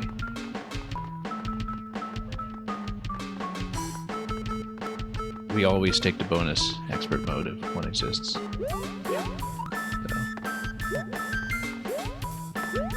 And I'm glad one exists here, especially now that we know there are vines. We don't have enough room to make that a ground pound, so let's be careful here because we do need to avoid the track layout a little bit. positioning here. Whoop. Let's watch out. I have to kind of thread the needle here. Now, this won't be a coin collection, obviously, so I did not really even see what the target was for obtaining a key, but we'll find it. Yeah, I mean, you know, all of this is in the subworld now, right? So, lots of space for it. The interesting thing about the actual playable Bomberman space is that it's very low entity, right? Because all of the bombs are just inside bricks. You don't need much of a budget to do this, and, you know, this is actually a really fantastic concept in a way for a music loop level, in that the playable space is still very interactive while being very entity light. Very low budget considering the amount of gameplay you get out of it, right? Which is exactly the sweet spot that you want to hit with a looping music level where everything's already occupied by the track setup, so... Oh, let's get out of here. That was in the wrong spot for that. Let's actually watch the track.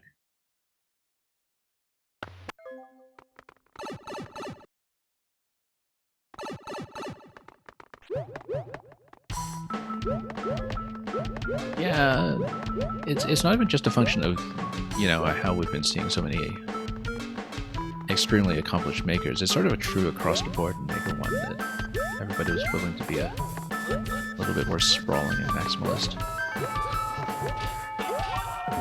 As I've been saying, a lot of that is just that the whole culture of level sharing was quite different to that point, in terms of where it was happening, how the feedback was being given,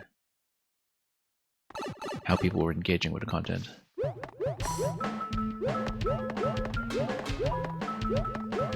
And also the incentive systems, in a way, I guess, when it comes to leaderboards and the like, where you put in extrinsic rewards like the crowns and so forth for Maker 2, and you naturally get a dynamic where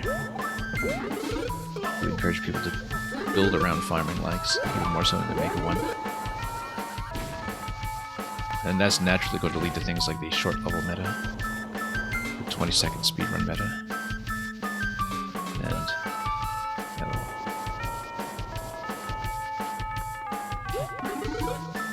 I'm just going to open up as much space as we can just so I have more flexibility before we see what we're actually supposed to do here. I wonder if it's just killing off the spike top or something. Oh, whoops. Or... well, let's just open up everything we can until we have a better idea.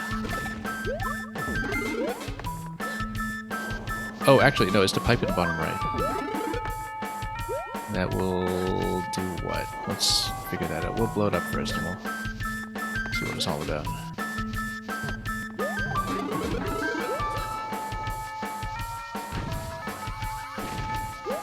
Have to watch this pretty carefully. Yeah, you can dunk those, but... oh, whoops. The red one's not going to hold a key or anything, though, so...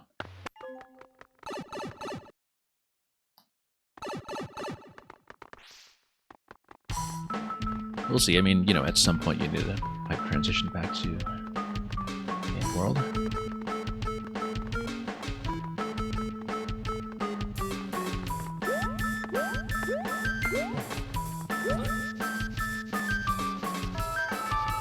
Okay, let's head on down. Oh, whoops. Totally ran into that. So we'll try to weave our way over to the pipe and we'll see if it perhaps spawns something. I can see it potentially maybe spawning a star or something that would then allow us to cut through something seemingly invulnerable for the key. Like the flame itself, for that matter.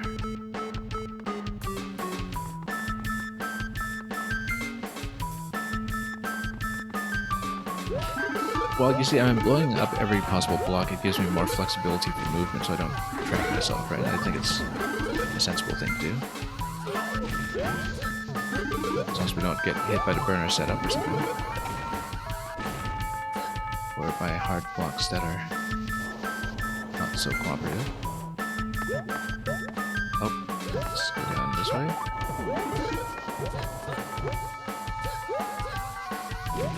Yeah, I guess I was no longer at the spot where it was going to be trapped. That's fine. We could create a few obstructions here. Gotta figure out how I'm getting across at this point.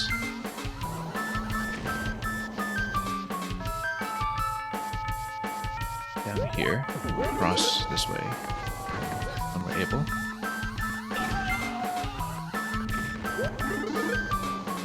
Then we'll wrap around column by column. That was a bit close for comfort.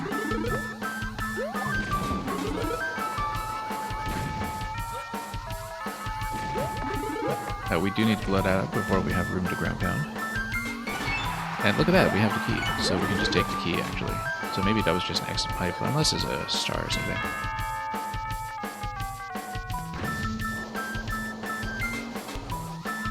You know, yeah, it is a star. That's absolutely what I thought it would be, because, you know, in case you didn't get such a convenient kill on the blue spike top.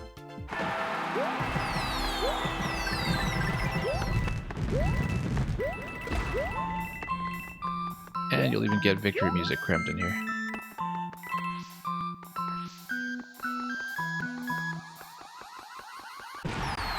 A friend and I would link your Game Boys and play Bomberman during the science fair, yeah.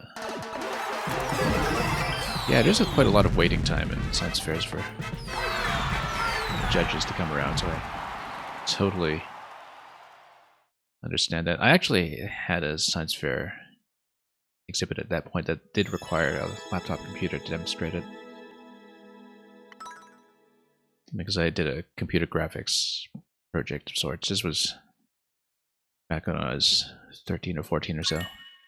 And it did mean that we had plenty of time to just, you know, play something with the adjoining booths while we were going through the waiting period. Specifically, I remember it was Pong Combat that we had on a laptop. It was basically a parody of Mortal Kombat that was themed around Pong, where you would play with Pong pedals that were also meant to represent Scorpion and Sub-Zero and so on. It is probably still quite available online if you want to download it for DOS or whatever. And I think it's still mind-blowing now, to be honest. I mean, I've played a lot of global looping levels, and this holds up extremely well, even by current standards, in terms of not only the quality of the music track, which of course is a huge shock every time you see global music for the first time, as a player, I think.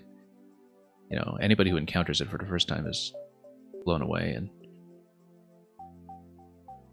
But to have that work so well, again, with a low-budget, playable space that is mechanically interesting and is clearly well-designed in terms of the layout, and is also thematically completely appropriate to the music track itself, you know, just makes it a very complete experience. So, very, very impressive.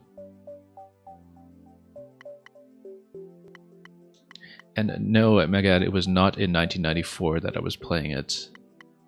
If you're trying to pinpoint my age or something, that was not the year. I guess it sets a lower bound on it, though. If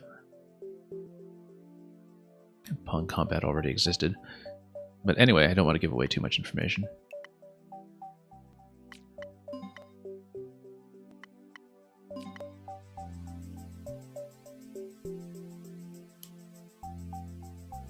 Alright, I have time to play some more levels today, so I'm going to do exactly that.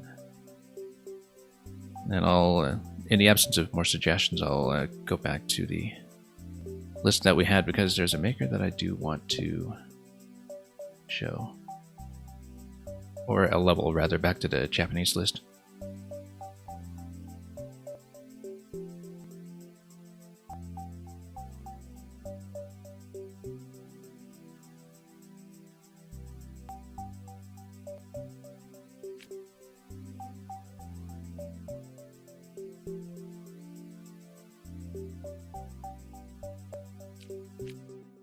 Anyway, Super Guitar Hero, we don't have the option of comments on, obviously. We have seen this maker very recently because he made this incredible Wiggler Ravine level that we showed off at the beginning of one of our other streams earlier this week. Yeah, this one is great. The first segment is a little bit iffy because it's kind of strict about requiring that you read indications, but then past checkpoint 1, this level is a real big treat. So looking forward to this one here. I hope it's understandable without comments and that we, you know, don't wind up having to play through Dragon Force by ear or something, but let's see how understandable this is. Luca, as far as I understand it, well, let me get into this level first. Yeah, basically it's kind of like they have a Nintendo network that is from scratch. I don't exactly know how the connectivity will work, but basically once you install the homebrew, instead of trying to connect to Nintendo's soon-to-be defunct servers, it will connect to Pretendo servers for anything that kind of uses the network features. How that works with existing profiles, I don't know, but I would assume that you know, their account system is one that will be from scratch. So basically, all of the makers in Mario Maker will be accounts that no longer exist, but which are sort of just in the data. I totally wasn't paying attention to how to play Guitar Hero here. I feel like I'm supposed to do something rhythmically, I don't know. Slide through. It's actually not clear to me at all what the Guitar Hero theme is here, in terms of how to do it. This just resets you, right? So what does this door do? Are we supposed to open up a gate, or... Well, there's a pipe transition, there's a door transition. I actually don't know what this is in terms of how to play it, but...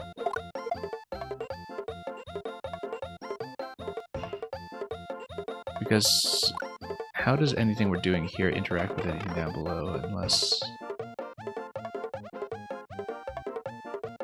Because you have the keys here. I feel like we needed comments for this, and that it's... Oh, I see, you're supposed to jump up here and then you... Ah, I see, you're supposed to jump at a certain location then. Yeah, that's what it is. You bounce up here and you're off screen. And then you probably do some kind of interaction where one of the interactions is firing with the fire flower. One of the interactions is jump. So let's say Cloud is jump and Donut is fire flower. I think that's what it is. I see it. I see it. Yeah, no, I understand. You watch the bar as it's going, and then you tap either fire or jump in time, except I guess Mushroom Platform is full jump. I think we can reverse engineer this. I believe Mushroom Platform is probably full jump. I can't imagine there's anything else.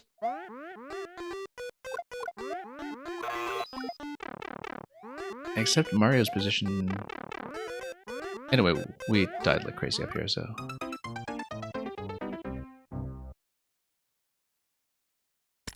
Yeah, I understand it. But we need to keep pace with it. But then you are not allowed to fire too early, and I wonder how it checks that. I think the first section is supposed to be a tutorial where you... Well, let's do it again just so we can see. Mushroom is crouch because that's where the saws were in the tutorial. That would make sense. So this is showing you here, as it's passing, you go, ah, yes, because the scroll pushes you, so you don't run forward. You remain stationary. Yes, I see it. I see it. Let's reset through this again and show you the tutorial, because I understand it. You let the auto-scroll boundary push Mario. You don't try to run forward, because that'll throw you off. Let me do the tutorial room now, so you can see on screen how it works. So we let go of any directional input, apart from entering the pipe. So we don't hold any directions, apart from crouch eventually. So it shows me that cloud represents jump. When this crosses the clouds, we do short hop, or, well, actually no, fuller jump is fine. Here we fire Fire Flower twice. And here, we crouch, all the way down to bar. And that's how it works. Let's try to actually do the tutorial accurately first. Let's show it.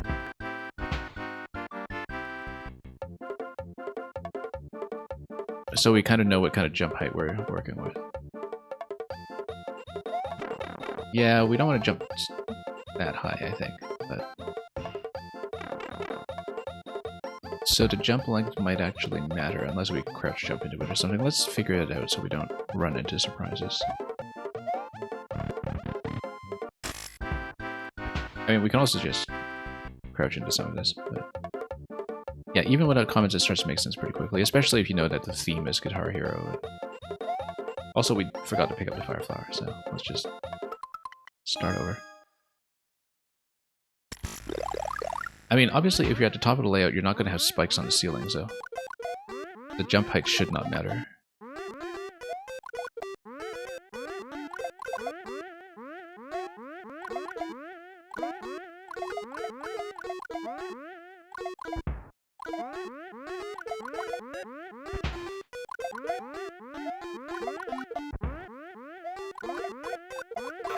Oh. Okay, so I did something wrong, but we got a key anyway. But we didn't get a P-switch. Or did we? If we get a key, then what happens with a P-switch? We did it wrong. Okay. Yeah, because... yeah, we made some kind of mistake at some point. But anyway, we should, of course, listen to the music and try to make it through. We made it through most of the way without hitting a buzzer, so...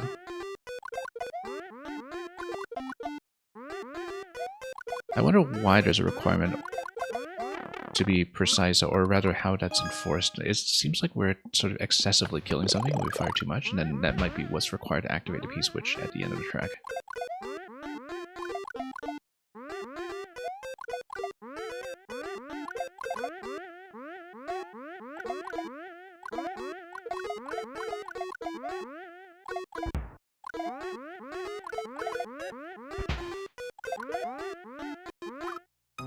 Oh, not quite. We missed something.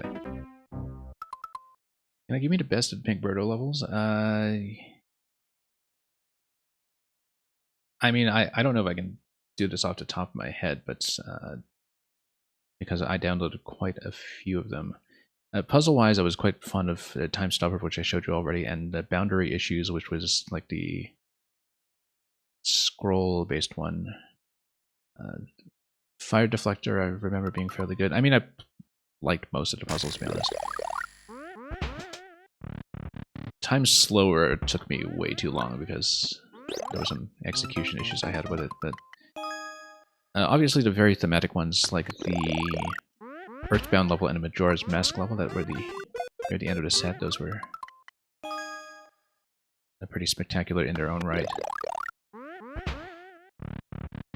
I quite liked Nightmare Cinema, actually, which was kind of a visual effect optical illusion level that was kind of similar to who was it? Mini Bar's Lemmy level in 4YMM, in terms of, you know, like the semi-solid and one-way panel illusions and all that. That's the closest comparison. That's, yeah, of course there's the whole forehead puzzle series as well that was all POW bumps. But I was most impressed with the ones that were essentially the one screen wide ones that had a very central aesthetic hook to them, I found. Like the various time manipulation or scroll manipulation ones.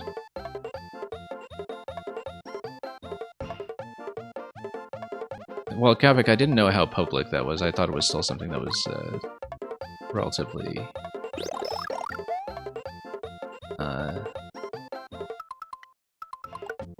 publicly dubious, but that's okay. I'm not going to take responsibility for that.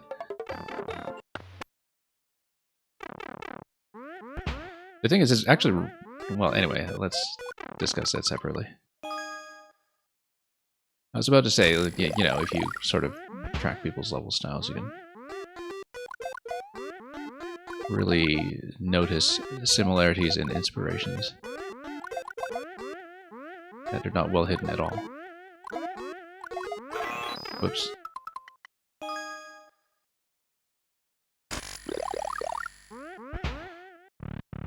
Hang on, let's not go through the tutorial door. Let's actually play Guitar Hero for once.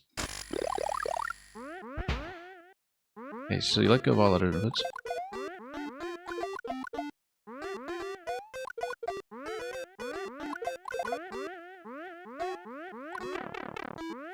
Yeah, unfortunately I can't really do this kind of thing while talking very much. Which maybe doesn't bode well for if I ever want to stream another run through Cadence of Hyrule or something. I do need a certain amount of concentration for them.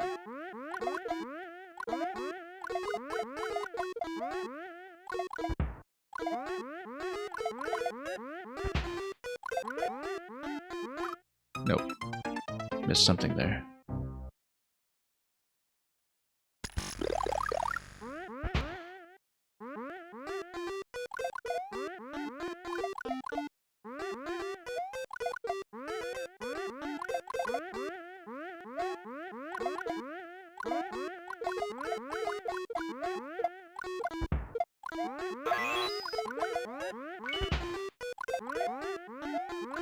I don't know why there was a buzz. I feel like it was still alive, but maybe the trigger for the P went down. You're totally supposed to throw the shell up, and then that just hits them unsure. Yeah, of course you are. Or, oh, no. No, you can't, because the up input hits the door. How do you avoid that, then? You would need to jump and throw, because when you're off the ground, then yeah, no, that's a Fireflower check actually, maybe.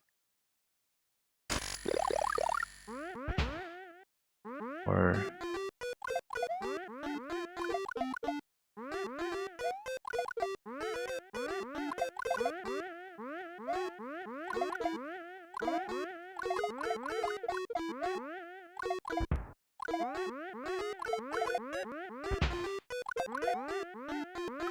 no, there's something.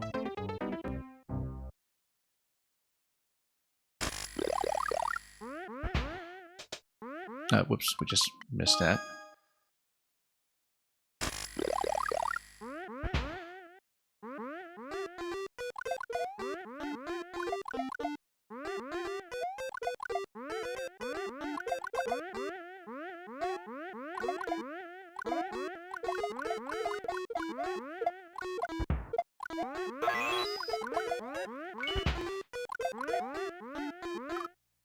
Yeah, so you're not supposed to get the key. That's what it is, actually. I understand it now. If you get the key, that's actually a failure condition. So that's actually a check for not just firing indiscriminately. Because there's like a Goomba or something that's ahead of you that holds the key, or something else that's pushed in front of you that holds the key. And if you just spam the fire button instead of playing Guitar Hero precisely, or if you fire at the wrong timing before things scroll towards you right to left in a position that they can be fired upon, then getting the key is the same failure condition that also gives you the buzzing sound for when you've done something wrong. So if you get the key, then you get locked out of doing the up throw with a shell. That's how I understand it. I have, yes, I have both of those codes. Let me grab that for you in just a moment, Havoc. Let me just scroll through my text file here. Curse of the Golden Flower, I have that. That is this one here. And the Mobius strip level, if I can find it. I do have it for sure. I just played it a stream or two ago, I think.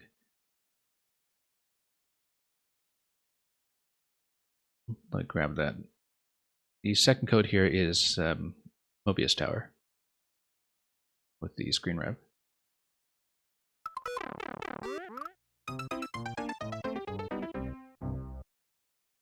My notes are actually extremely disorganized. It's just that we've been playing enough Maker that I have a vague memory of where things are.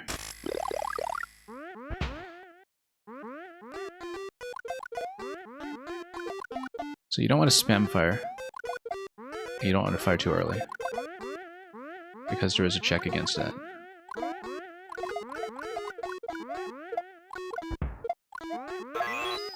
No, anyway, you did something wrong. So yeah, if you hear the buzz, that means you're given the key, and the key locks you out.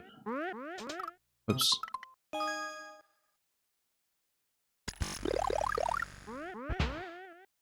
I think Kavak's on a big download blitz.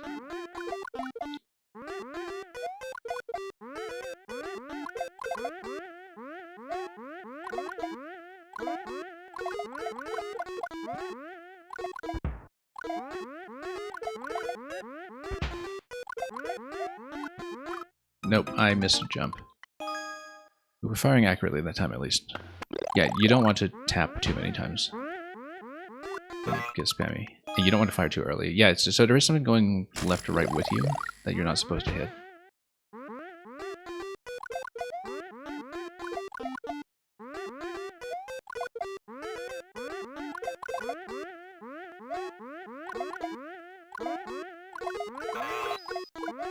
No, we hit it too early. There's something there that we're... I mean, I'm reading the two columns of donut blocks together as a double tap, but... we'll see. I actually wonder if that's accurate. Oh, whoops. That's not a jump, that's a duck.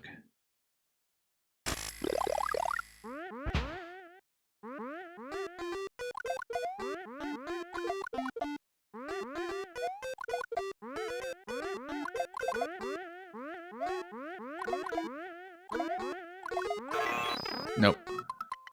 Ran into something. Yeah. I need to not manually move at the beginning. I'm pretty sure I'm supposed to hold still for this to align properly.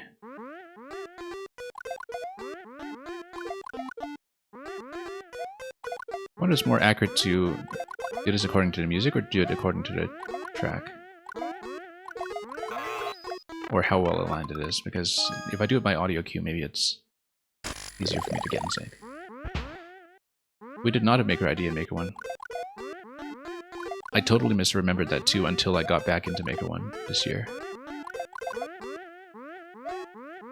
Because we just used the bookmark site, right? With clearly visible names on people's IDs and web addresses. Which is actually a huge mess for finding old levels, in fact, because if you were reliant on links from the bookmark site,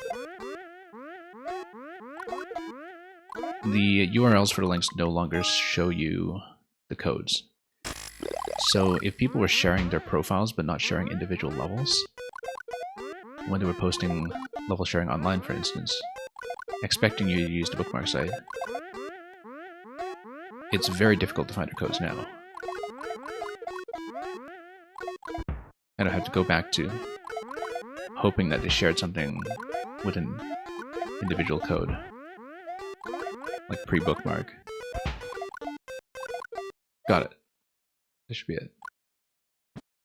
So no key, which means we did it accurately. Now we up throw.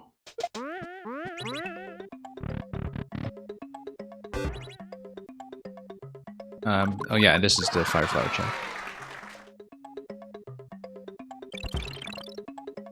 Oddly enough, for what I was saying earlier, we finally did it accurately while I was trying to have a conversation at the same time. So. Havik, you think the Sporky levels you saved are going out the window? Yeah, I didn't get to Sporky at all. I think he was an early follow for me too, which I just never went back to. One of those people who was just very big early, but who I don't have many memories of playing, really. Kind of in the early days of trying to figure out who was competent. This was very interesting. This guy, Ewick, between this and the Wiggler level that we saw, I feel like he's somebody whose profile we totally slept on.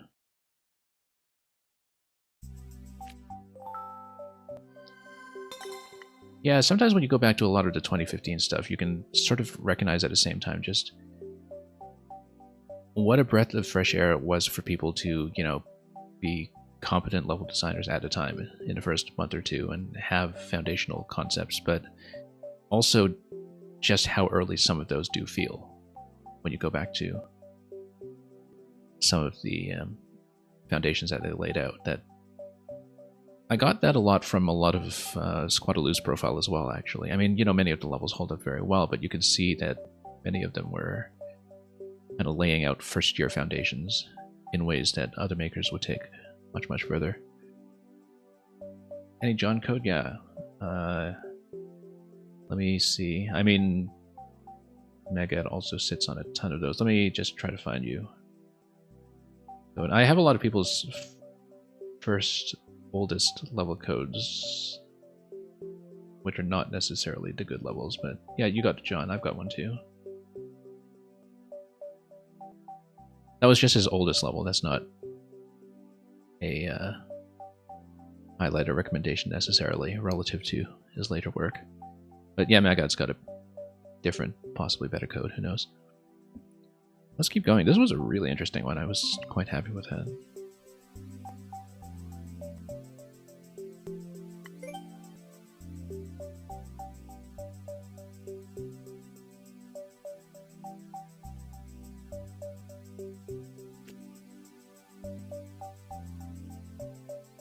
And yeah, I'll get you Squadaloo and Evgar.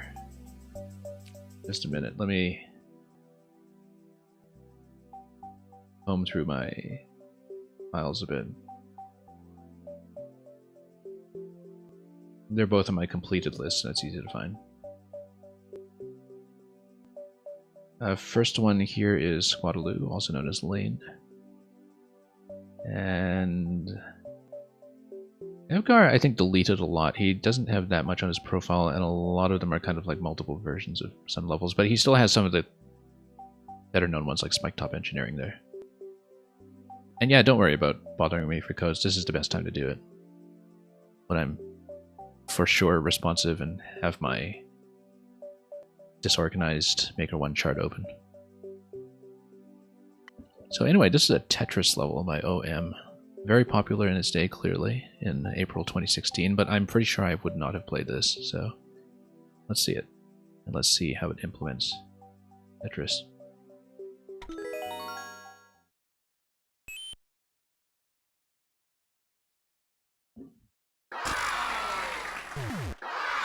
And, well, this is how it implements Tetris. It does do the block drop, but then I guess we just go through the pipe. As soon as I saw that it was a scroll here, I knew it was going to play music. But it's not a loop loading in, so I wonder if it's just showing me the block drops. Yeah. Well, in this section anyway. And we'll see how it's put together in the next one. One of the two Pink Birdo escape rooms, by the way, not the PPP one, Megad, but the other one that was 13 alien hieroglyphs, it also has like a Tetris room that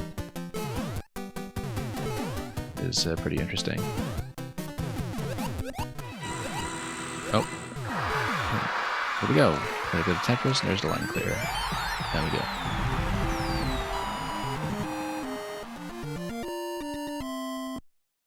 And some of you will recognize, you know, this kind of Tetris idea from a Maker 2 YMM escape puzzle as well. And yeah, Sneaky Sea Otters, you're thinking of Tetromino translation in 4YMM. Oh, yes. Okay, no, Kavik. I have the working link for that. I have the working link for that because Lantis told me that the domain name expired on the old site literally yesterday. And Lantis moved everything to a Blogspot link. I'll see if I can grab it. So Lantis does have a backup site that is not on a paid domain name. I need to grab it. It's my Discord somewhere. Because we just noticed that yesterday as well. And it only went down yesterday for sure. Because, yeah, hopefully there aren't too many dead links there. There were some links that needed to be realigned because they still pointed to the separately hosted site. But we have that, so. See, again, very convenient that I'm here for you to ask these things because we came prepared some of the time.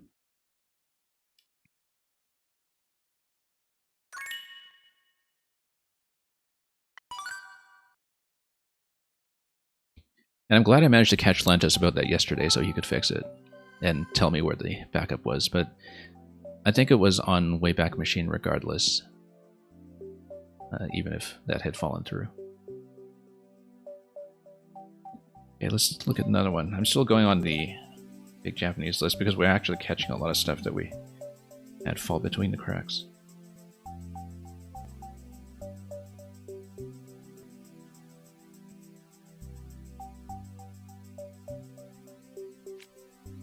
And yeah, the more I play this, the more I feel like I should try to make a stream happen tomorrow as one true ending. So. And then, Bow's Moving Castle. I assume it's Bow for Bowser and not just Bow. Like the, what was it? Wasn't a Paper Mario Boo named like Bow or something? I'm trying to remember. Because she wears a little bow, right? Anyway. Let's see this. No, I for sure will not be able to make it Monday. During the shutdown, I know for sure I won't be able to be on stream at that time. I hope I'm able to watch Twitch at that time to, you know, witness shutdown from somebody's perspective, but I will absolutely not be able to broadcast.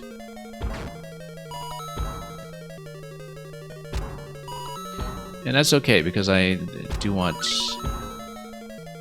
to make sure I have some time off stream to, you know, do some more data cleanup and downloading as well. Whoops. That's okay. That was just Mario's Moving Castle. Elevator boss plus checkpoint.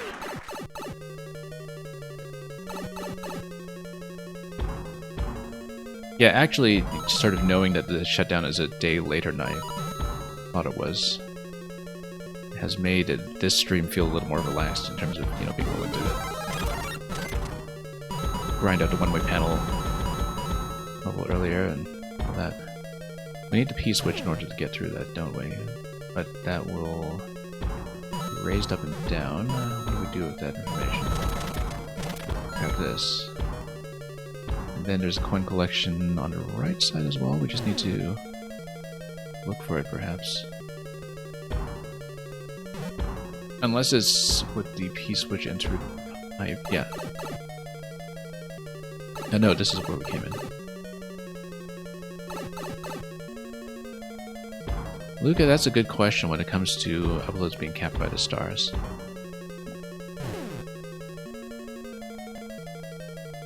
I actually didn't even think about that as being an issue of scale if you're starting from scratch.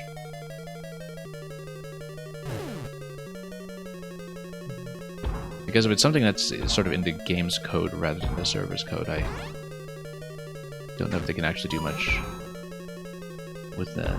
But anyway, we have more over here. Let's stand in a safe spot if this is Safe. It's not safe. The one-way panel was a safe spot.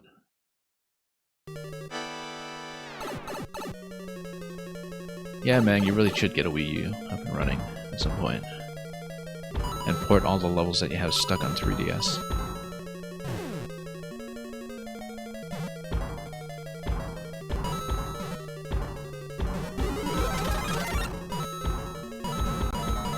Oddly enough, among 3DS games on physical card, I think Mario Maker 3DS is actually one of the ones that has not become exorbitant in price for obvious reasons, and, you know, for service reasons.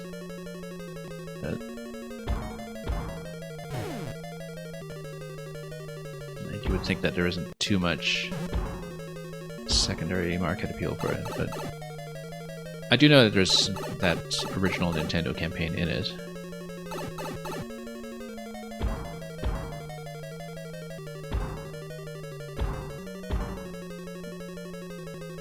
But yeah, let's see.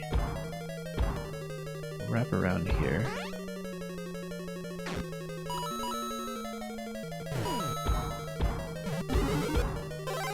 Speaking of which, because the Nintendo character levels are on the servers rather than something local, I don't think I'll have room, but I should actually think about grabbing one of those Bowser levels, because we actually had quite a lot of fun looking at how flexible they were in terms of power-ups and routing and so on. Legitimately pretty well designed.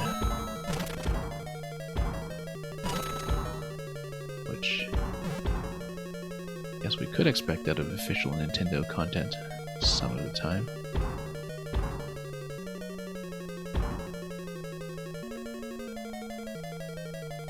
But yeah, we'll keep going. I think I hadn't counted on streaming tomorrow originally because I wasn't totally clear on the shutdown time to begin with, and I didn't think to actually check the date when I saw and confirmed earlier today that it was going to be a 4 p.m. Pacific, 7 p.m. Eastern, 1 a.m. Central European shutdown eventually when we get there. We hit this, we go back, we go for the pipe. Can we beat the blaster columns? Yes, we can.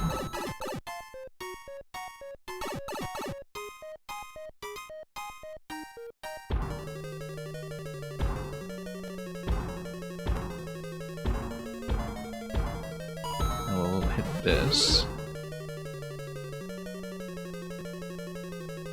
That's going to do nothing for me yet, but...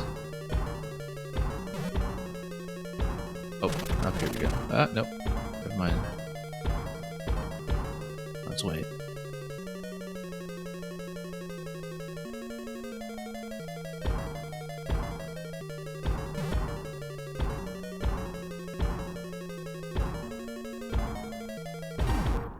Okay. That's the X.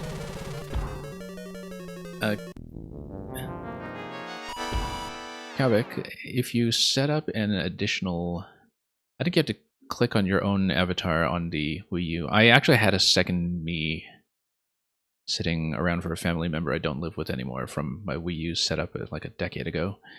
But so I just took an existing me and I switched to it in the Wii U's home screen and linked it to a brand new Nintendo Network profile that I just set up today.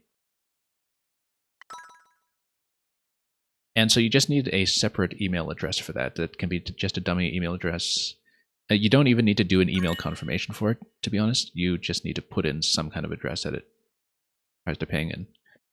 It's not like this account is going to exist for more than a day and a half anyway.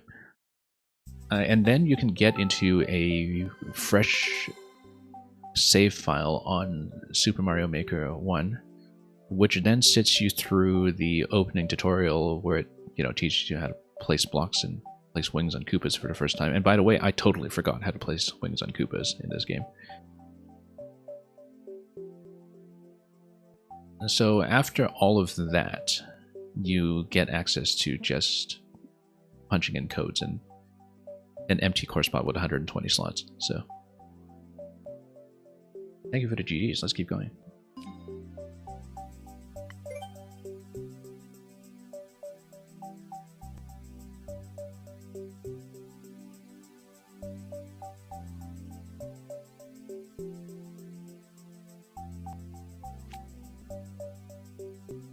I'd totally forgotten that the tutorial exists, to be honest. And to be frank, maybe I could have used the reminder about the old way of putting wings on objects, because I totally forgot that after all these years. Anyway, here's a diagonal scroll castle.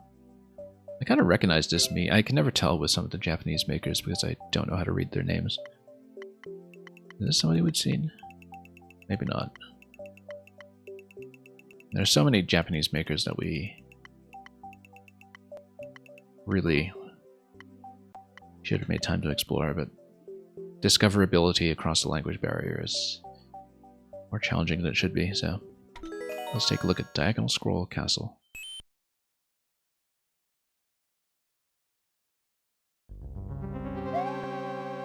How diagonal are we talking?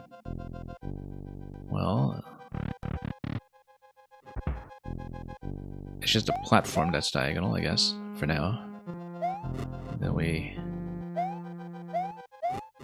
just sort of... Oh yeah, because it's kind of iterating in a way that the platform moves forward a little bit every time because of the distance that it gains as it flies off the track. And so you have this single diagonal block setup that is going to be continuous throughout the whole level, just with this limited number of blocks because of the way that it inches forward with every cycle, like in a diamond pattern. Yeah, we're gonna miss that, so let's not take it. And then we have a... I thought I had room to go to the safe spot, but I didn't, so...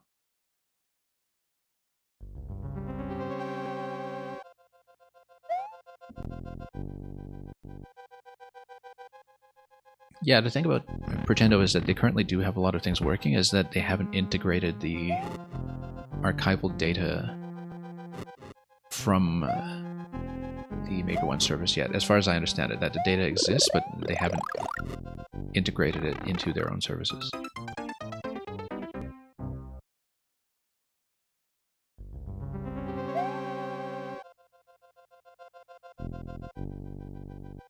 Oops.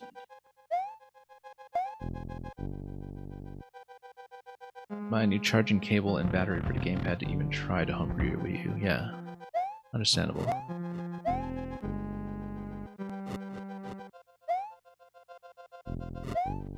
I kind of want to let things settle down first in terms of the state of the services before I do too much in the way of modding, but just let things stabilize first and make sure, you know, all systems are working as intended.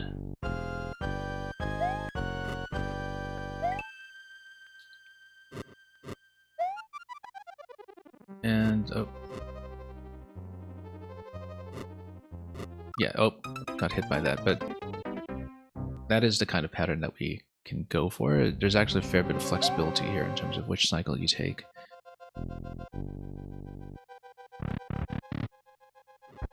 Sneaky sea otters, I'm missing the genius of your levels in Maker1. Send me a code. Throw me a code. While we're still here, you know? Whoops.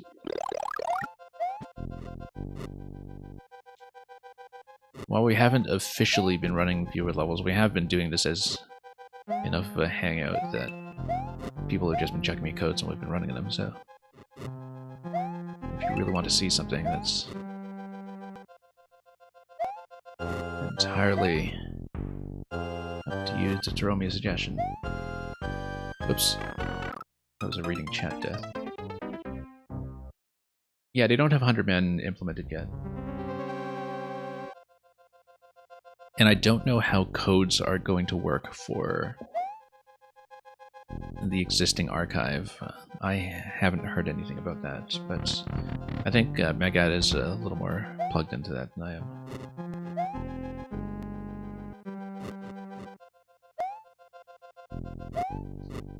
And you like your levels, but you don't think they deserve my time? Okay, I'll leave that up to your judgment. I mean, time is short at this point, so...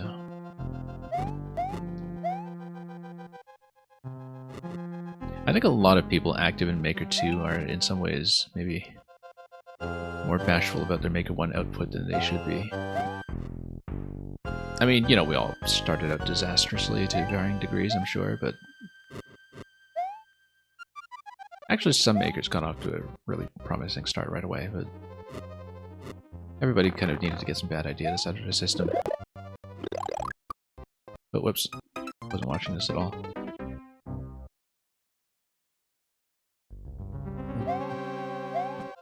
But, you know, I've consistently seen this thing where people say, oh, you don't want to see my Maker 1 levels, they're absolute garbage and I didn't know what I was doing yet. And, okay, maybe sometimes that's true. Certainly I think that's true of myself. But the ones that I have seen are sometimes a lot better than the makers think they are. Where, you know, you could kind of see the thoughtfulness that was there. Even if the polish would have required more technical knowledge.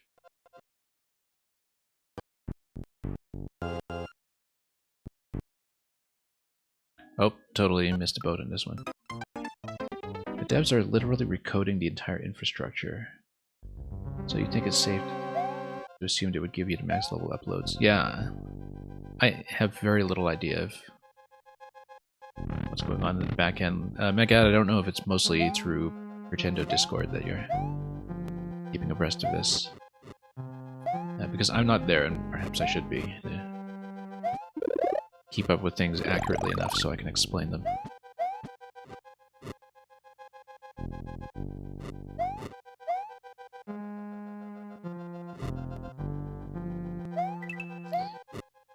But yeah, it's kind of a shame that, you know...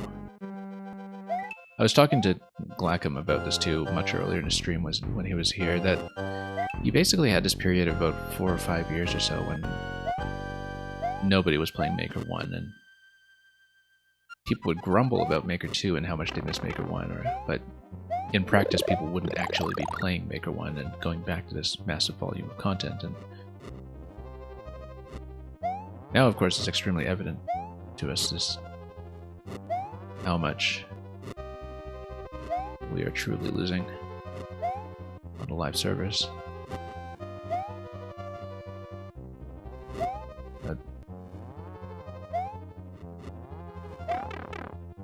It kind of gives you a sense of what to expect in the long run, that, you know, it's more about the availability of something that has been preserved and knowing that it hasn't been permanently wiped. Even though in practice, I think the actual playing through levels that is going to go on future services on Pretendo or wherever, it's going to be pretty sparse. You know, realistically, a lot of the levels are going to play, or rather sit unplayed for years, but the important thing is that they are there, right? And that we're able to follow up on a lot of this unfinished business that we have.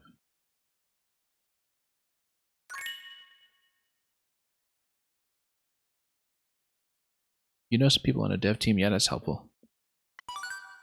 Thank you for the GGs.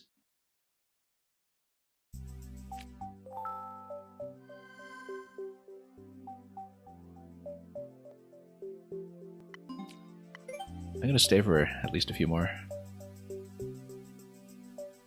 Hopefully many more.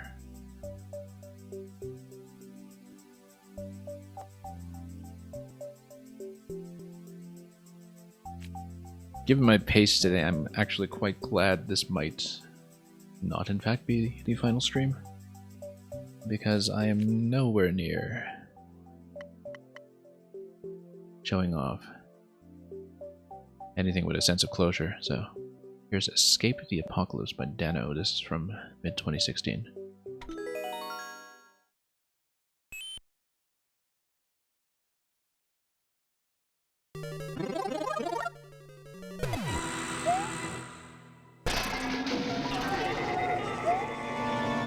Anyway, that looks reasonably apocalyptic to me.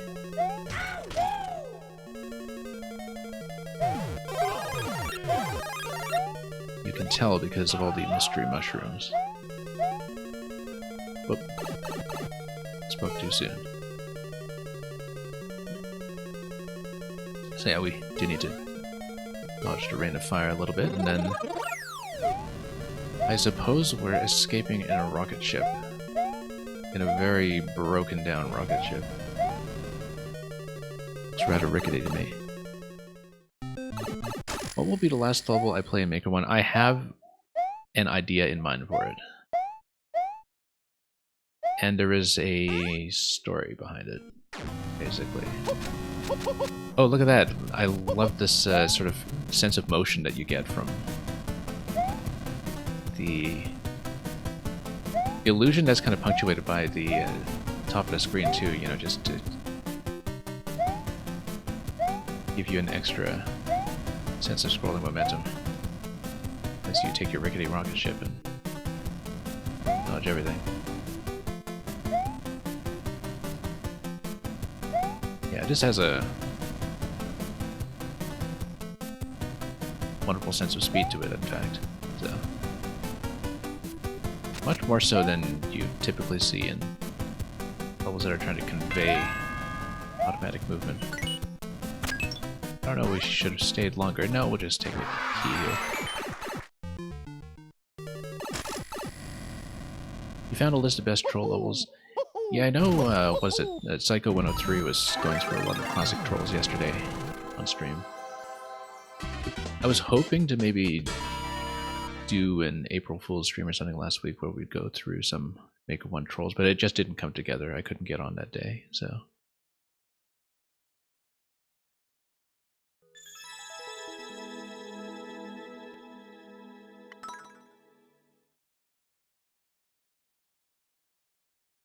Yeah, no, because I was thinking about it, you know, are we going to make something special out of the last level I play on stream? It is not something I've played before, but it's a level that I heard about from the maker years ago, and I think thematically it will be suitable.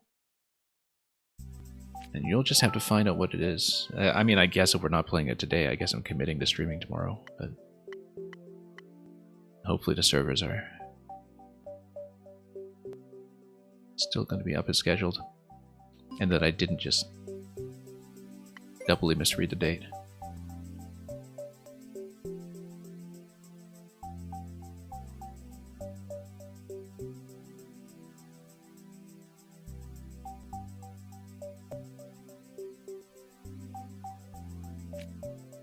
And hey, Mcini. Yeah, Kevik, I absolutely didn't remember either that there was such a process to it, because, you know, we just blew through it back in 2015, right? And first time with the interface, with the new game smell and all that. Didn't really seem that long at a time. I'm not ending stream yet. No, we'll play a few more.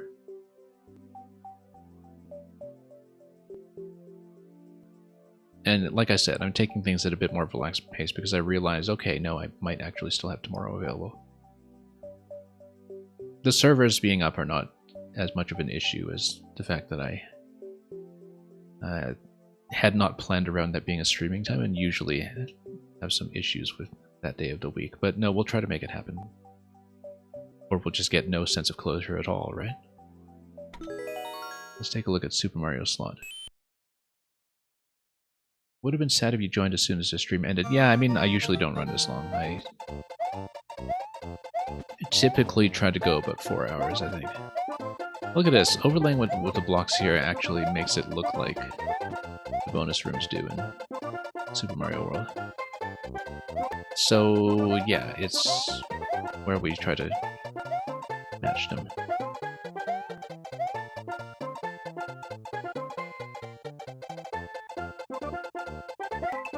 Well, let's see the implementation here.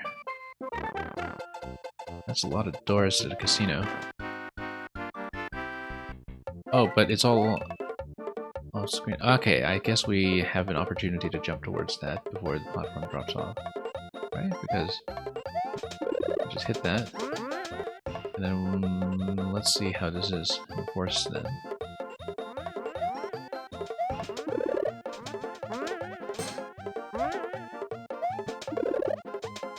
because do all three bounce in position? Don't really see that being the case. So we're still waiting on a... Oh! We're still waiting on a third? There we go. How does the detection for this even function? Anyway, if you hit the P-switch...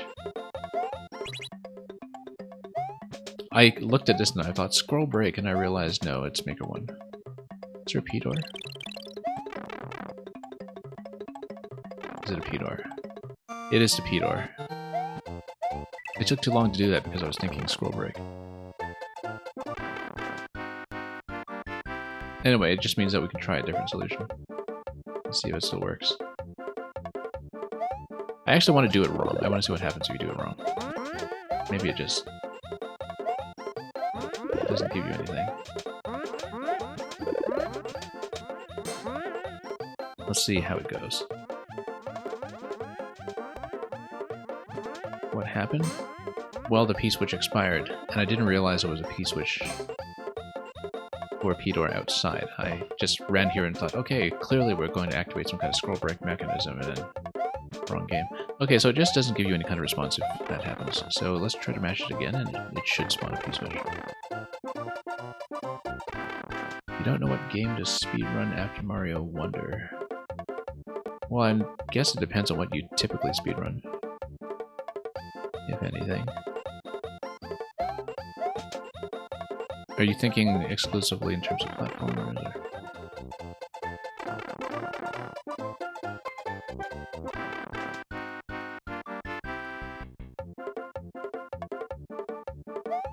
Or? Whoops. Well, each of these have a different movement pattern, right? And that mushroom will scroll side to side, the star will bounce. The flower will just be stationary and be loaded somewhere.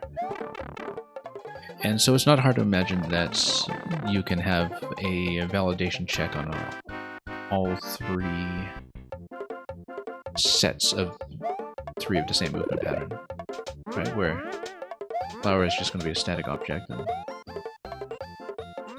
bounces somewhere.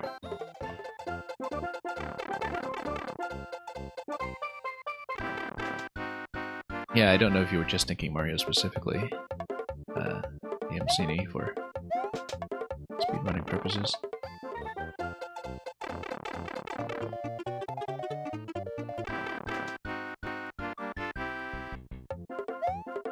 Oh, whoops. Oh yeah, we've activated all the blocks already, no wonder, so we do need to start over now.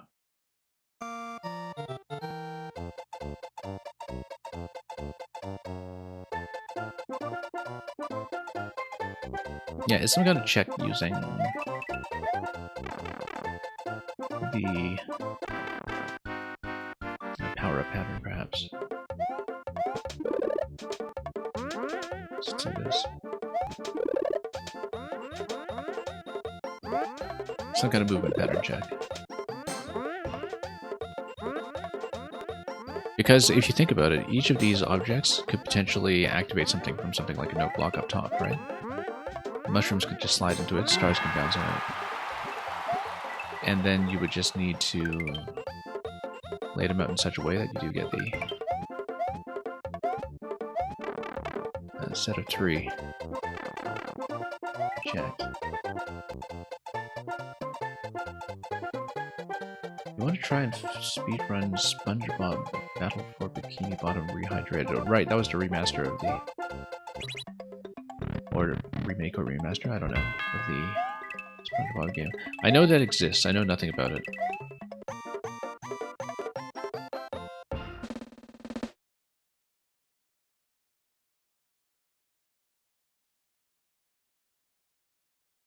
I mean, if you want to run a platformer, I always take every opportunity on this stream to make a pitch for Ukulele and the Impossible Lair, which every now and then goes on a 90% off sale in the eShop or something nowadays. It's really cheap nowadays. I actually bought it at launch and was very happy with it for full price. It was actually the first game I ever streamed here other than Maker 2 viewer levels, I think. Although I only streamed the final level. Because I was recording it anyway. Got my capture card. GG, you lost your house and family to gambling, yeah. That's what happens when you're on shrooms. Okay, I'll dial in a couple of other codes. We'll go as long as I can, which will still be constrained in some fashion, but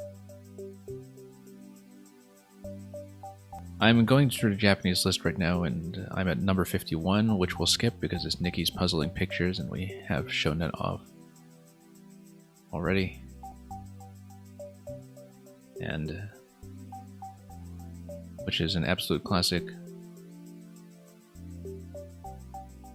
as the maker who's here in the room will be very happy to hear once again. So we'll move on to Block Breaker, if the code still exists.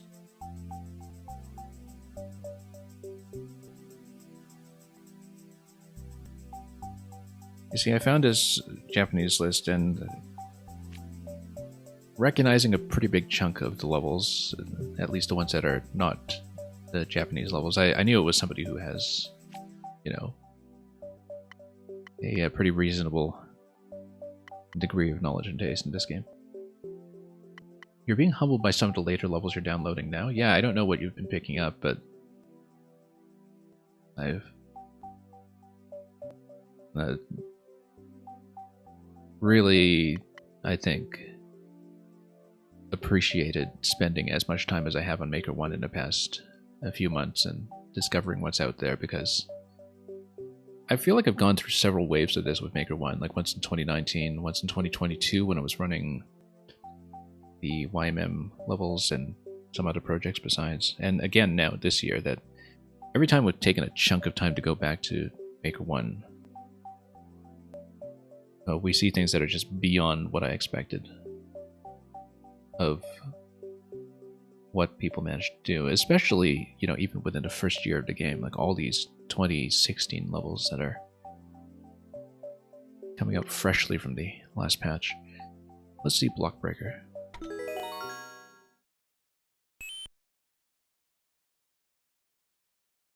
Are the Maker 1 leaderboards still somewhere? Do you mean in terms of the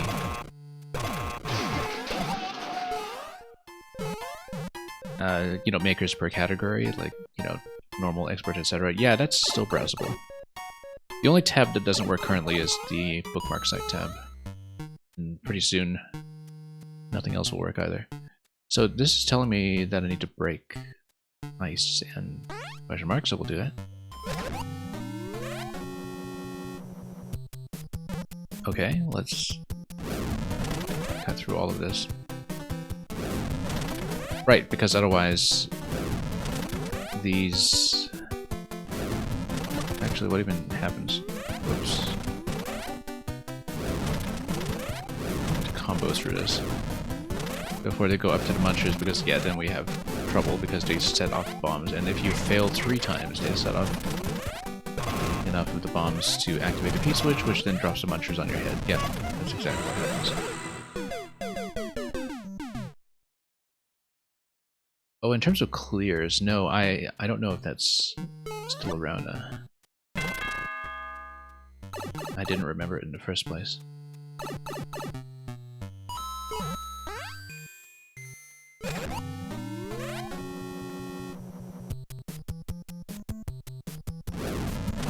Yeah, some people's pixel art game in either Mario Maker is something to behold.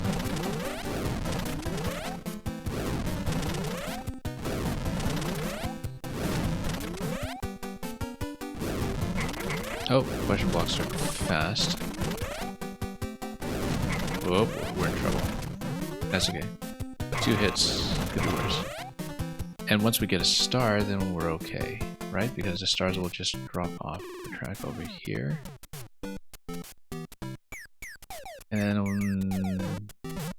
cow bump. Interesting.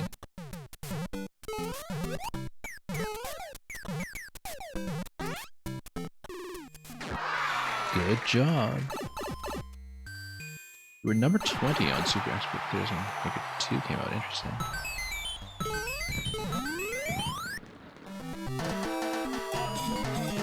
No, I actually hadn't seen any sort of player rank as far as I know, but it's not something I would have thought of checking for myself.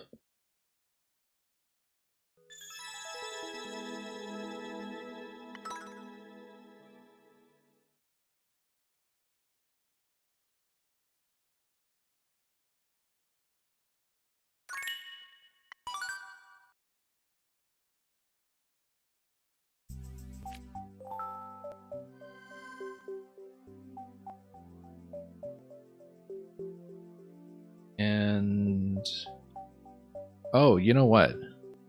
The level with the cannon offsets that we saw earlier, that was actually on the Japanese list as well, and was also coming up. Yeah, we've played a bunch of the next few. Oh, there's one by Lantis that I do want to see, because it is kind of Lantis's tribute to Seanock's Undo Dog series, which we did see completely a few weeks ago.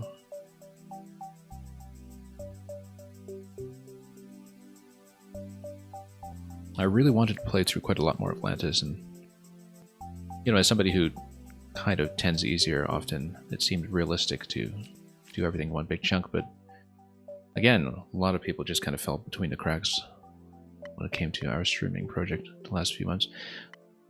So, yeah, by the way, the world record here by Team 0GG, that's actually Bruh. Bruh changed his name to Team 0GG after the disqualification of trimming the herbs,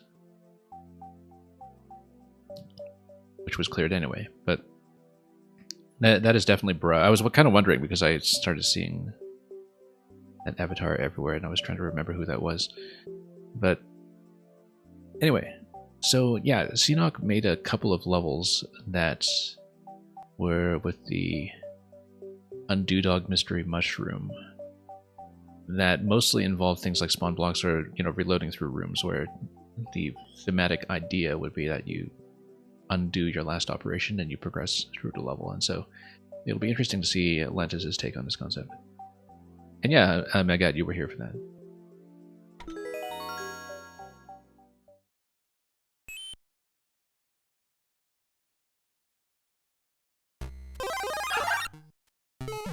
But anyway, so you punch this, you go through the pipe, and then you undo with a little rocket that Undo Dog is riding as usual, and then now what you can do is punch through this again and not get dunked by the muncher the way I almost did. And you progress.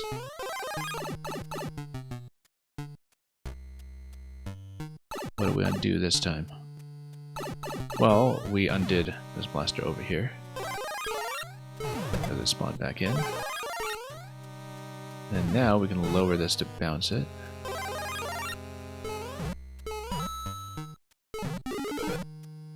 Yeah, we can't go through here yet. It's going to dunk a vine from this note block, and we climb through it when we come back.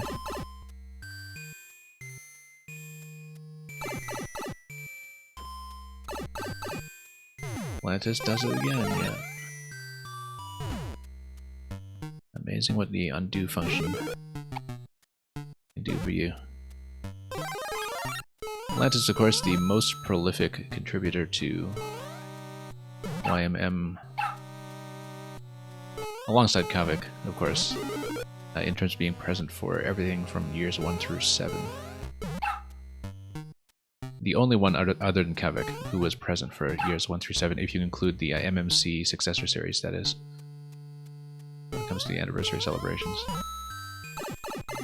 I debark every time I go through a pipe? I guess so.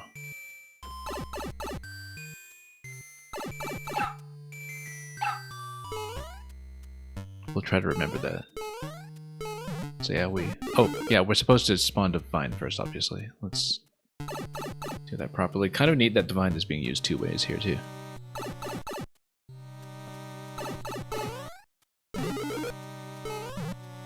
Almost forgot.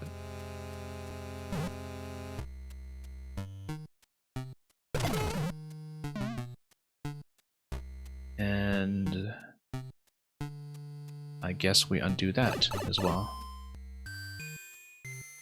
Yeah, one neat variant to this particular undo dog level is that you have a whole bunch of undo operations that are cut through the same pipe and reloading into same zone step by step. So there's a particular sequence that happens here with the various manipulations, like additional spawn blocks or blocks having been previously activated.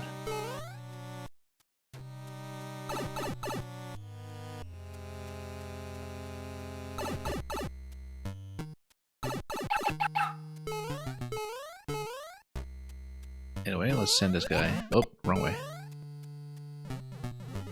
I blamed the bumper for that one. Yeah, Electro Dude, enjoy your lunch.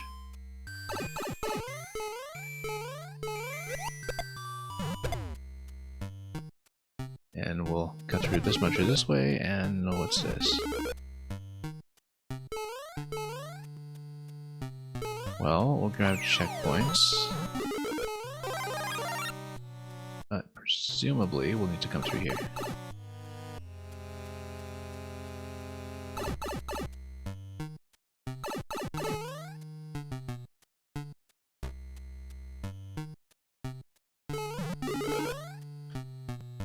And then, yes, because now we're able to up the muncher and get the Koopa through this way, which then allows us to... Whoops. I'll get the question block under the bomb, which we'll do right now. That blows that up. We can just get through here. And we'll see what we can reactivate from this position. Bowser's Big Bean Burrito, welcome.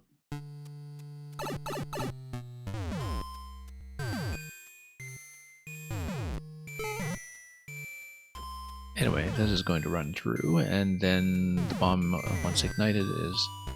Oh, we do need to move them through. Unless that destruction there actually gives me something interesting from the spawn block. Which it might.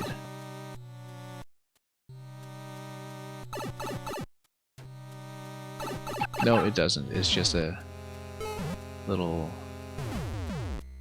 punctuated failure spot. So we'll lower the thwomp with better timing than we've been doing. Let this drop. Very nice. Double drop there.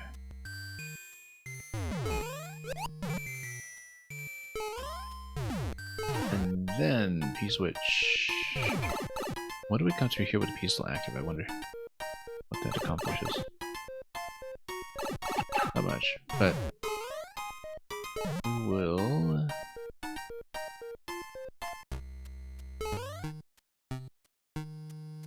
oh, what's this? There's... oh yeah, cannon over there, okay. Now we know. Right, because you sort of needed to reset that cannon back in position. Seems like we need to send the Koopa up here so we can send it to the left to activate the POW. Which then eliminates the Wiggler Gate. Yeah, because now the P fires on this side, and then you get this.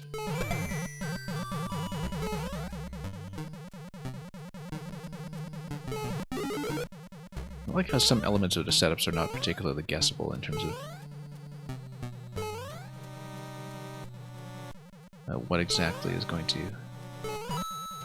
continue with the next manipulation. So we will, of course, activate as much of these as we can, but I don't know if we can get these ones over here yet. I think they're kind of blocked off right now.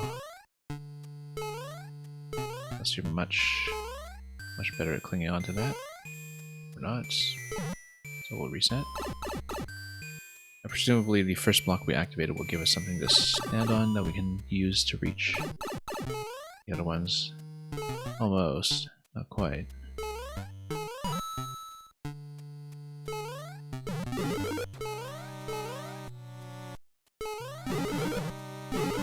Ah, yes, okay. Because if I activated the Wiggler quickly, then we would get those vines to hit the additional blocks.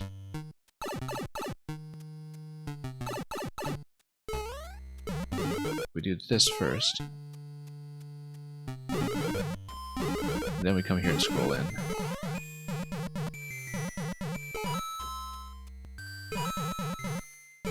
Oops. Let's see how much more is required there. That is probably fine, but we don't have a way to get up yet. Let's go left first, obviously.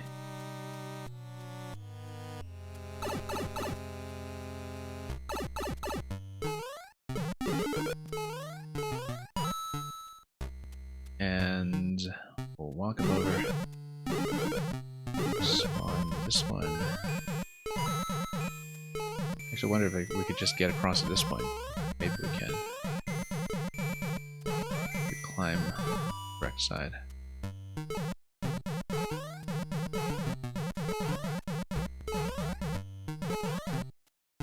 Whoops.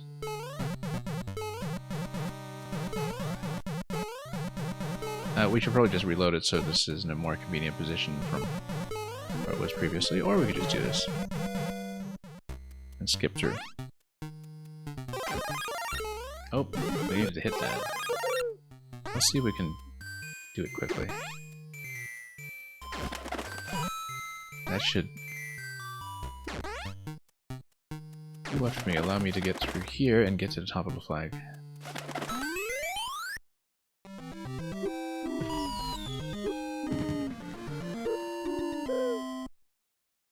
Love how Yamamura sings along. I think we've noted that a few times by now.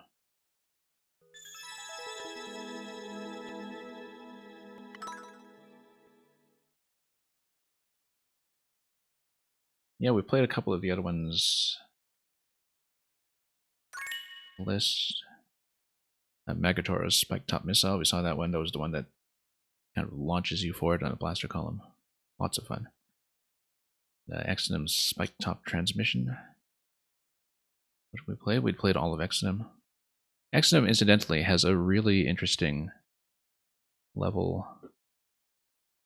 That was the last one he uploaded in 2019, which uses the Chain Chomp launching glitch that was discovered very late in Maker 1. It's probably the most complete level I've seen that uses the Chain Chomp glitch. It's called Science Friction, I think.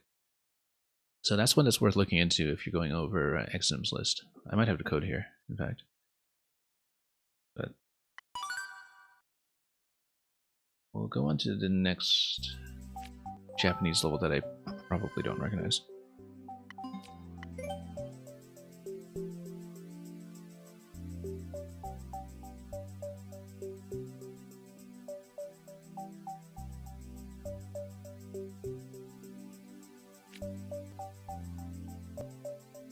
The one document also uses... oh, this one's not here.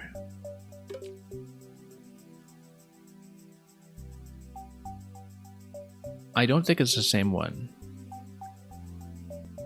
Because it's not just with the chain chomps, it's also with things like, you know, piranhas and other things where like it kind of freezes the launch state of the object coming out of the Bill Blaster. You would remember, or rather you would recognize what I'm talking about if you saw it, because I remember that being very popular, sort of right in the transition from Maker 1 to 2.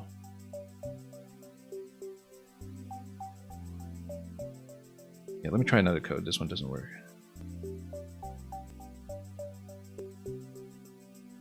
Let's throw something else in.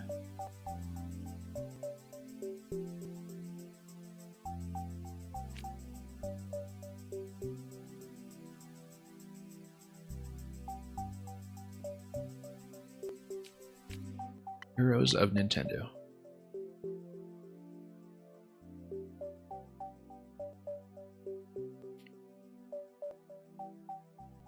Okay, so this was in May 2017 by Rudd's Labs. I've seen Rudd's Labs around. I can't remember which level I associate him with.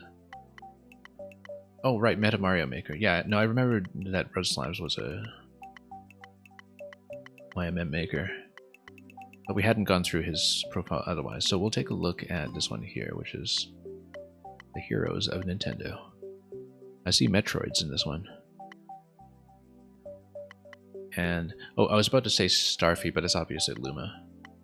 On the right over there.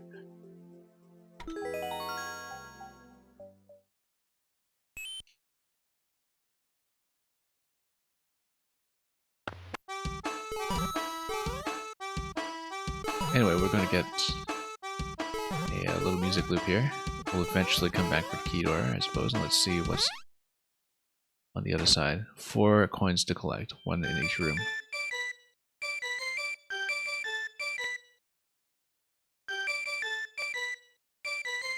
Anyway, look how we actually have the... I'm trying to place the menu selection music. I know this. And I know it's cold, it's just... My memory recall it while I'm playing Mario Maker is absolutely dreadful, like even basic things. But anyway, here's the Zelda segment with Zelda's Lullaby. And we'll dunk the note block here to see what happens. Bomb's gonna lower this plaster, and then... You see, I see this track here, and I'm just instinctively thinking, I'm in an Olymp costume, I can totally whack this with a sword. No, we'll do this instead.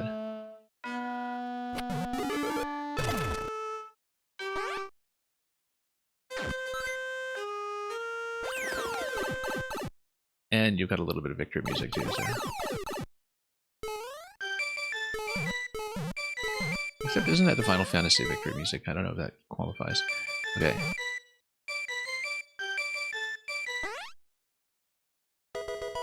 Oh, okay, this is a Pokeball, yeah. I was wondering what the design was, but, you know, it's like we're in a little Pokemon Center here, where Mole's just hanging around. And Charizard, unfortunately, doesn't have a spiny head. He'll just have to make do with, I don't know, his usual abilities. Actually, no, let's kill the mole. What happens if you kill the mole? Charizard. Trying to pipe entries here. Okay, we launched a bomb, and then... Where does that go? It closes up.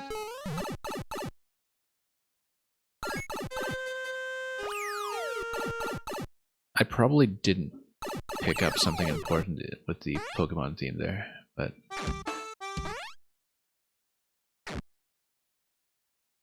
Anyway, this is clearly supposed to be a Metroid.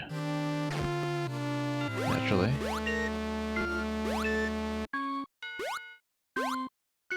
Yeah, this level really kind of packs it in. With the music loop per game.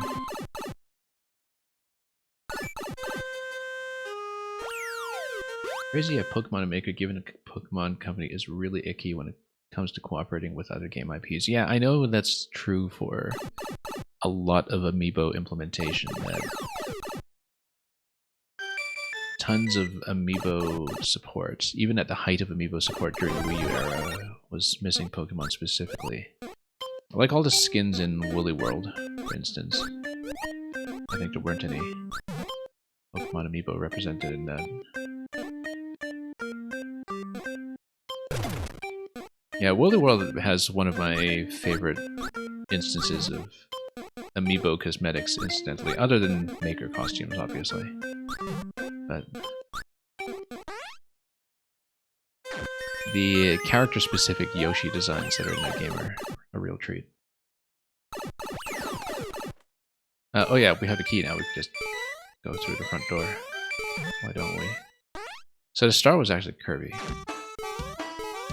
Not the legendary Starfy or Luma or anything else we might have assumed.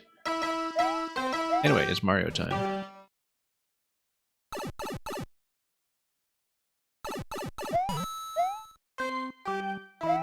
And, you know, we have to be on the ground for this part apparently, but we have the music track. And we have a house that I need to hit somehow. Don't tell me I'm supposed to fall in.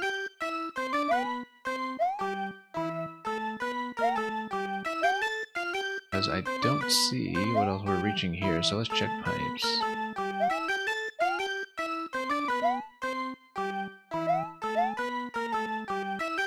Okay, fine. I was wondering because that seemed a little blind. But I guess that's Mario's superpower, is just, I don't know, restarting after falling into a pit. Yeah, Mario in this game. Who's he?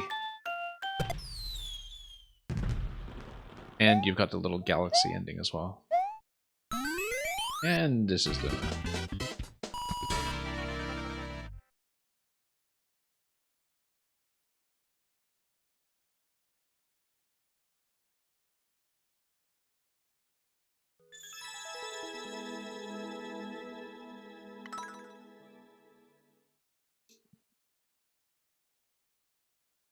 But yeah, certainly, even at the height of Amiibo unlocks, it seemed like Pokemon and Amiibo were not applicable to much.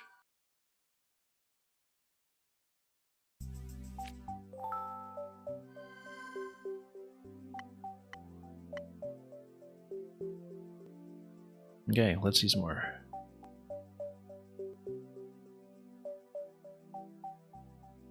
Yeah, actually, the Ichigo-ten Bomberman level that we were playing earlier, that was also on a Japanese list. Rightly so, I mean. This is how we know this person was on the right track. And that we are also on the right track to some extent when it comes to seeing what needs to be seen. Let me see if I can find some more.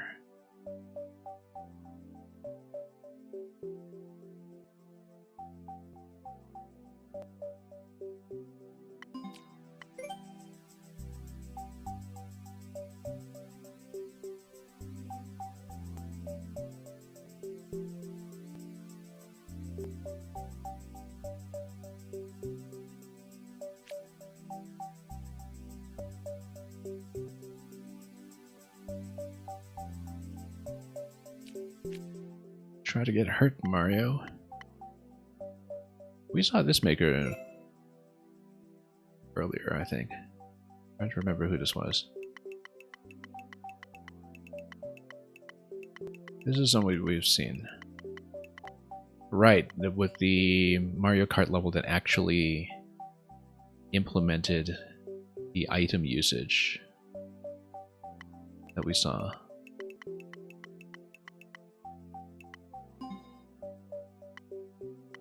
Anyway, get small.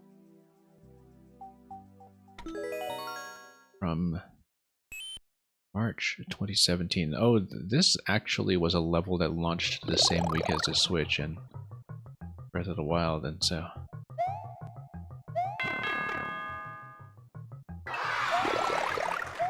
Just amazed that somebody could even finish something that week. Let's go through here. Yeah, so basically you need to be small in order to get through these one-tile slots. That's the simplest kind of check here. Of course, we just need good timing here to get within bomb range.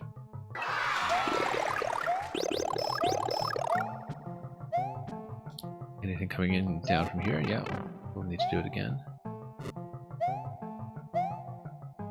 If we can. Whoops. We do need it to be within camera view though, so we should not miss the jumps.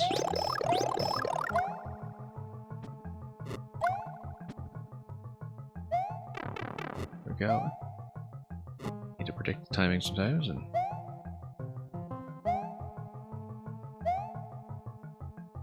oh, I don't see more Potoboos. Well, there it is. I think we're jumping too early and actually blocking the spawn. Let's go through here.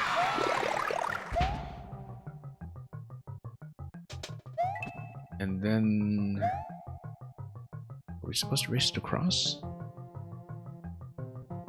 Interesting. Yeah, because we're supposed to jump up in the right side position and take damage there. It's too slow.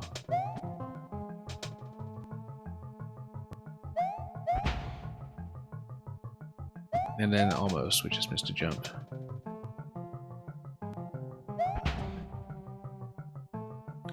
Nope. That jump. Oops, missed it. Okay, we'll do it again, and we'll try to get a head start this time. We'll just have to actually make the jump at the end, of course, which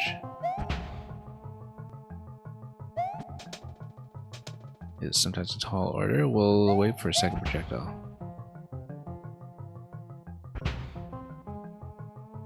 Here we go.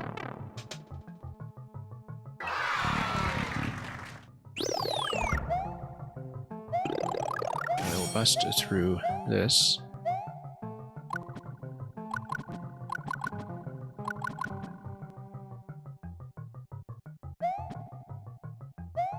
And we do need damage here instead of taking everything. So how will we do it? We'll just... Ah, yes, okay. Basically, we have to fall towards the spikes repeatedly without coming all the way down here.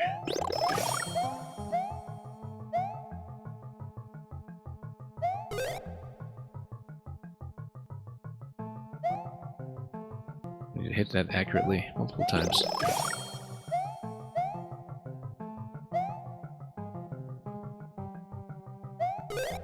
Nope, not like that. We do need to sustain height to the point that we can take 3 hits before coming down. Nope. Probably crouch jump actually, just to hit that a bit more accurately. Except we want to land back on the top platform.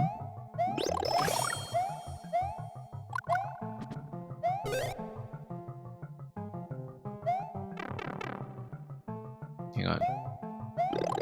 We can't just go upwards in both locations. Gotta fix up the timing. Actually, kind of need to get in early. It's just...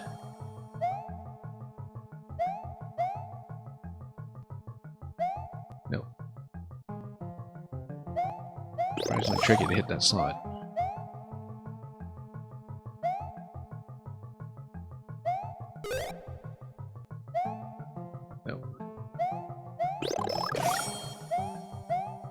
So you do need things to be low enough to... Oh, I see, there was the one on the left here, I didn't even see it. That's a lot more sensible, except not if we're still in invincibility frames.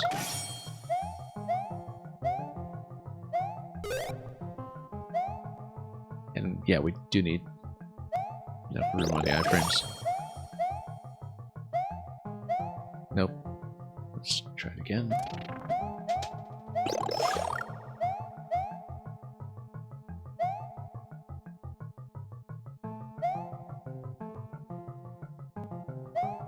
Could be here a while.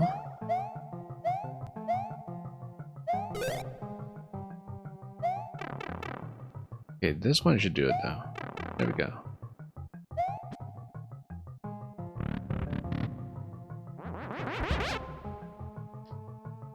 Now we try not to time out. Oh, we have to dodge the leaves. Which is easier said than done.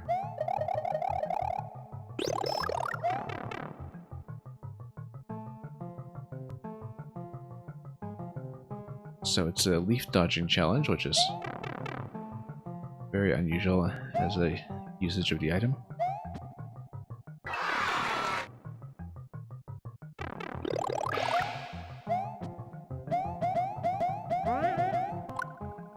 Well, that one's not going to let me in anytime soon.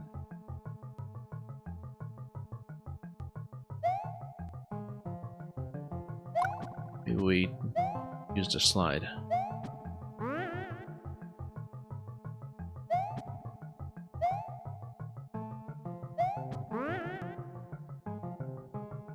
Or we just follow it in closely enough that we can hit the blade. Regardless.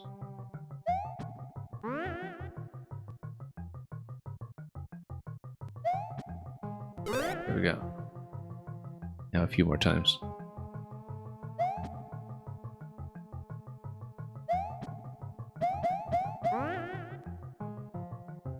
Time is going to be a bit of an issue here, though.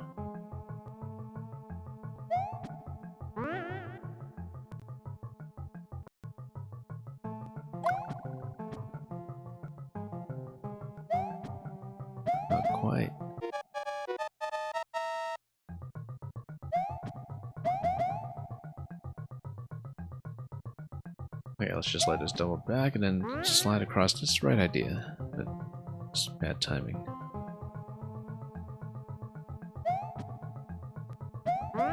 Almost lost too much momentum.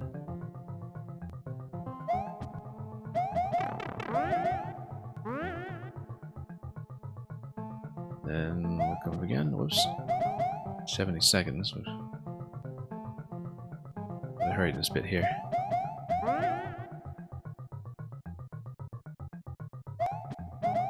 There we go.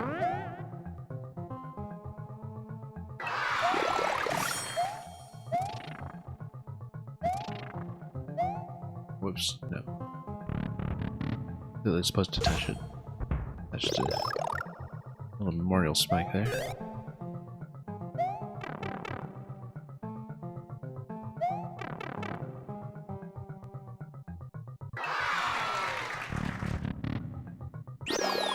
Yay! Dry bones time. Right, because here we'll need to be small to make it across. To grab. One. So then we need to find some kind of damage source. It'll be the bones.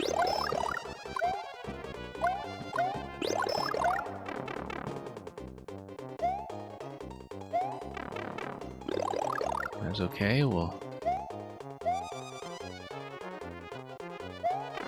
go and separate as much as possible.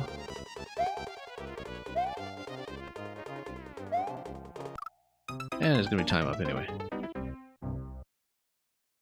Well, this took long, but we are going to start at the boss, so that's an improvement.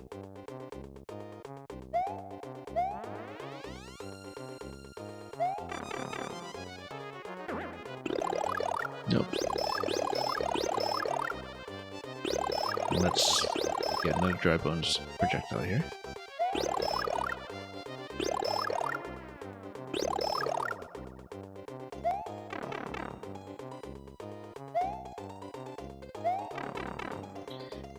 Anyway, we'll approach this carefully.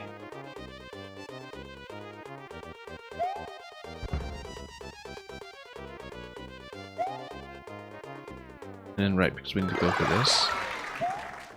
And we need to be small again to go for the next one.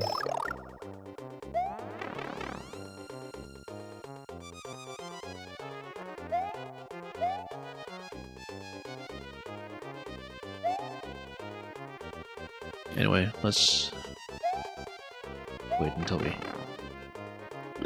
can take a bone to the base at our earliest convenience. And that should give you the other coin. And the other coin after that, so you need to do this 3 times.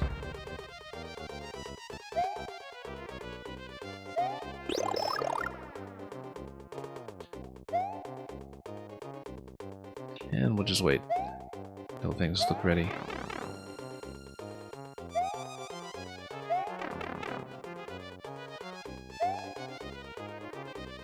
And oh.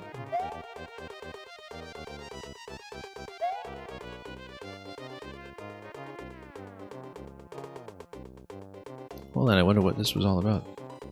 It is. Oh, okay. Yeah, key door. So.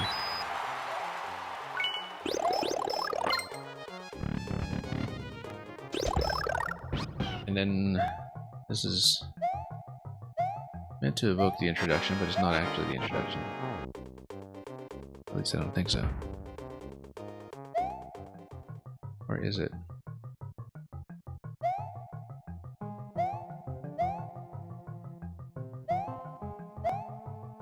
Yeah, not much I can help with.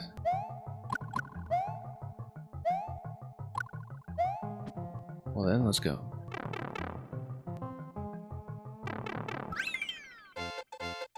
I was kind of wondering if there was some kind of alternate path in there, but then we saw it.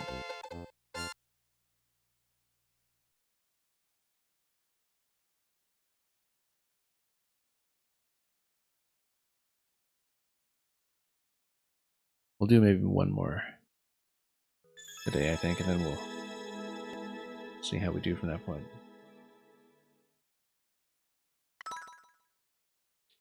There were 2 arrows pointing to a damaged location. Yeah, imagine if we actually read indications.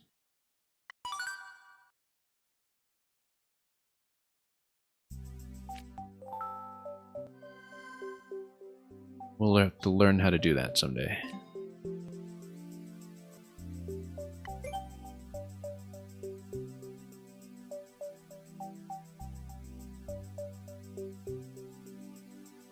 Now the thing is that even if I do run tomorrow, I can't really run long. So we'll have to see what we can get through. I say that now, of course, but here's Star Run 2. Ah, yes, this is C4ZR.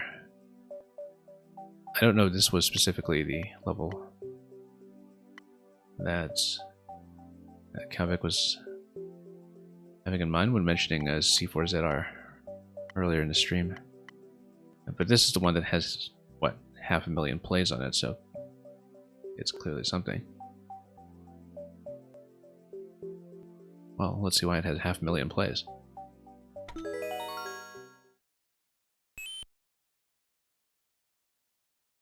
For levels in general? Yeah. Yeah, I don't know which ones we would have seen. But anyway, this is a Star Run.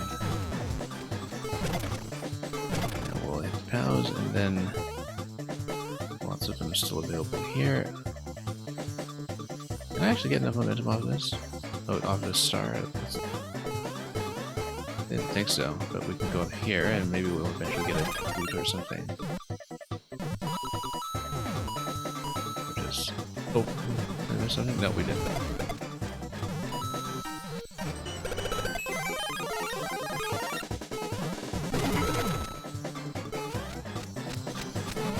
And here we are.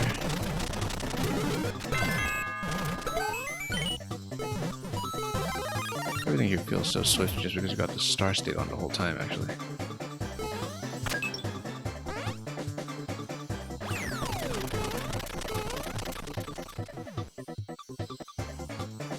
And we'll not kill the swamp with a star, that would be a bad idea, right? Wait, no, we're gonna die. Oh, we missed the opportunity here, yeah. We actually do want to kill the swamp because we can just use the spring to jump.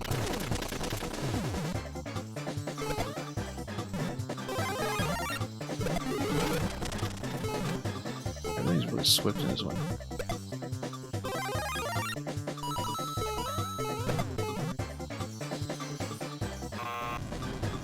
Anyway, that's gonna expire, and then once you have to start, everything's just perfectly safe.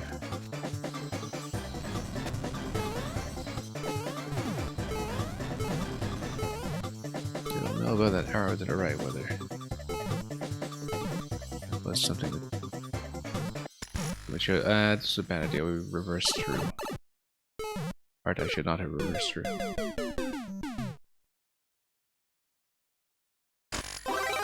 wasn't paying attention. Anyway, let's do this.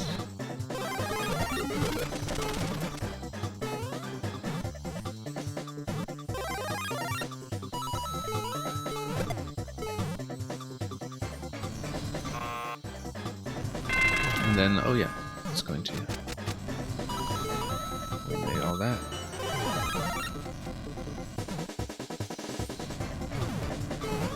Oh yes, and everything just disappeared here.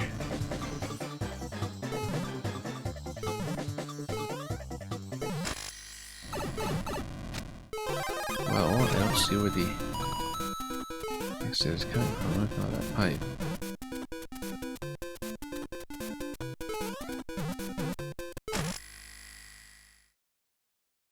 Can't really find much else, I think. Oops.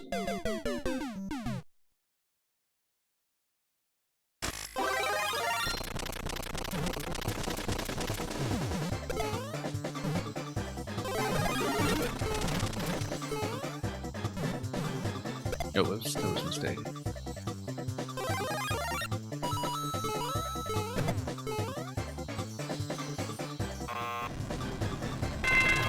know. Push into that.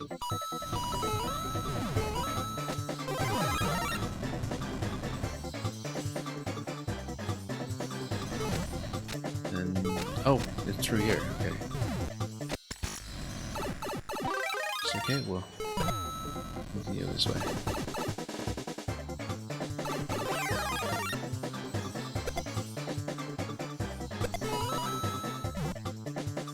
And way down we go.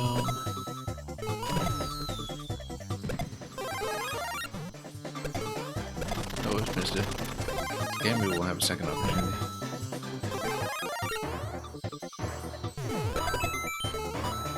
Oops.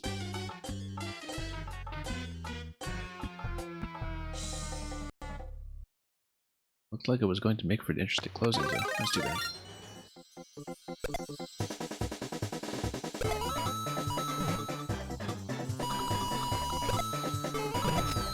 Then we'll...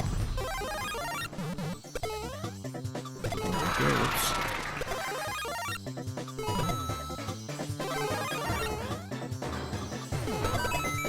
And we're able to get up top.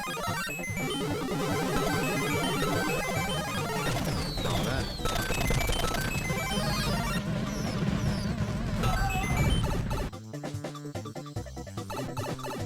And a little interstitial segment here as we take the time and slam the axe right into Bowser. He looked a little bit shocked about the whole affair.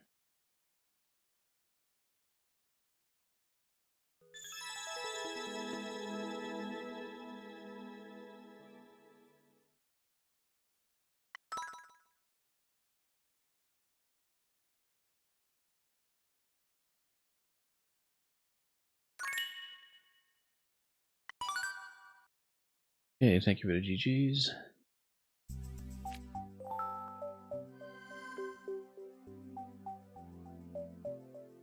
Trying to decide if we should risk one more, perhaps.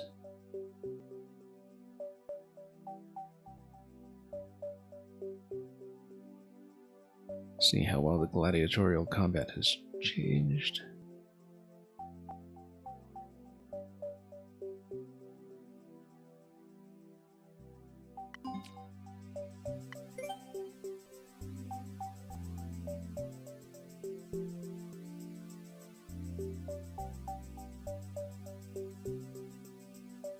I am in fact typing, even though it's not evident at all from the screen.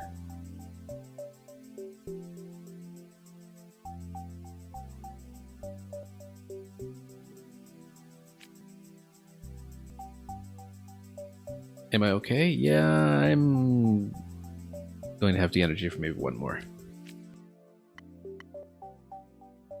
And bone break. This will be hopefully a straightforward one. Yeah, I was quite wiped out at the end of yesterday's stream. I had one level that was practically just, you know, traditional grade. Swimming around in the water and collecting pink coins. I was just running into every jellyfish. And so, that's when you know I pushed it a little too hard. Luca, I'm doing this on the assumption that I'm going to continue tomorrow. I did have a couple of levels set aside for getting near the finale, but that's because I misread the date and I thought that Maker 1 is shutting down in about 12 hours from now. It is not. It's going to shut down about 36 hours from now, I think. Because, yeah, for some reason I mentally had it back of my mind that I didn't think I would be able to stream tomorrow. And I think I just confused that with the actual shutdown date. So we may run an extra session tomorrow just to get more Maker in, because I may not be able to play for nearly this long, but we might still be able to make something useful of it.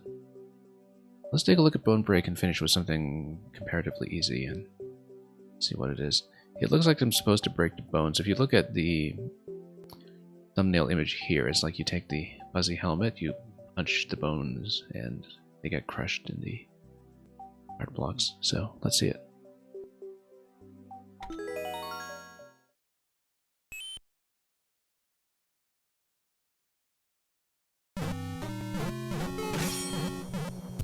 And, well, we can also just break these guys eventually. Well, eventually. There's a particular dip in the pattern. And... yeah, it's the top one in the stack that holds a key or something, right? So.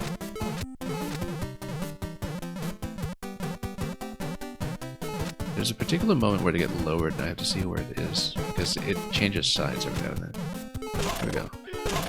Just need to hit the bottom one once, and then, of course, once it's been sustained, we get this situation.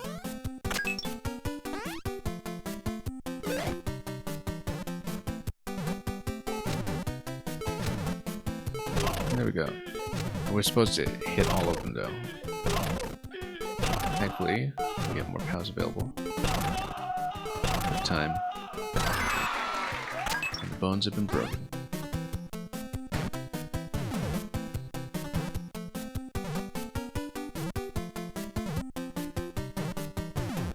Anyway, we're supposed to... whoops.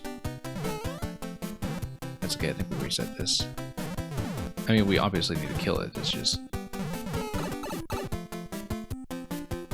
that will reset first.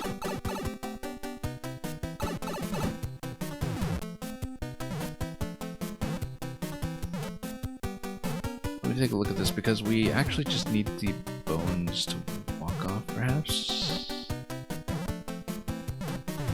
Or how's it? Yeah, because if they walk... no, because if a shell hits the muncher, we don't want that.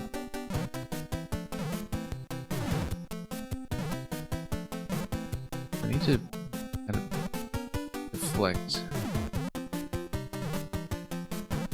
over here.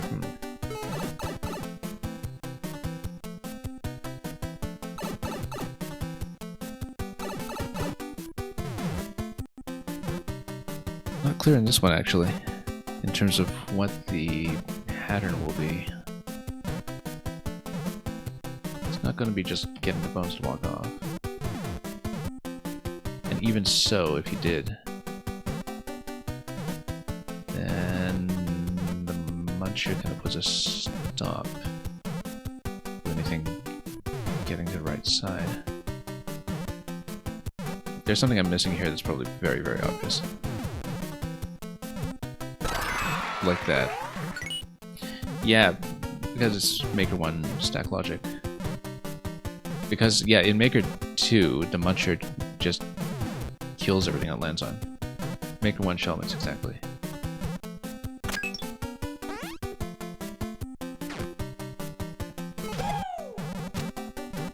Oh, yeah, let's wait until the target's available. And miss. Let's wait a tiny bit here. Nope.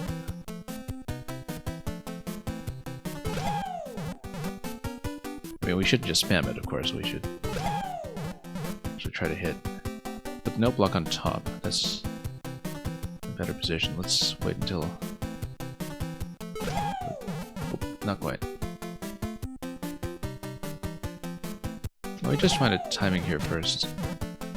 It's actually got a good cycle to it if you... in fact, if you let the no block drop down below, maybe you can kind of have a little bit of a loop to it, but...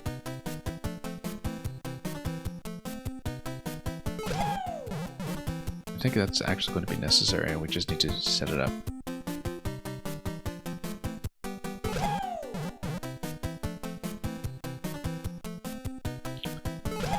And then, okay, this will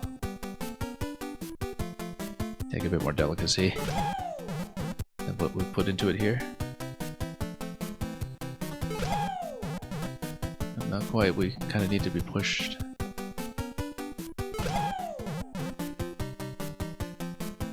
Or we wait for the bones to go down below and then we try to deflect them like that? No, it's out of range. Just have to find a pocket. Not that. Nope.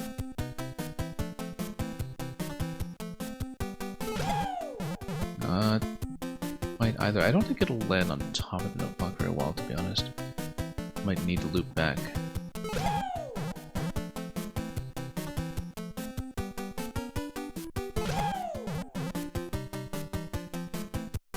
Well, hopefully we don't die to timeout in the 70% level. Let's... You know what? No, you do need a deflection to get to the bone shell. Dry bones are there. There we go. I was hoping to set up something like that, it just was very hard to see.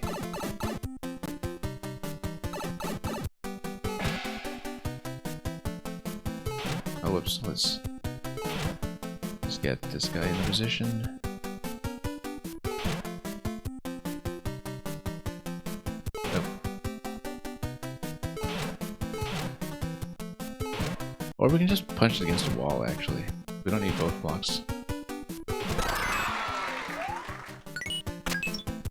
Imagine that, doing the sensible solution.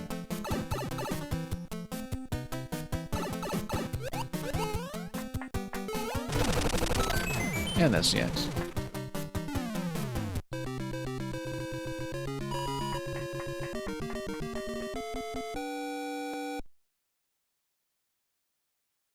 We'll finish on this one today.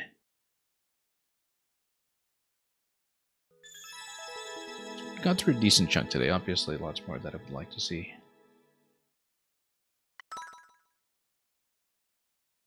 But things are looking promising for getting through many of the remaining recommendations and even any additional codes we want to bring in for the last day. So we'll run a stream of hopefully reasonable length tomorrow. I'll try to make that happen. I had not planned on it and we'll need to move some things in the schedule. But in the meantime, I need to get back to archiving more levels, and I don't know that I'll set up too many more profiles necessarily, but I do want to save a lot more than what I'm currently able to keep, so that is it for now. Anyway, so we have slightly more time remaining in Maker 1 than I had envisioned, so we will be back, I hope, tomorrow. And then, like I said, I did kind of have something in mind for how we're going to wind down Maker 1, and we'll hopefully be able to do that.